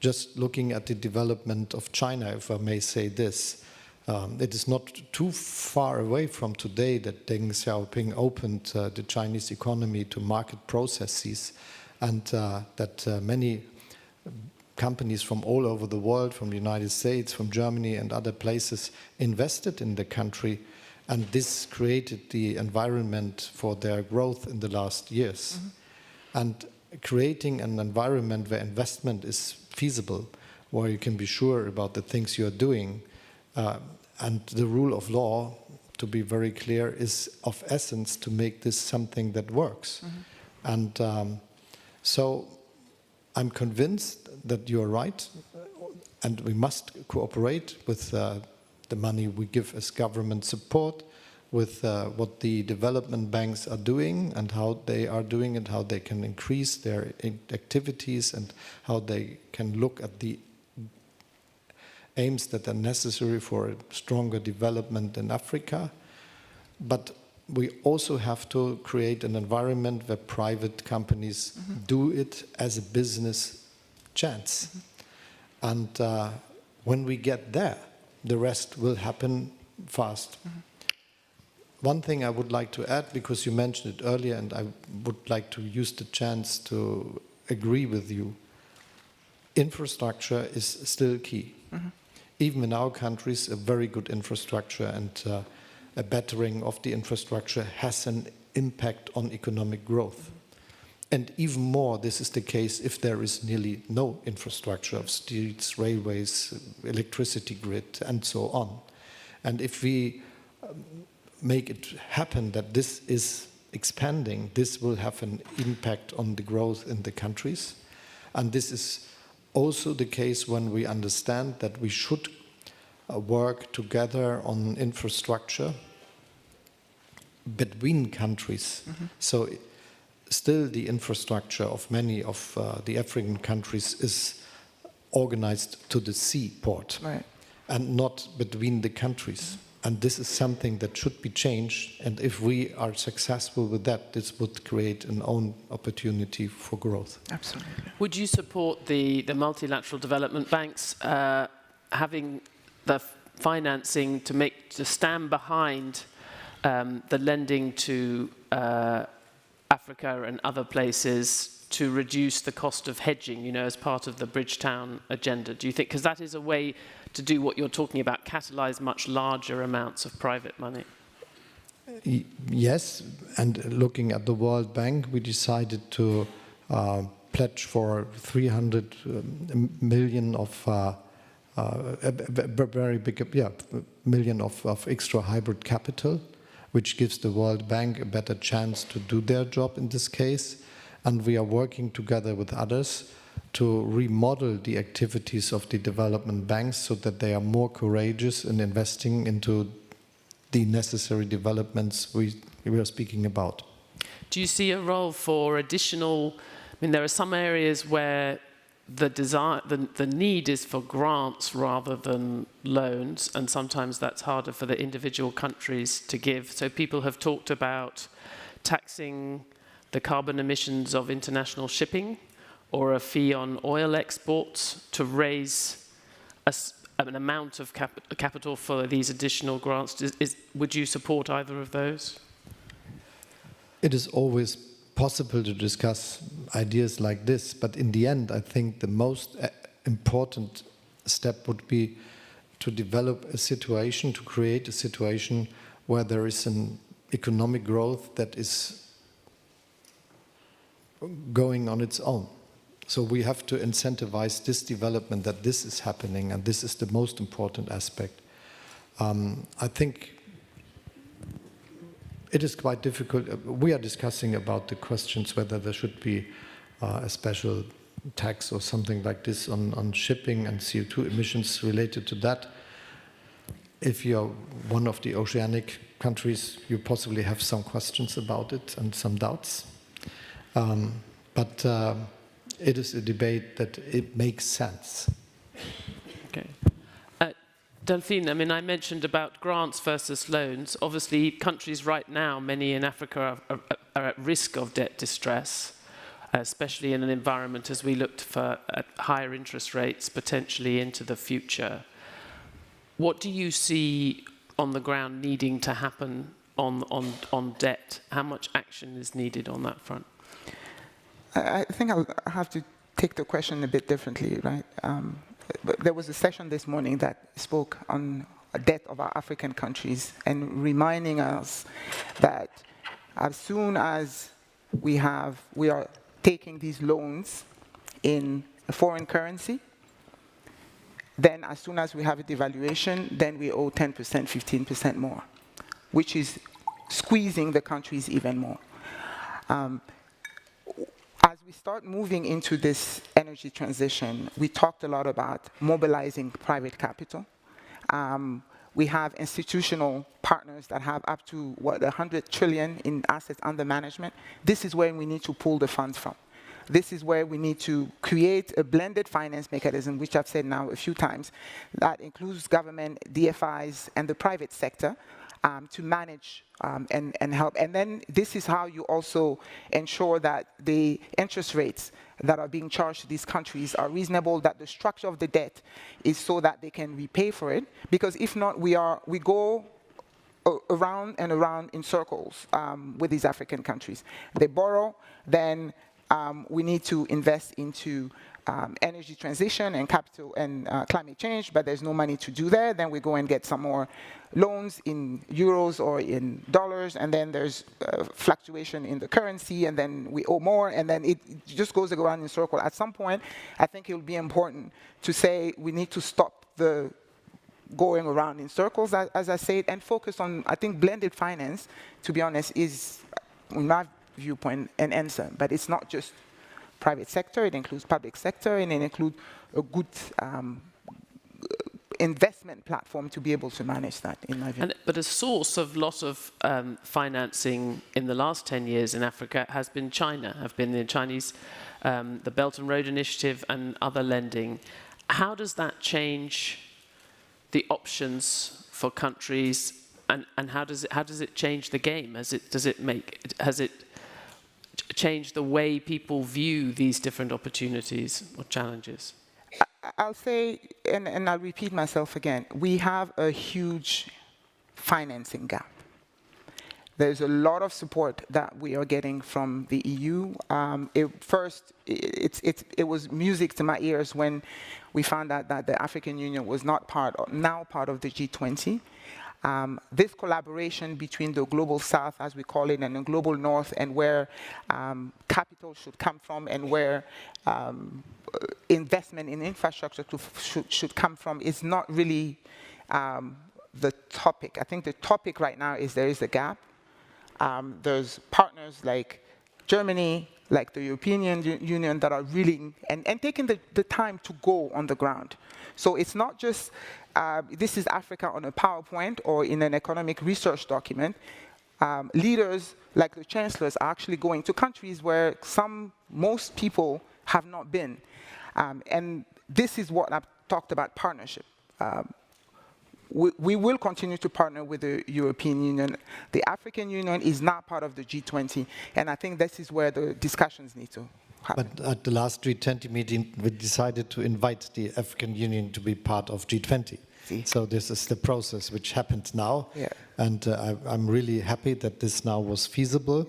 and was also a very good message, because it was a mistake that just the number of African countries participating in G20 is that small. Yeah. And that it is also the case that the African Union was not invited. Now it will be different for the future. I think there is a question with debt, and there is also a question with debt from China, to be very clear on this topic, because different to what many people think, the biggest lending is coming from China, and not from the European Union, not from the United States, and the institutions related to them. And big parts of the government debt problems in Africa are the money that could not easily be paid back to China. So this is why we always invited our Chinese partners to go into the Paris Club, which they have not done so far, with saying they are just a developing country.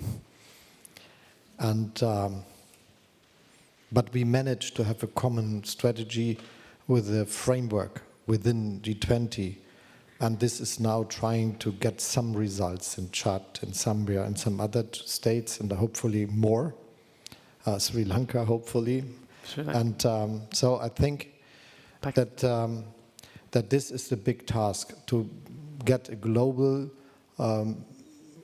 agreement that we have to help those countries whose debt are too big to pay for. And how is that? Are you still confident, or are you confident that you can have the conversation with China on those issues, bringing them more around the table, trying to involve them in these debt renegotiations, involving them in climate conversations and collaboration, at the same time as we have so much focus on tensions between the US and China, and of course the EU now also potentially launching a trade war against China, a long way in the distance. Obviously, this will not happen. But when you took that is the challenge of multipolarity and multiple levels of discussion. Do you find it is difficult to maintain? Do you think it is a challenge to maintain this conversation with China at the same time as the debate is becoming more fractious on the economic front? It is a challenge. It is complicated, but it is a need that we find a common solution.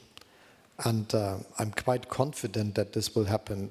I'd already mentioned the common framework we built with G20 to find a way how cooperation could happen, though not all are participating in the Paris Club. Because the Paris Club is, in the end, the lessons Europe and North America learned from their mistakes in loans to countries that they could not pay them back. And now we are inviting others to learn the same lesson. And I'm sure we will find states we are not discussing about today that will be in the same situation, because they will understand that not all the money they give to others will come back, because they will not afford, will not be able to manage this.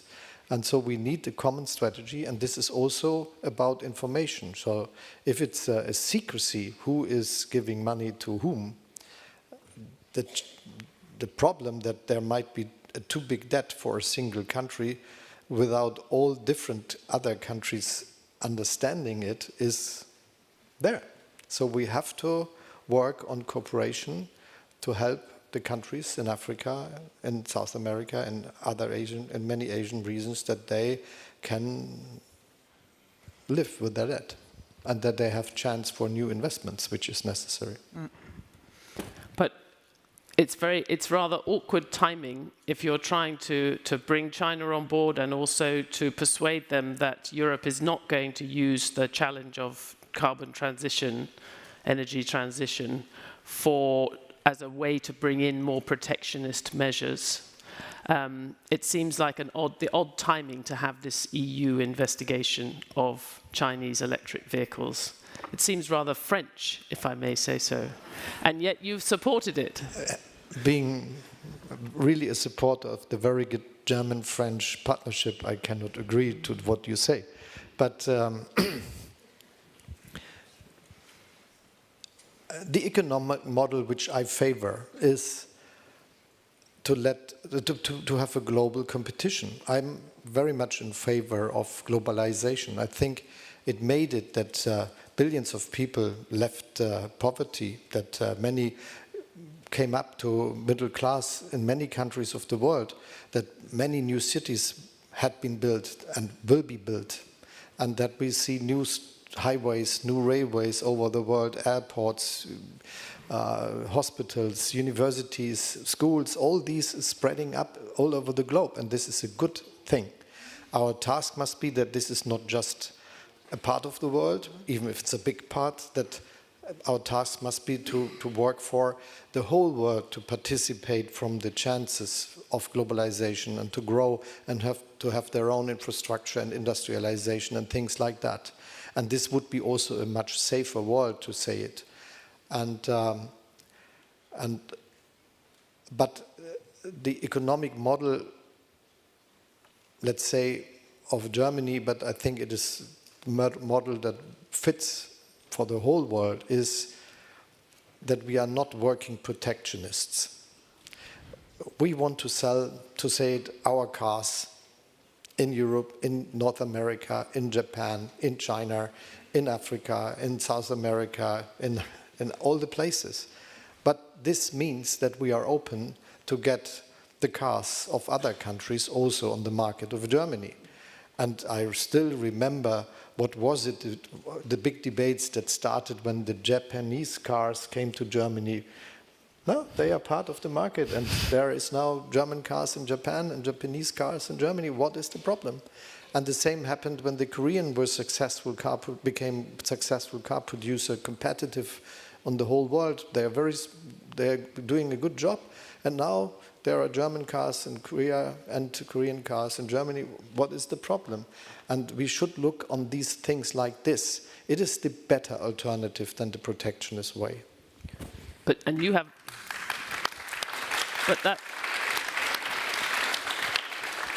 it sounds like you're saying the European Commission and France should not be so concerned about these imports and should worry more about German exports. I think that what is the big thing behind globalization? That we are always discussing about the big companies, and yes, they are there and they are really successful.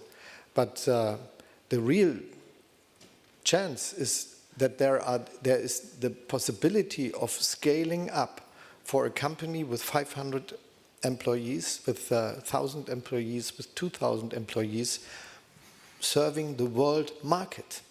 And if we reduce for this Mittelstand companies of the world with 500 employees the market to certain regions, they will never get the scales necessary for all the technological and economic developments to produce cheaper products. So you see me as a social democrat favoring market economy. Only in Germany. We have, I want to go back to Delphine, but I also want to put you on notice. Questions from, if you want to go to the now familiar location to ask a question. You've got your Chancellor here, you know, quite a good opportunity. Okay, well, you must go over there. But Delphine, I have let the Chancellor take too much of the floor, but, you know, he's the Chancellor. Yes. I had my ask, so I'm okay. You have asked, and you've focused us on the financing gap. But what is one concrete action on that? I know you talk about blended finance, but is there something that would be relatively easy to agree, whether at the COP28 or at the next finance ministers meeting of G20 to support you on the ground doing that? I have to say, I hope that we have African cars in Germany in my lifetime. And he's going to welcome those as well. There will be no probes. That would be good. I think one point is there's a lot of, we talked about blended finance, there's a lot of investment happening. I'll maybe share one of the big ones that happened and is moving the needle. We need more of those. There's the $8 billion investment in a railway in Egypt that was supported by the German government and Siemens. This will give 40,000 people a job, and from what I understand, it will also even reduce carbon footprint by 70% because people, I mean, we're in a country of 100 million people. People will no longer be taking cars and buses, etc. These are the type of investment that move the needle. So if there's one ask, is that all investments, can we start with the B number rather than the M? Right? Because that's where we see the change. We see small investment here and there, 100 million committed here, 200 million committed here, but it's creating these large-scale investment that really move the needle. And when it comes to what's I do agree. When it comes to what's going to be needed, it's got a T in front of it, not even a B. Exactly. So, exactly. Okay. Question, a brief question so we have time. Yeah, thank you very much. Matthias Döpfner, CEO of Axel Springer. I have a question to both of you, and I'm very glad that the Chancellor touched upon China because I think it is definitely the big elephant in the room. But I think we need to go beyond that point of just saying we do trade with everybody and no protectionism. That is very clear, but we are doing that at a moment on a very asymmetrical basis. China, as you have mentioned, is still considered in the WTO as a developing country, although it's the second biggest economy in the world. China has just sold 100,000 units of BYD cars, highly state subsidized, to the biggest German car rental company, which is of course not an example of symmetric competition. It's unfair competition, or in any case it's state subsidized competition. China is contributing 32% to world CO2 emission. That is more than the 5 biggest emitters together, more than the US, the EU, India, Japan and Germany and Russia together, not the EU. So, and China has increased its coal plant power in 22 more than the rest of the world combined. So any green tech discussion, any climate policy without China is pointless. To reduce the 2% of CO2 emission by global air traffic is nice, but it's not going to solve the problem. So I think we have to deal with China. And here's my question. I think to negotiate with China, to invite China, and to create incentives for China to do trade with us based on fair terms is nice, but you should do it out of a position of strength. Could you imagine that there is an alliance of countries, the US, the EU, India, Japan, other big democratic economies, and Africa, although Africa is already highly dependent on China. Could you imagine that through such an alliance we could simply increase our negotiation leverage with China? Thank you.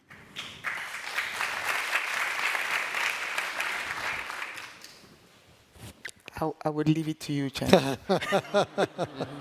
So first, thank you for making the point that all the goals we are working for will just work if we have the same aims together with China and others, and that we invite all to participate in solving the problems. This is what we are trying with COP28 and all the activities related to that.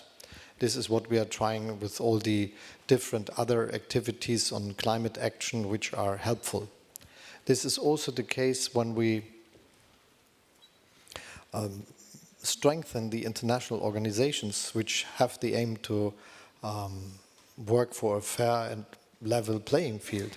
So I very much would like to underline the answers possibly WTO, and the other answer is possibly OECD. So.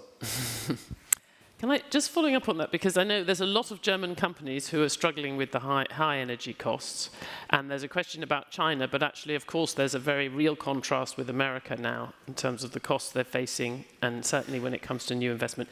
You've said you don't want to have a permanent subsidy scheme to help industrial companies with their power prices. But are you maybe thinking about a temporary support mechanism? Because at the moment it feels like the Mittelstand and others that you're talking about have a massive disadvantage on the cost front, on power costs. So especially in the crisis we faced when there was the stop of energy supply from Russia from one day to other and all the energy prices increased, we did a lot to do this. We created a 200 billion fund for subsidizing industry and private customers just to survive the situation. And many here in the room will be quite impressed because this is not the money they can use for all the problems they try to solve. It was a big number. It will not be necessary in the end to use all of them, but it was the statement all could rely on that we will be able to fight the situation. And we did in the end. We managed the energy supply question and we also managed the pricing problems with the best means we have. And now the biggest task is that all the decisions we are taking are not making it impossible to reach the aims we are following. So we want to have a permanently cheap energy and electricity supply in the future. And this is why it is today necessary to invest all the money we need for having renewable energies as for electricity, for changing the way of production for steel companies, for chemical companies, for those producing cement, pharmaceutical companies, and this is what we are doing, and it's running quite successfully. There is a debate whether there is a short period where extra subsidies would be necessary, but there is a good reason behind the need for a long discussion on what is the right way to do, because if we then hinder the necessary investments into increasing our grid and things like that in new production sites, for instance, for cheap renewable energy, this would be a mistake. So it is not very easy to do it, aside of the question of money to be spent. We are looking at it. I wanted to check that there's a question here.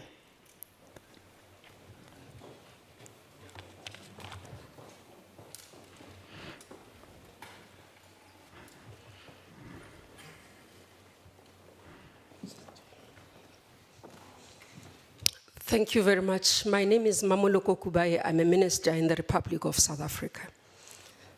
Thank you very much for the insights, Chancellor. We really appreciate it, and the discussion has been quite enriching. As you know, in South Africa, we are indeed, and I picked up quite a lot of discussion about our country and the just transition. Part of the challenge in terms of what we have to face, I guess, it's what all of us have to face, the challenges of our society, our citizens, and having to look at what is important in terms of our own citizens in our countries. But more importantly for us, and I think the conversation went into funding, we're having difficulties because some of the conditionality of the funding are related to the targets, the global action plan that we have. And in that case where we have darkness and we're trying to fundraise, including our own banks, and part of what I would want to know, would we be supported, would you stand and support us as a country and the continent in terms of the review, because we're likely not to reach the 7 years targets, the review of the global action plan so that we can be able to have sustainable communities and society. Thank you. So we have ended up talking quite a lot about South Africa, but that is a specific question. But I think there is an appeal for being pragmatic. Yes, I agree. It's always necessary to be very pragmatic in dealing with the things you agreed on. And this is, I think, what I would always support. Just coming back to what you said, I think it is really necessary to look at the real situation. And it was important for me to speak with many leaders from Africa.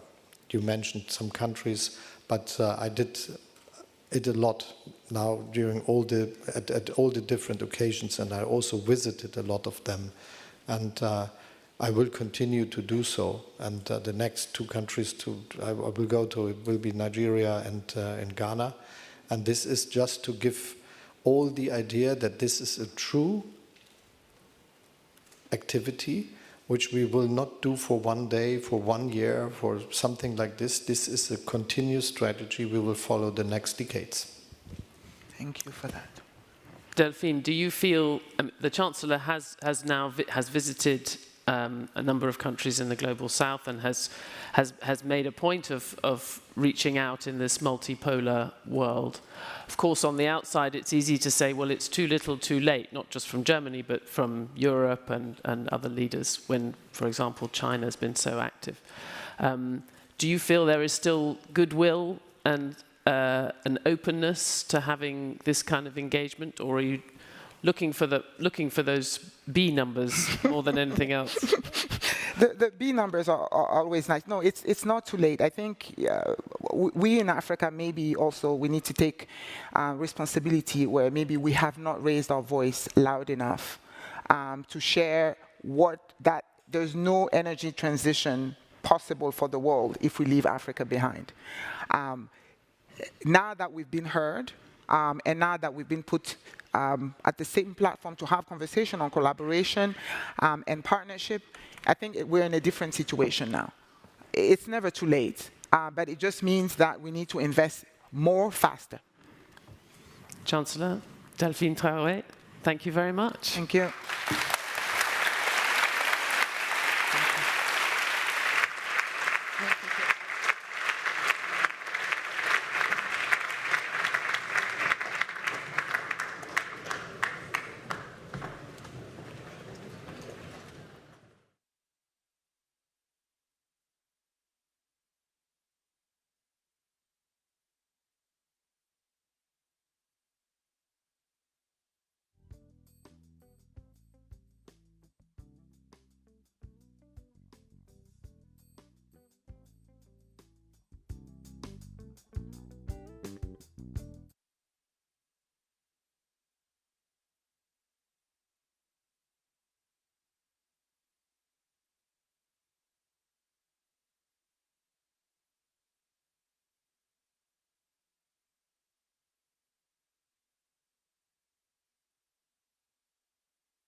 Looking for you for so long. I was blind and deaf to know where beauty lies. It was covered for years by your deeds of careless man. I suspected it was close, but it seems so far away. Now I depend on you.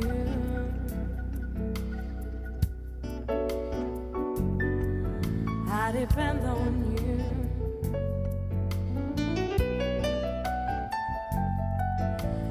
Warmth of the sun, life upon the ground, secrets of the stars, colors of the sea, meant so little to me, was so far from me, but in every trouble was always there. Now I depend on you.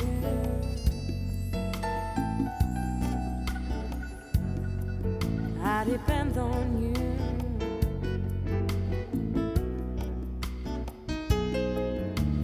Everyone from time to time listens from their heart.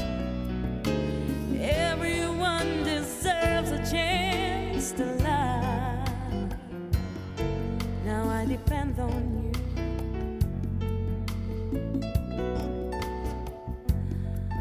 I depend on you.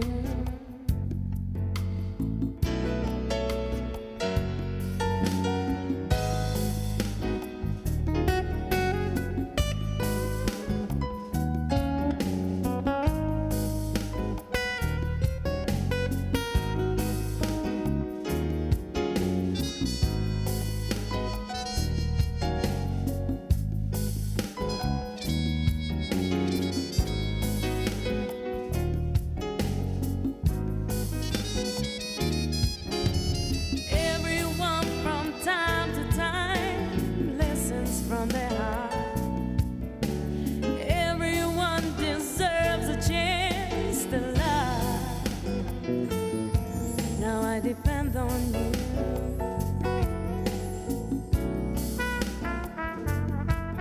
I depend on you.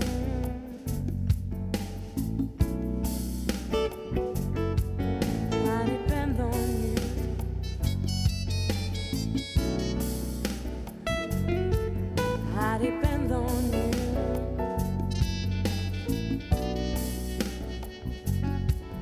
I depend on you.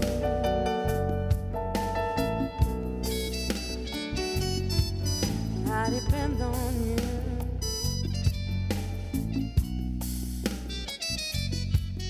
I depend on you. Hi, I was calling you last night, so I just wanted to tell you that nothing has changed.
Well, good evening, everyone. Thanks so much for joining us here at the dialogue here in Berlin. We're going to talk about something that I think maybe we've heard a little bit about over the last couple of months, which is AI.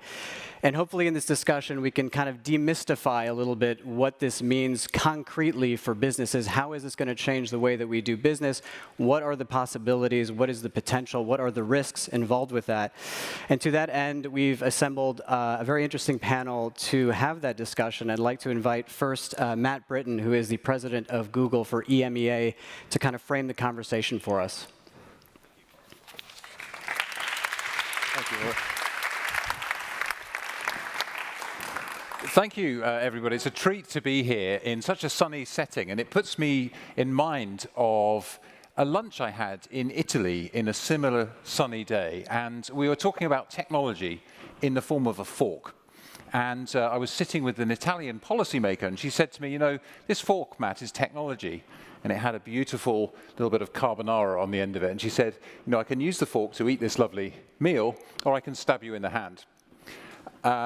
And I thought I'd upset her, but what she meant was, you know, we harness technology for good. We don't ban forks, but we have consequences for people who misuse them.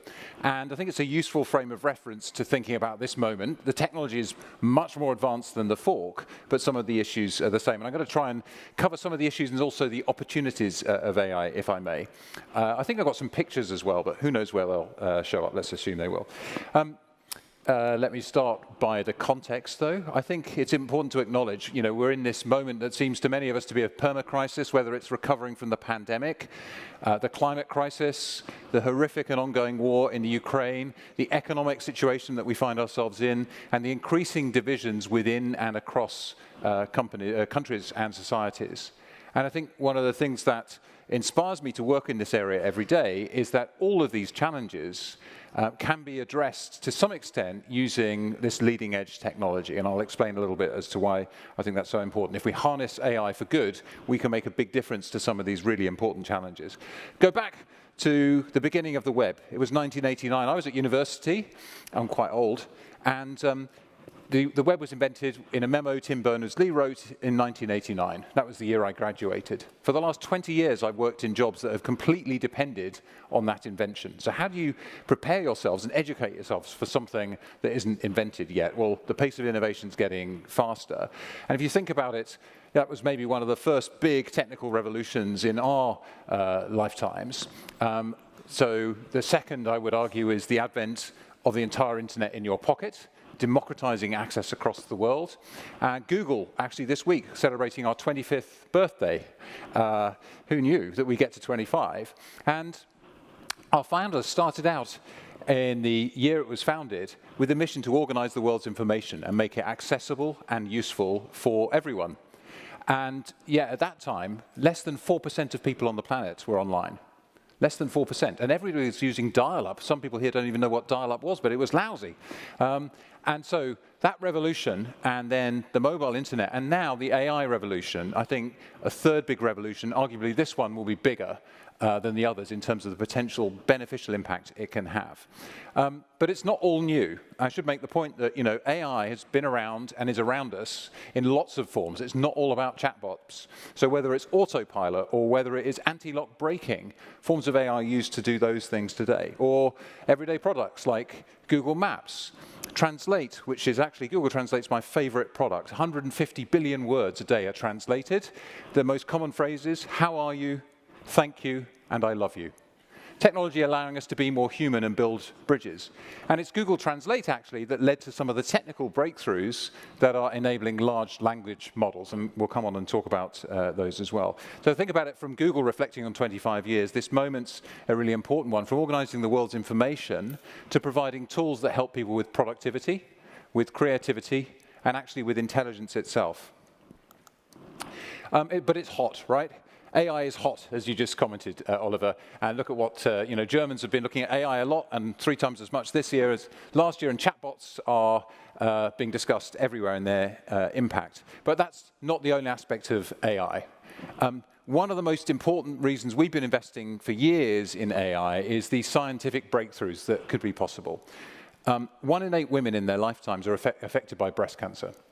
And we're working with the health service, actually in the UK, we have digitized and learned from mammograms, cancer scans of breasts, and trained an AI to be as good as a clinician in diagnosing the signs of cancer. This means the clinicians can focus where they can make the biggest difference, and it can give you speedier results and open up access to many, many more people. Good example of how AI can complement people, help us to be more productive, and get better outcomes for patients. So that's an example from the field of science. Last week we published, again from our European team, Google DeepMind, a paper on something called alpha missense, which is about mutations in genes, which can lead to some huge breakthroughs. You may have seen also AlphaFold, where our team at DeepMind, again, were able to identify the 3D structures of proteins. Now, this is a field that not everybody's into, but as I understand it, it would take a PhD student an entire 5-year PhD to, through inspection, identify the 3D structure of one protein. So 5 years, one protein by one PhD student. And AlphaFold, using AI, which is about spotting patterns, making predictions, and learning, was able to model all 200 million proteins known to science in 1 year. So that's 1 billion years of PhD advancement in 1 year. We've made that available free for every researcher in the world, advancing disease research and drug discovery. So it's not all about chatbots. There are some big advances there. I could talk longer. I don't have time about sustainability and some of the impact it can have there. Energy, working on nuclear fusion and stabilizing fusion reactions that could lead to abundant free energy. So there's real promise from this technology. And companies are using it every day as well. A lovely German example here with our friends at Lufthansa. They fly 340,000 passengers on 2,600 flights every day. Imagine what a headache it is when something goes slightly wrong or gets slightly delayed. So working with Google Cloud, apparently that happens from time to time. Working with Google Cloud, they were able to ingest a whole array of data, weather, flight, location, passenger information, and to make recommendations that can help them deal with scheduling and disruption and rerouting and efficiency and so on. So companies are starting to take advantage of these things too. And we want to make sure that it's not just big scientific breakthroughs, that we can give smarter tools to everyone. So I mentioned Google Maps. Hopefully people are familiar with that. In the last year, we've introduced eco-friendly routing. Using AI, we suggest to you the route that is most fuel efficient, and we'll show you the time of that versus an alternative if there's a significant time gap in between the two. And we've estimated that's already saved over 1.2 million metric tons of CO2 emissions just by people having that kind of choice available to them in the moment that they need it. And then, of course, well, chatbots and what you've seen. So we've launched Bard. At Google, we've taken a rather more thoughtful approach to where and how and when we launch some of these products, because we can see both the benefits, but also some of the potential misuses. I'm sure we'll talk about both of those on the panel. That's something that's being played with by people and learning and trying to figure out how to make this kind of technology really useful to everyone. But it's not just in the chatbot. You want the technology to show up where you're working. So in Gmail, there's now a feature, Help Me Write. So actually compose an email that does this. In Google Docs, help me write. I don't want a blank sheet. I want an introduction to this event. Give me a draft. And so these tools are giving people a first draft, giving them 2 or 3 steps along the creative journey, not substituting for the people, but it's a tool that gets you started and gets you moving creatively. Intelligence where you need it. And I think the other thing to say is there's a huge opportunity economically and importantly for Europe here as well. It's a once-in-a-generation opportunity. When you look at the independent research, just a couple of stats here, AI could generate 1.2 trillion euros for the European economy, saving a typical worker 70 hours a year, productive time that could be put into things that only humans can do. So there's huge economic opportunity if we harness this technology well. I'll end with the way in which we're thinking about this at Google. One, we need to be bold. The headlines about the fears of AI write themselves. And they literally write themselves these days, right? But actually making sure we can see the benefits in these kinds of examples and we're prepared to be innovative together to harness the opportunities is really, really important. I've given you a range of examples there. Second one, my fork example, being responsible with the technology. So we've been working on this for years. We published our AI principles about how we think about this, how do we deal with the challenges. We published tools to help people with things like bias in data sets and so on. It's a team sport, this kind kind of innovation, team support both in innovation but also in terms of how we think about responsibility. In Germany, we have our Safety Engineering Center in Munich, and it's it was the first in the world actually, and we have several now in Europe which are looking at how do we make sure we're responsible about the use of this kind of technology. Again, I'm sure we'll talk more about that as well. And doing this together, this is something where companies, governments, communities absolutely need to work together to define the new rules of the road of how we want to work on these things, whether it's investing in R&D, understanding the potential misuses and tackling those through law and codes of practice and consequences, and also preparing our economies and our societies for this technology to be here. What's it going to do to the world of work? Likely it's going to create a lot more jobs, but some jobs will be disrupted. Most jobs will see a change in how we do things. We need to prepare people for those changes as well.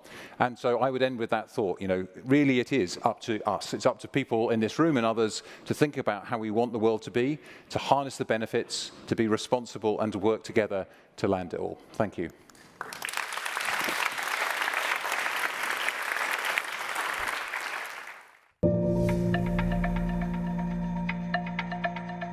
With artificial intelligence, we have the opportunity to do things that matter on an even larger scale. It's already powering millions of businesses, transforming the global economy. It could increase the EU economy by 1.2 trillion euros and save the average worker over 70 hours a year. So we're leading the way boldly, responsibly, and together, integrating AI into our solutions to make them even more helpful. We're helping businesses become more efficient and productive. We're also providing innovative ways for workers to learn new skills.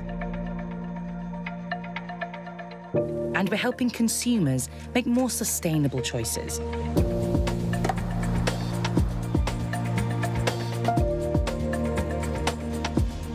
These are just some of the ways we're making AI more helpful.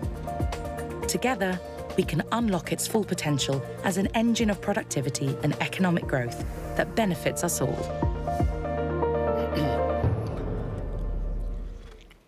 Great. Well, thank you so much, Matt, for teeing up the conversation here. Just a quick message on format here. We'll have a bit of time for Q&A at the end, so if you have any ideas or thoughts, feel free to jot them down and see the gentleman right there, and he'll have a microphone for you, and we can make this a little more interactive.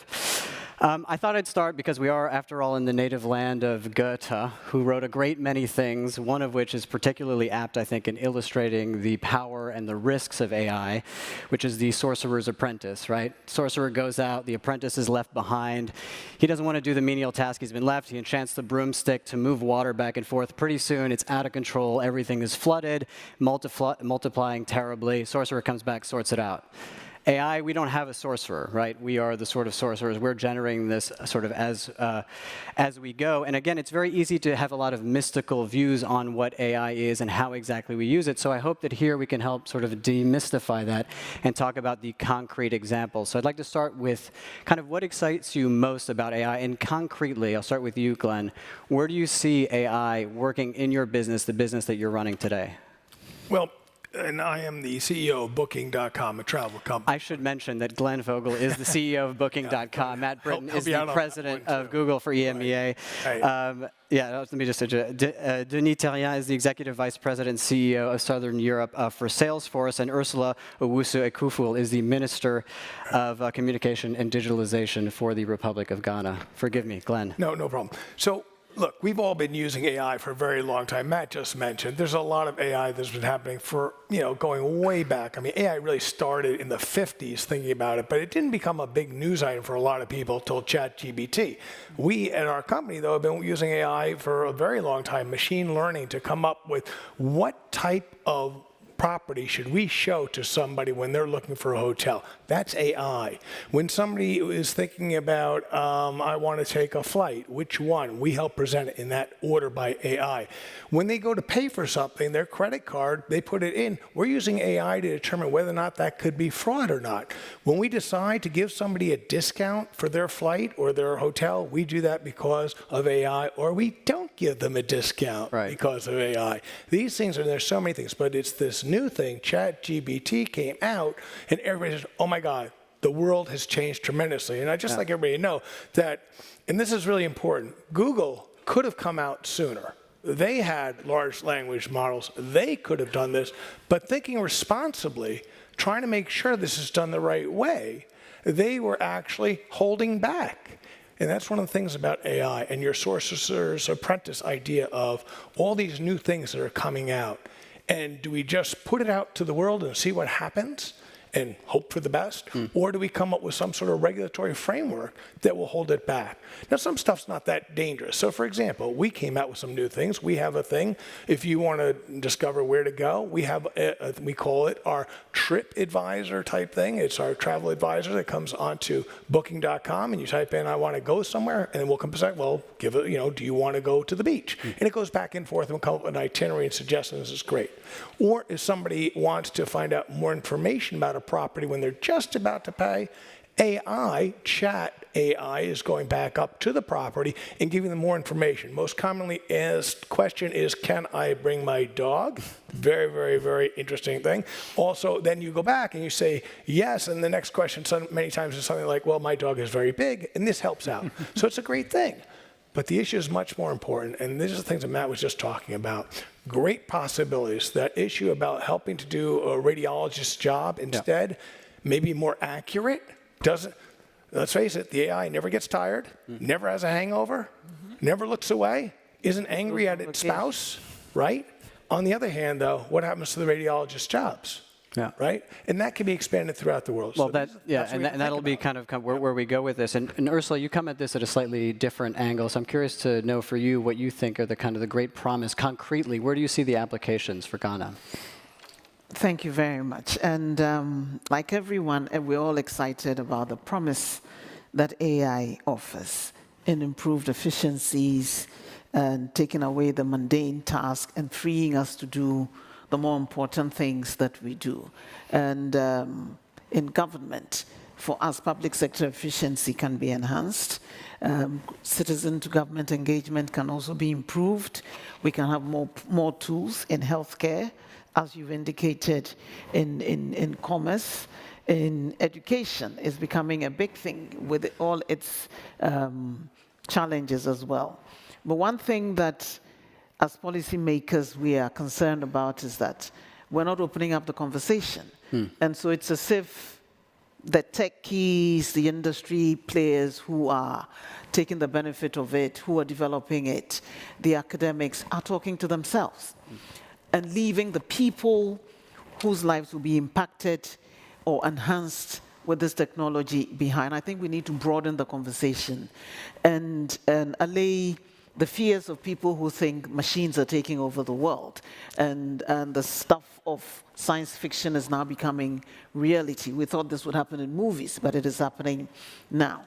But when you drill down to the fact that AI has been around for a long time, has eased the things that we do, autopilots, even the impact it had in advancing medical vaccine research and taking vaccines to market during COVID was something that we gloss over it, but it would have taken us much, much longer to develop many of these vaccines without machine learning, AI, and biotechnology. And so we've used it. It's helped us. But we need to, like you're saying, demystify it and let people see that, like all technology, it can be used for good or it can be used for evil. And we need to decide which side we're going to veer on. And we need to put in measures to protect all of us from it. And that's why we need to broaden this conversation. So speak to the catastrophizers among us for a moment. What is your kind of big fear on the risks there? It's going to take away people's jobs. That's the one thing that's uppermost in our minds. And a few weeks ago, I had a conversation with some policymakers and academics, and the policymakers were adamant that there's no way we're going to allow this to happen. I said, look, we said the same thing about the internet, even televisions, computers are going to take away people's jobs. We're here. It's going to create even more jobs. But we need to start upskilling and reskilling now. Yeah, and I'd like to get into that a little bit later. Denis, for you, when you go around Europe and talk to your clients, to companies, what are they asking you about AI? What is the most asked question for you? What do they think that they can gain from the technology? I like the way that we split AI and generative AI, the way you did it. You know, at Salesforce, we've had AI for the last 7 years already. And what we can see are customers that are using Salesforce solution with AI have about a 30% increase in productivity, and they can have to reinvest that into revenues. So AI, it's based on data, and in order to have a right prediction, then you need to have the right data. So the topic that we talk the most with CEOs is, how can I trust the data I'm making the decision on? And this is the #1 topic that we have to look at. So what do you tell them? For us, AI has to be grounded in trust. And if we are able to have trusted data, manage them well, with very good compliance, then it can help in terms of giving more trust for the consumers to use AI. And Matt, you've had a sort of storied career across a great many different industries, and so you probably have a perspective now, being at Google, how this sort of technology can be deployed across industries. Give us a bit of a flavor. You've worked in journalism and finance, all these sorts of things. Well, I think on the generative AI side, as Glenn says, I think we're very early, but certainly the way I see it, and when people are using, Duet AI, which is in Google Workspace, you open a doc and you get a draft of something, with a few short words in a prompt. So I think we're at the beginning. To go to what Minister Ursula was saying, though, I think it's important for us to think about what's going to happen to jobs in the economy. And you can look historically, the beginning of the 20th century, we were all farmers. By the end of the 20th century, you had hairdressers and hedge fund managers, right? So what typically happens is a whole raft of new jobs are created. Web designers, search marketing people, digital people, whatever. Mobile phone revolution, you've got people selling phones all over the world that, when they were first invented, we thought it was just for the super rich. So new jobs will be created. We don't know what they will be yet. Most jobs, the smart research suggests, most jobs will see a change in how we do tasks within jobs, just like I outlined. Technical jobs can be 2, jobs in health, but so people will be more productive, and the evidence actually in the science work we've done has been, you need just as many clinicians, but they can focus on the early diagnosis and actions and much better outcomes. So it's the machines and the people together that make the difference. But then some jobs will undoubtedly go away, the rate of which we don't know, and that's where we need to focus our attention. But sort of one difference, I think, is we have had a lot of revolutions in the way that we do things that have displaced jobs in the past, whether it's the loom or, whatever have you.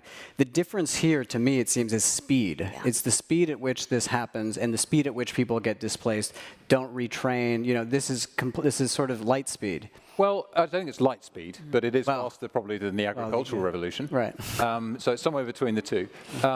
I think, when I took this job at Google, which is about 8 years ago, we looked at a report from the EU that said about 1 million jobs were going to go unfilled because digital skills weren't good enough. So we went out and tried to train 1 million people in 2 years. We trained 1 million in a year.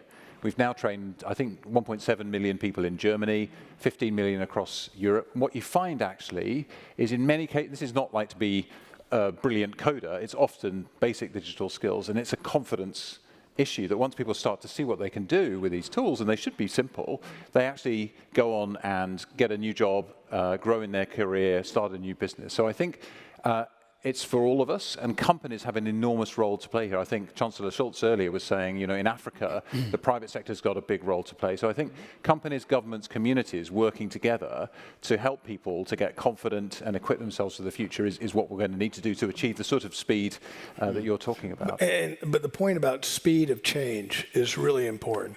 And the issue of, in Northern England, with the looms being automated and the Luddites, and that creating rioting for decades, there are problems.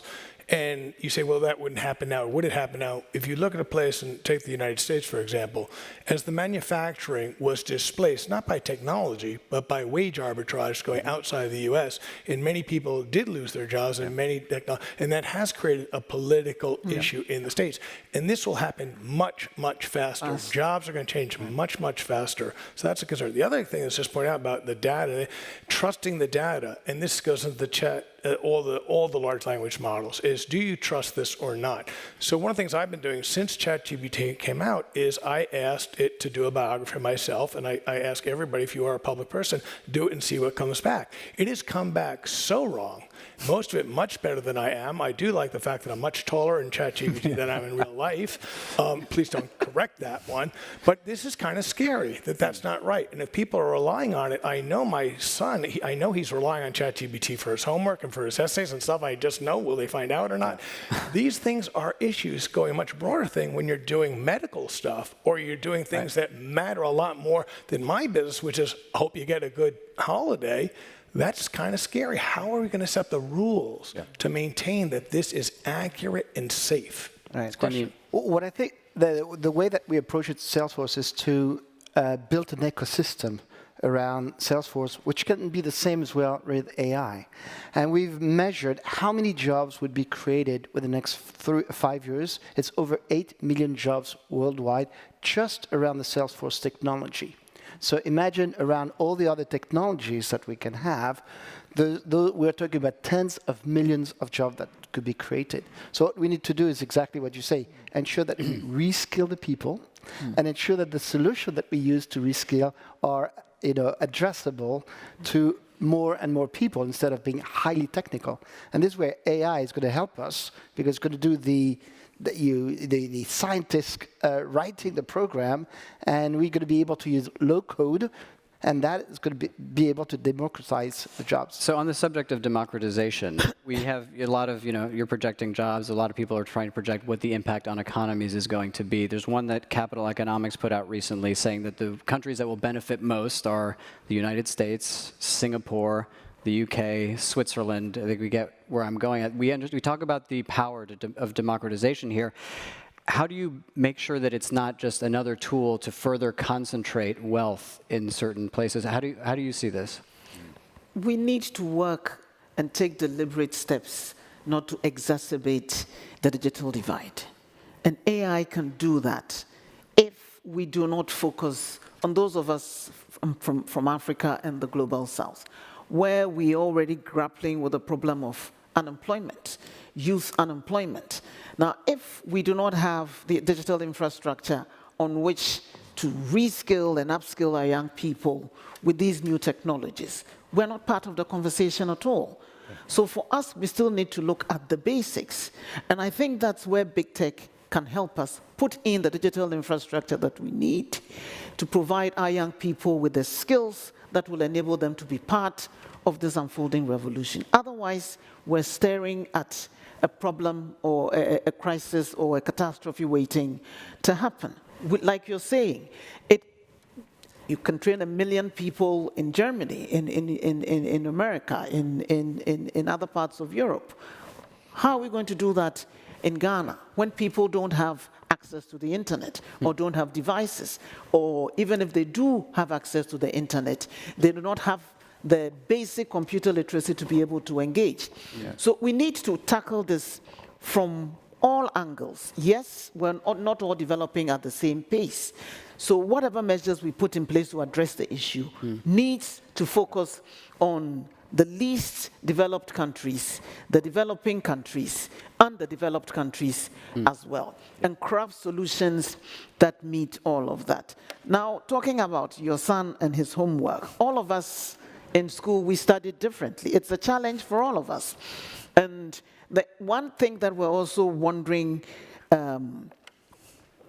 about the impact it would have on even our socialization as human beings. How are we going to learn? Are we going to turn to ChatGPT to answer all our questions? Or are we going to think through and develop the solutions with our minds? Or are we going to use ChatGPT or the generative AI to assist us to think better, to develop solutions? I want to get to that subject. I would just think that I think we have an answer already in that when we see how much our digital world has changed the human brain already. The human brain is extremely plastic. Plasticity is very big, and we've already seen, you see many studies that show that the attention spans of people have dropped significantly because of the phones.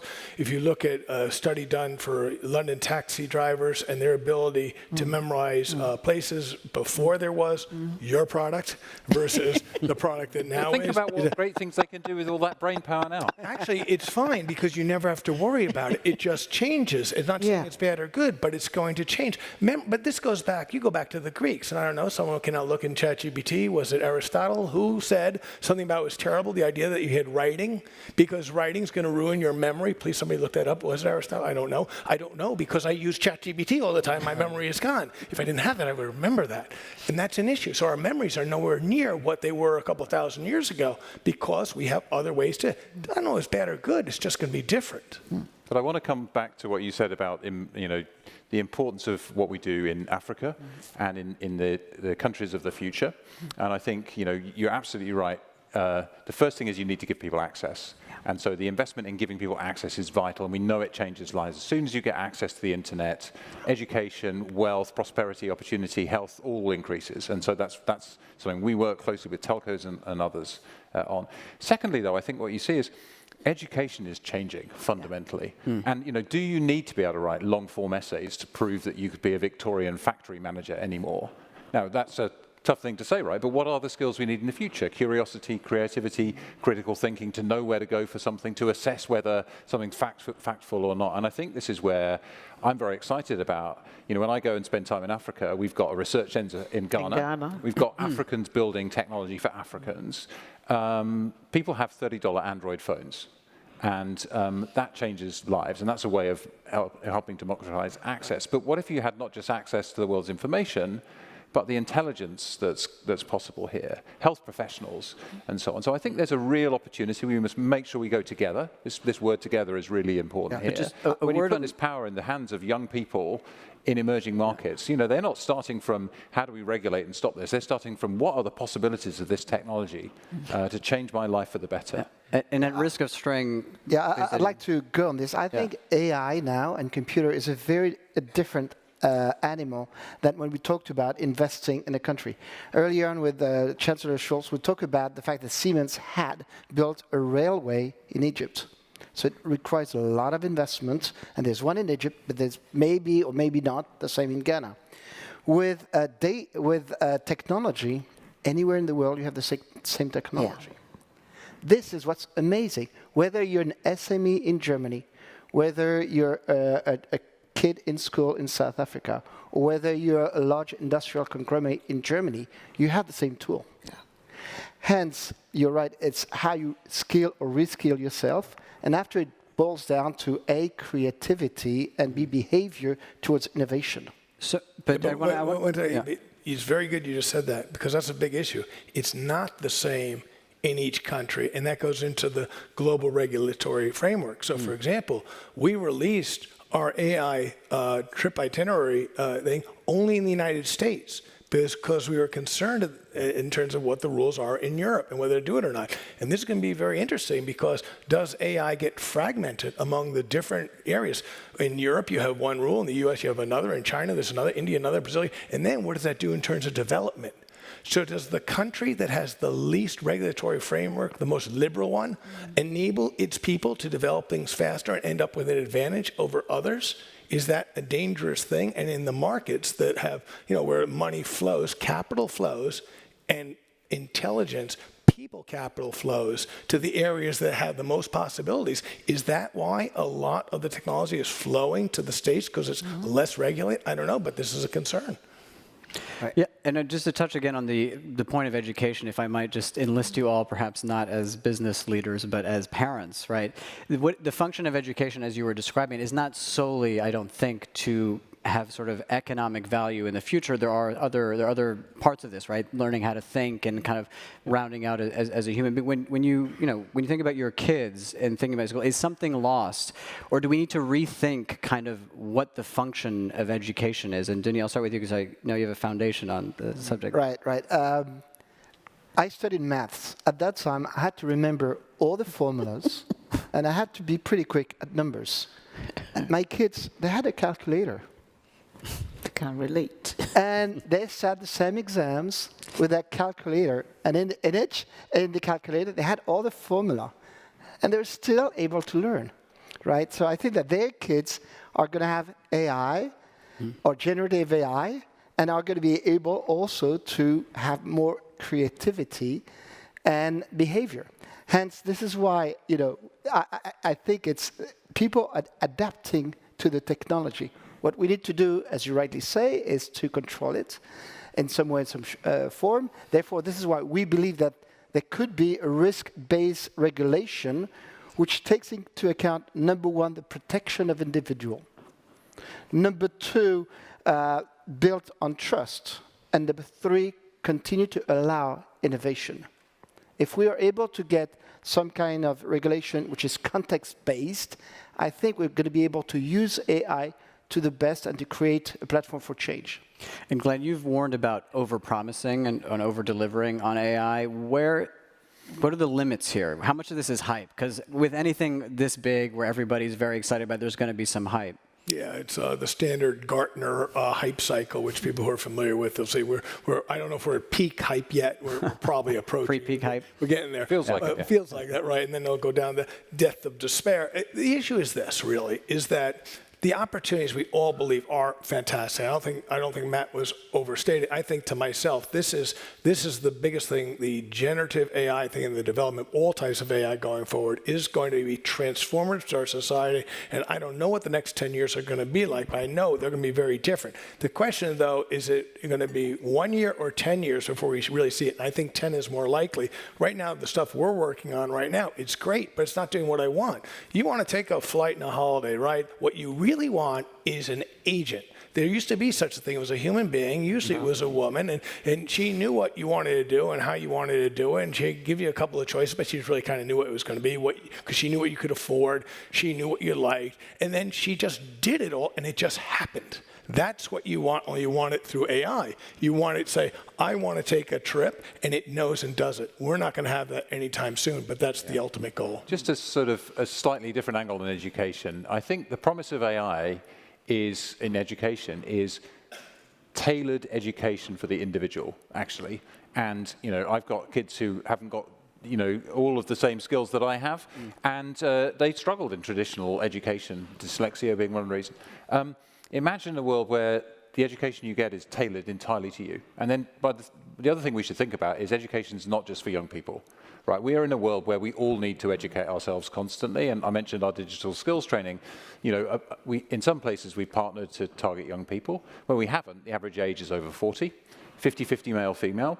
And it's for everyone. And I think this is something we have to really think about, is to equip ourselves for the future. We're all going to need to be learning all of the time. And the idea that you can sort of, over a period of 6 or 7 years, give everybody all the knowledge they need to be a functioning human being in society and productive economically and happy is obviously a nonsense. But the promise of AI, I think, applied in this field, you know, these large language models, factfulness is a problem right now, but they're getting better. And to be able to customize and help you in the style and the needs, and whether you're a visual learner or whatever, I think is going to be one of the areas we haven't yet seen much on, but I think potentially really transformative to, you know, all the people you represent, Minister. Just to chip in on a bit of what has been, I'm a lawyer, and I don't have any of this technical training. I've had to literally learn on the job to be able to take the decisions to guide and promote policy in this sector. So like you, most of us are going to be lifelong learners. But thinking about regulation and risks-based regulation, we're not very good at that. And if you look at how we have worked with cybersecurity and even the climate challenge, it's taken years. We still don't have clear rules guiding all of us across borders on how to do our work in this sector. How is it going to be any different with AI? It's going to be everyone for himself, each country developing its own rules, its own regulations as it suits them. But is this what we want to do with such a useful but potentially disruptive, well, not potentially, just actually disruptive technology like AI? I think not. So I think we do need to get to the point where we have a gathering of minds and a focusing of ideas to decide that, look, guys, we've muddled our way through all along and haven't suffered major shocks so far. But this has the potential of appending everything that we've known before. So let's have some kind of Geneva Convention guiding its use, universally applicable. Because the more things change, the more they stay the same. Whether you're in Europe or America or wherever, we all want the same things as human beings. We're all subject to the same risks. We do not have the capacity to address them at the same levels. But for those who do, and for those of us who are still feeling our way, I think we need to sit around the table and decide that these are the rules that are going to guide the rolling out and the development of this technology for the benefit of the whole of mankind. If we don't do that, we run a great risk of having it get out of hand. Now, even those who are developing this technology, who should have been regulation averse, are calling for governments to regulate them. I'm a lawyer. I need to tell people to explain it to me like they would to a 3-year-old, so I can follow what they're doing, when they're throwing those jargons around. Many policymakers are not equipped, and I hate to say that, because we do not have the knowledge or the know-how. We can learn, but innovation would always outpace regulation. So if you're asking governments who didn't develop this technology to regulate you, where are we on this? Clearly, self-regulation will not work. So how are we going to develop the rules that are going to protect all of us from the potentially disruptive or destructive elements of this technology? And I think it is time we all had a frank conversation about that. Dumping it in the laps of governments would not work. Well, let's bring it to the business side of this. I mean, there's no shortage of massive global problems. There is a shortage of consensus on how to deal with them. Do you feel that there is a conversation coalescing in that direction on this? I think both Glenn and Ursula have pointed to the need for international collaboration, and we're not rich in that right now, and lots of things, climate being a prime example. So how can you build towards that? And I think actually. For all of the bureaucracy around some of the things like GDPR's implementation, Europe has actually done a good job of getting some principles at the heart of some of its rules. Protecting people's privacy and giving them control over their data as a right. This is good. Well, the pop-ups, not so good. But that principle is good. And Europe now has an AI Act, actually, that's based on conversations over several years about what we're all learning together, very open dialogue, and it's going through a trilogue stage right now. So Europe actually has the chance to put some of these standards together. There's been a disconnect with the US on basic things like data policies, but that's being fixed. So I think there is a growing sense of this. And I also think, the people who really understand the technology are warning about the long-term impact loudly, as you said, and I think that is making governments pay attention. I think there's scope for something like a CERN, the European facility, where you have experts who understand this stuff and help to think about rules. I think it's a big ask for every government to really understand the technology thoroughly, but that's probably the direction we need to go in. And I'm pleased that the conversation is starting, and it's government ministers and business people and journalists around the table having that conversation, right? Here we are. And Glenn, as someone who runs a global business, do you find that is happening? I mean, you're expressing some frustration, if I could detect it in the frustration is, as any multinational, we're based here in Europe, but we like to operate throughout the world. And when you're competing against others who are not restricted by the same regulations, you are at, unfortunately, a disadvantage. But the point being made is a very important one. If we don't come together with the same set of rules, we're going to have a big problem. What's worse is it's individuals. You don't need a very large company, can cause extreme problems nowadays with very, very little technical knowledge. And it's going to get worse with AI, which enables people to do even worse things using technology. So, for example, the world came together in terms of atomic energy and issues about that, and there are rules about that. It's worked fairly well for, it's approaching 80 years or so, which is good. But the problem is that this isn't a nation-state issue that can do it. individuals can do it. And then you combine it, and I don't want to be a doomsayer and stuff, but your point is there are a lot of risks out there with this technology. And you start getting to the genetic things that can be done in technology, DNA synthesizers and using AI to create DNA that you don't really want to be creating. I go into a whole bunch of horror stories. And the question is, though, how are we going to stop that? At the same time, we want all the good things. We want the tremendous benefits that are going to come and make all of our lives from everywhere in the world better. And I want one more question to Denis before opening it up to the audience. Thinking about, you're talking about projections, 8 million jobs, Salesforce alone. How would you advise a young person today, given the rate of change, again, how quickly the world is evolving, you know, and we all try to anticipate what is going to be a good job in 5, 10, 20, 30 years. How would you advise a young person today in terms of how to position themselves for this job market of the future? Get on the bandwagon and learn. Learn. Well, Salesforce has developed a platform which is free access, which is called Trailblazer. You can go on it and train yourself for free. And this is how all those jobs are being created. You know, in Germany alone, in about 5 years, about 300,000 to 400,000 jobs are going to be created around AI with Salesforce. And the people are going to be able to train themselves. And after 40 hours of training on free, then you can get a job. So training is the number one. Number two, and I wanted to touch base on what you say. Yes, there are always going to be some rogue nations and rogue people. However, if you're a value-based company and if you believe that business is the best route for change, then you make decisions on your business on value. You may not optimize everything. However, what we've experienced at Salesforce, where we are a value-based company, customers want to pair with us because we have those values. And they come to us and say, we want to be your partner because you hold on those values, you know, trust being one, data cloud being another one. So, you know, I think there's a decision that needs to be made, and value-based companies will get the benefits. And so I think it's time now we can take a couple of questions from the audience. I'd like to invite the 2 students from the Young Voices program here, and we have the first here, so please.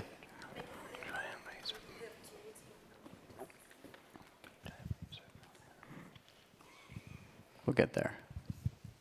1, 2, 3. Yes.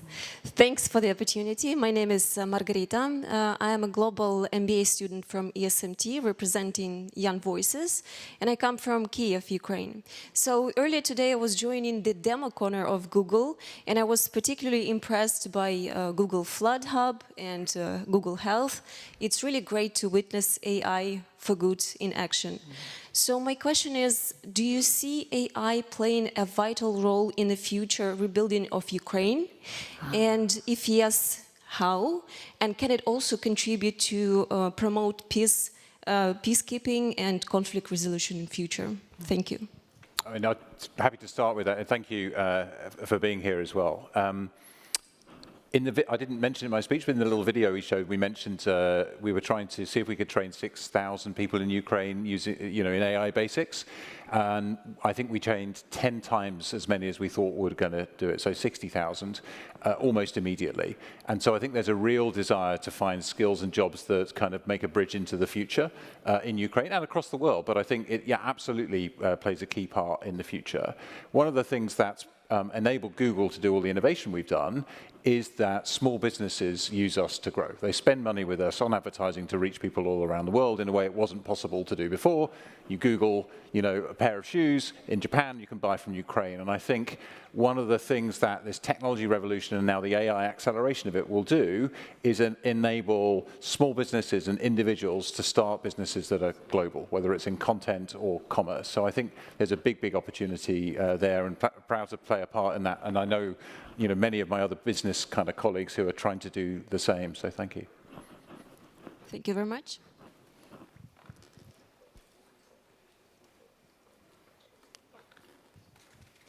Hi, hello, my name is Ignace. Taking for an example, judiciary, which, you know, can be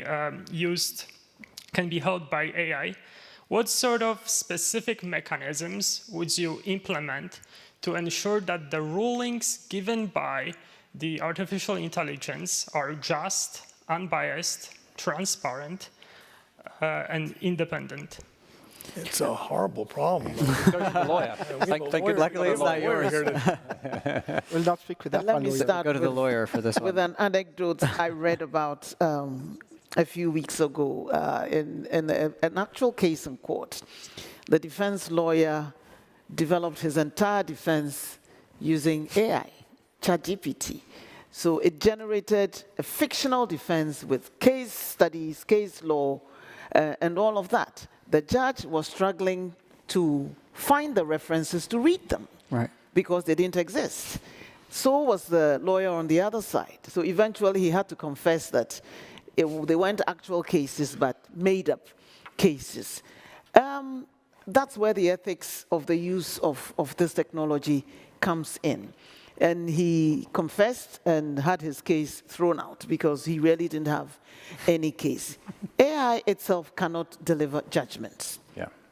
It can give you a guide as to cases that have already been decided and precedent and all of that, and stimulate what the outcome can be. But every case is decided on its own merits. So there may be variations in a particular case which would not make it amenable to the conclusion that the AI may be generating, but it would also identify all of that. And that's where we need to be cautious in using AI in certain professions.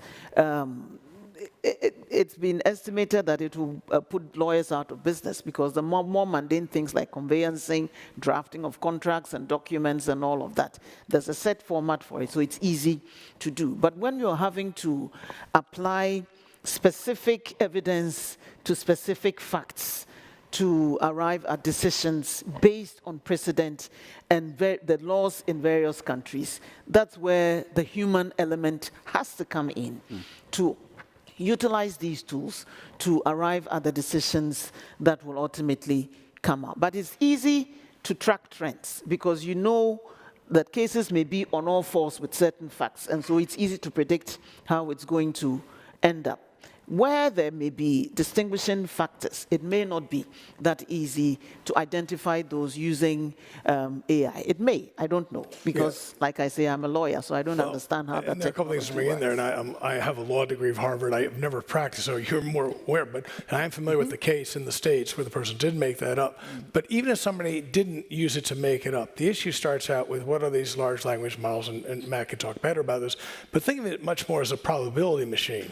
It's not a reasoning machine, though some people claim there is reasoning. A lot of people, it's really just probabilities. So right away, you don't want to have your judgments done by probabilities. You want reason on that. Then go into the issue, what are these things trained on? Well, they're trained on us and our world and all the imperfections of the data that is coming into the web of all of us. And unfortunately, you end up reinforcements of biases, of discrimination, of all these things that actually that's what justice is supposed to correct instead of echoing and recreating. So you have to worry about that issue. The big point is this is so complex, we are so early in this stuff, to try and rely on any of these tools as a way to make incredibly important life-determining things is a terrible idea until we really get a sense. And the other thing is, as we look at some of these regulatory frameworks, what people really want to know is how was the decision, how did the AI come up with the answer? And what most people I've spoken to, and I don't actually do any of this stuff, but most have said, you know, that's going to be a really difficult thing to explain. Yeah. And I think that's going to keep a lot of people nervous about how we should use or apply some of the AI for high-risk issues. Right. Yeah. So on that, and I join what Google did as well by talking about responsibility. I think companies that are in this that need to be responsible. We created an Office of Ethical and Compliance that reports directly to the CEO, and there are elements that cannot be used with our AI. For example, facial recognition. We decided that our AI would not be able to do it, or racial choices or choices on diversity, on gender, or on religion. All of this is banned with the AI tools that we do. So that goes back to the responsibility of leaders who today are shaping the way AI is being used. Yeah. But sorry. I was just going to sort of add on just to what you were saying, Glenn. Where are we with the generation of these large language models today? They're general, and they're coming up with things that seem persuasive. Sometimes they're factual, sometimes they're not. The model we use to power BARD, which is our sort of chatbot experiment, is called Pathways Language Model, and PALM. And we've got a version of it called MedPalm, which has passed medical exams. That doesn't mean to say it's a substitute for a doctor. It means it's got good at passing medical exams. So that's where we are, and I think we'll see, professionally, trained versions of models for expert areas that can be helpful. I'd say the last person you'd want to substitute in the human society would be a judge, right? Actually, these technologies should allow judges and juries to be better informed over time. But we're at the early stages. I think you'll see specialized models in different industry areas that help industry professionals, just like my breast cancer screening example. They help the people who are there to do their jobs better, more productively, with better outcomes. That's the hope. Hello, everyone. Thank you so much for sharing with us from your experience. My name is Bădălina Băuroș, and I'm the co-founder of a non-profit organization working in education. I'm also an MBA student here at ESMT and one of the young voices. So we heard a lot from your conversations between this divide between the developed and developing world, and also a lot about education. And the school system comes to my mind because a lot of the initiatives that we have seen here, they're like training the job force for the future jobs. But many of these initiatives are not very well integrated what's happening in the school system. So my question is, how do you see envisioning integrating the AI technology with what's happening in education, and starting early on with the young students and not later on when they're already ready for the job market? Thank you. Maybe I'd like to answer on that one is what it is that we are doing for schools. Salesforce, we decided to give all schools and NGOs our products for free. And this is part of what we call a 1-1-1 program. So we give 1% of our equity, but a lot of other people do it as well. We give 1% of our products, and usually those are schools and NGOs that take it, and they get it for free. And after it's 1% of our time, what we try to do, we ask everybody in the company to spend about 1 hour per week with an NGO. And that model has proven to really help educate, because what people do on their free time, usually they go to schools that they've given product to and have those schools use the tool that we provide. So as our tool will have AI, I think that's going to be one way that we're going to be able to help the schools use AI for them to develop their education model and have the students understand what AI is here for them. Good evening. My name is Khotso Mokhele from South Africa. I'm chairman of a listed company, African Explosives and Chemical Industries, and an unlisted company which is in the forestry and fruit business. For you to understand my question, I need to tell you a little bit more about myself. I have a PhD in microbiology. I was a university academic in South Africa. And then for 14 years, I was the head of the National Research Foundation of South Africa. That's important for you to understand what I'm now going to say. I attended a session earlier this morning on AI, and the moderator at the beginning of the session asked, how many people are afraid of AI? And I raised my hand. Why did I raise my hand? Because I think that the African problem, which is very difficult now, if not desperate in some places, is just about to become much, much worse because of AI. If you consider, and I'm relying on the fact that we're using Chatham House rules in here, so I'm going to speak it plain. If you consider some of the challenges that Africa is confronted with, governance challenges, coup d'etats have returned to the continent, civil wars are returning to the continent.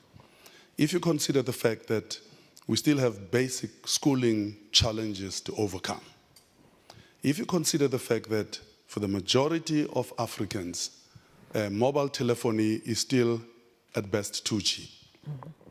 Smartphone penetration has not happened in most African countries. When you ask the question, Mr. Moderator, that one of the things that scares you is speed with which this is developing, and Matt gives you the answer that he gave you, that 1 million people were trained in a year, and the mobility of this training, I want you to tell me why the African problem is not just about to become much, much worse than it is. Africa is going to be left behind except in politically correct speak. In forums like this, we'll speak politically correctly and say it's going to be accessible to everybody in Africa. And the truth of the matter is that given where Africa is now, those conversations have not even started that will enable Africa to truly benefit from AI. I want you to send me back home, convinced that I'm wrong. Thank you very much.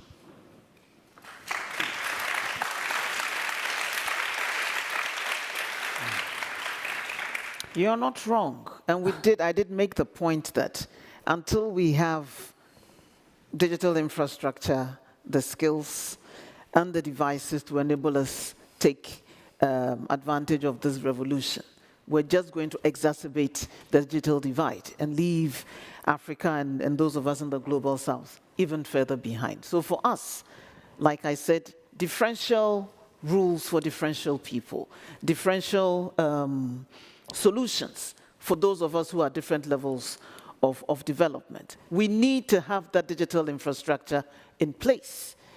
It presents an opportunity for our young people to also leapfrog and find the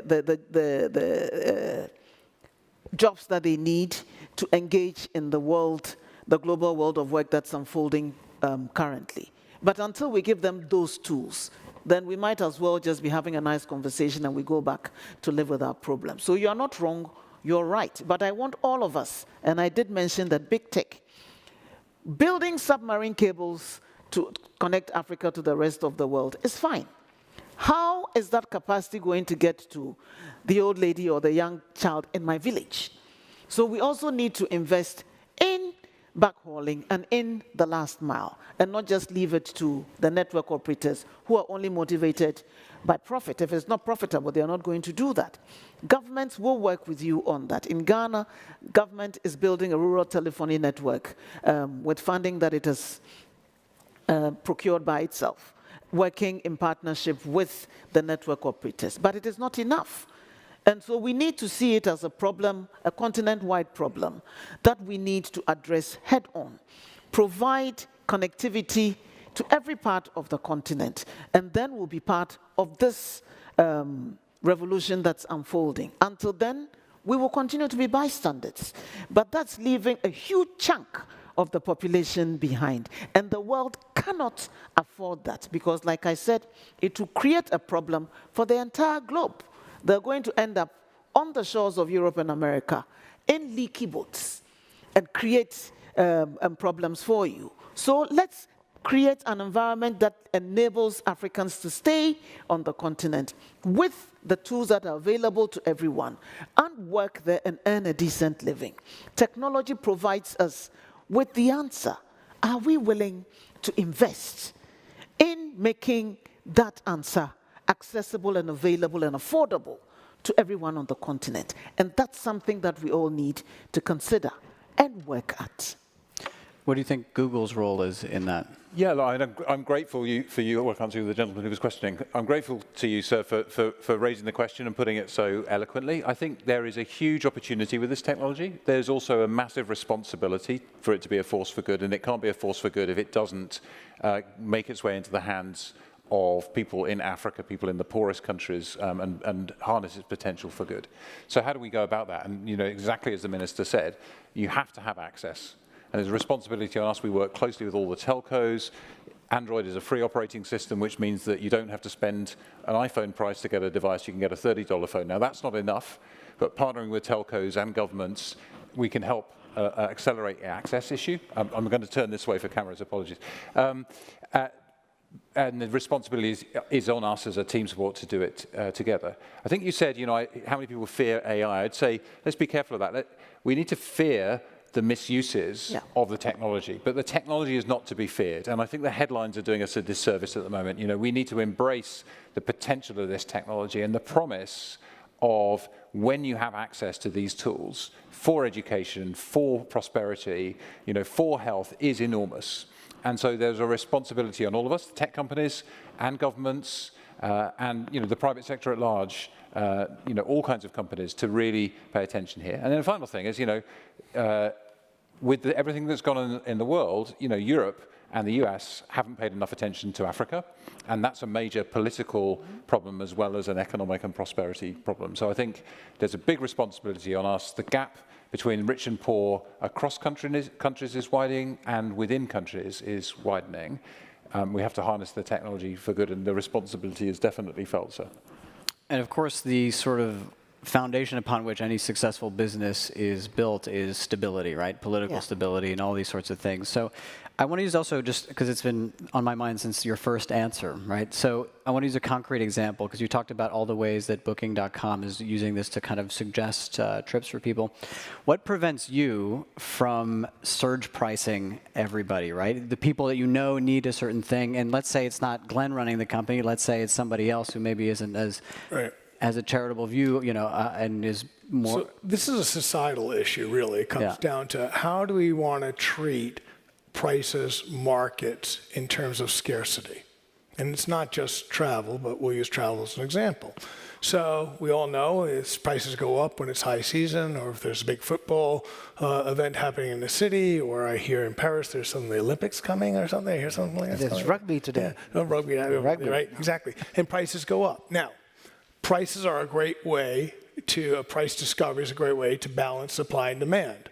But the question then goes, well, that means that rich people can have it and poor people can't. So how do we as a society want to do it? What sort of things do we say? Well, food, okay, we can't have people not eating, so we have to deal with that one.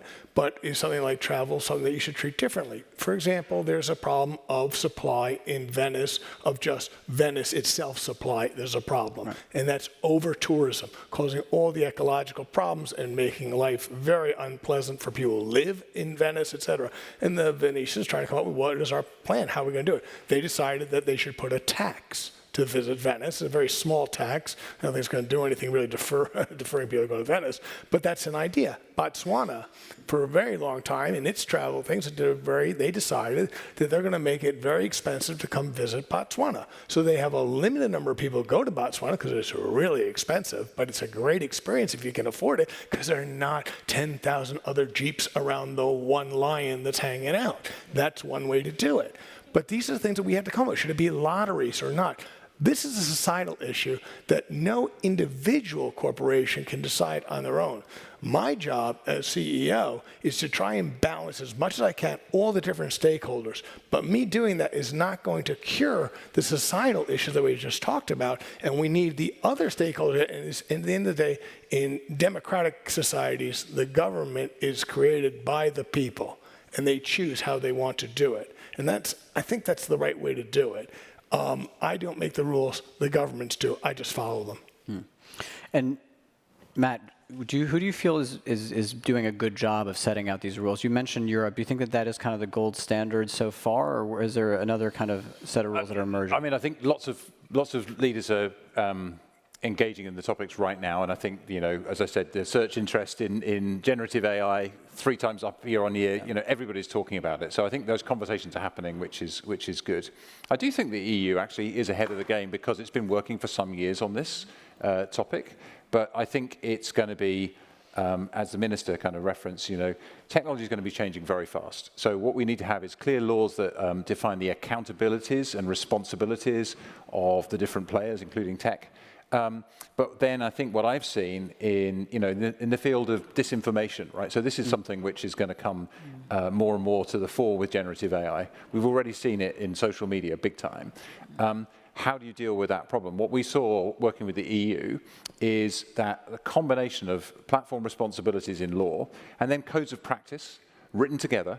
I sit in a room with the home security ministers of every member state and Europol and experts in counterterrorism and other industry colleagues, and we work on codes of practice. We share technology to help each other identify and address some of these problems, and we've managed to significantly reduce some of the kind of concerning violent extremism content on platforms like YouTube. So I think it's a story that gives you an example. You need a combination of clear laws on responsibility, codes of practice that can evolve over time, and then tools and collaboration between policymakers, businesses, and communities. And that's I found a very inspiring example of when you get people in a room to come together, you can actually harness this stuff for good.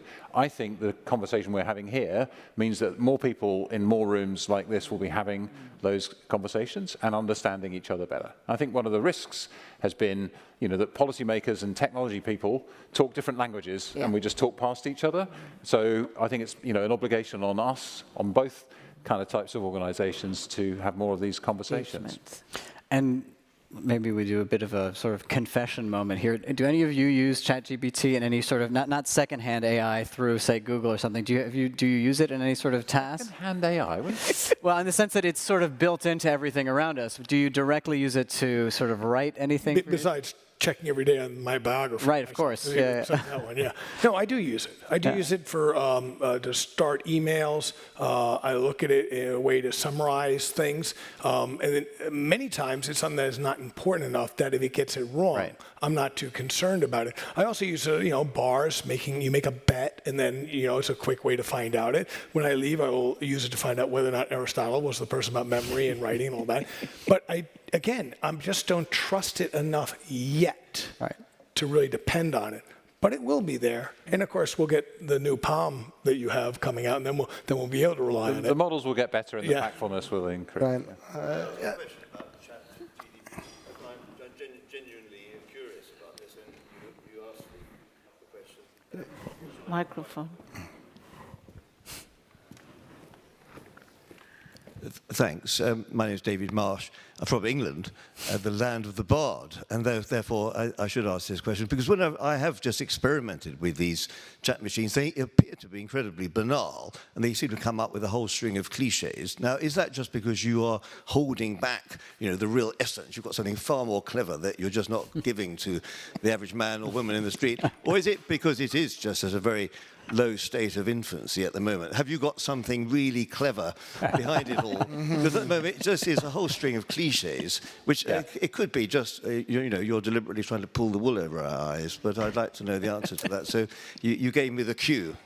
I can't speak for ChatGPT, but certainly where we are on the journey, I think, is these large language models have become better at simulating conversation faster than people thought, and some of the technical advances behind that suggest real promise.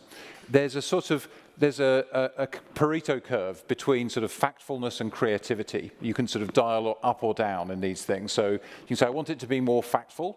It's quite boring. You want it to be more creative. It's entertaining but bullshitty, right? So, there are some dials you can sort of do there. What we've chosen to do at Google is be very careful and say we're not going to build this into search, because people generally trust search until we've got ways of harnessing it that actually enhance it. And so we're doing experiments and testing and finding our way. And I think that's what you'll find, whether it's medically tuned versions of these things or legally tuned versions of these things, how it shows up elsewhere.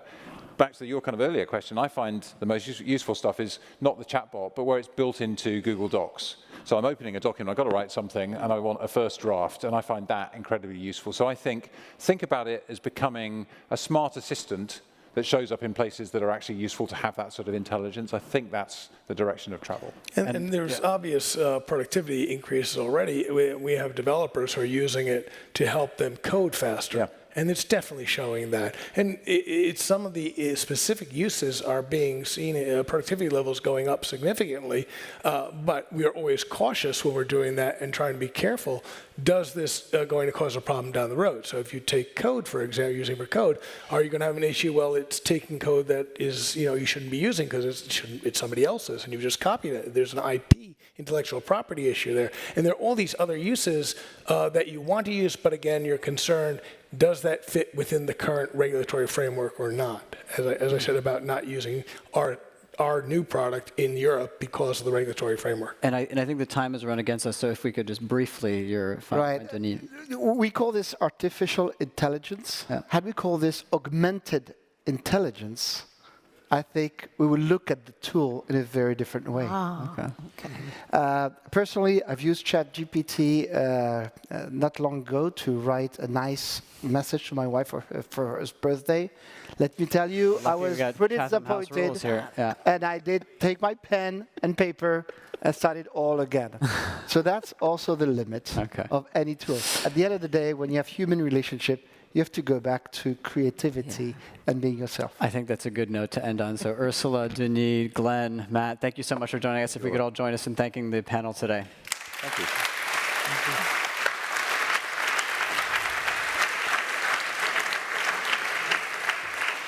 Thanks, Olaf. Thank you very much. Thanks so much. Well done. It's a lot of fun. Thank you, It Ursula. was a real pleasure. I agree. Thank you. Nice to work with you. Very good. Well, we work all the time. This is on. Okay, this concludes day one. We have a dinner at 7:45. Sorry, it's very packed, and there should be some shuttle service provided. Enjoy the dinner. I will also be there. Thanks.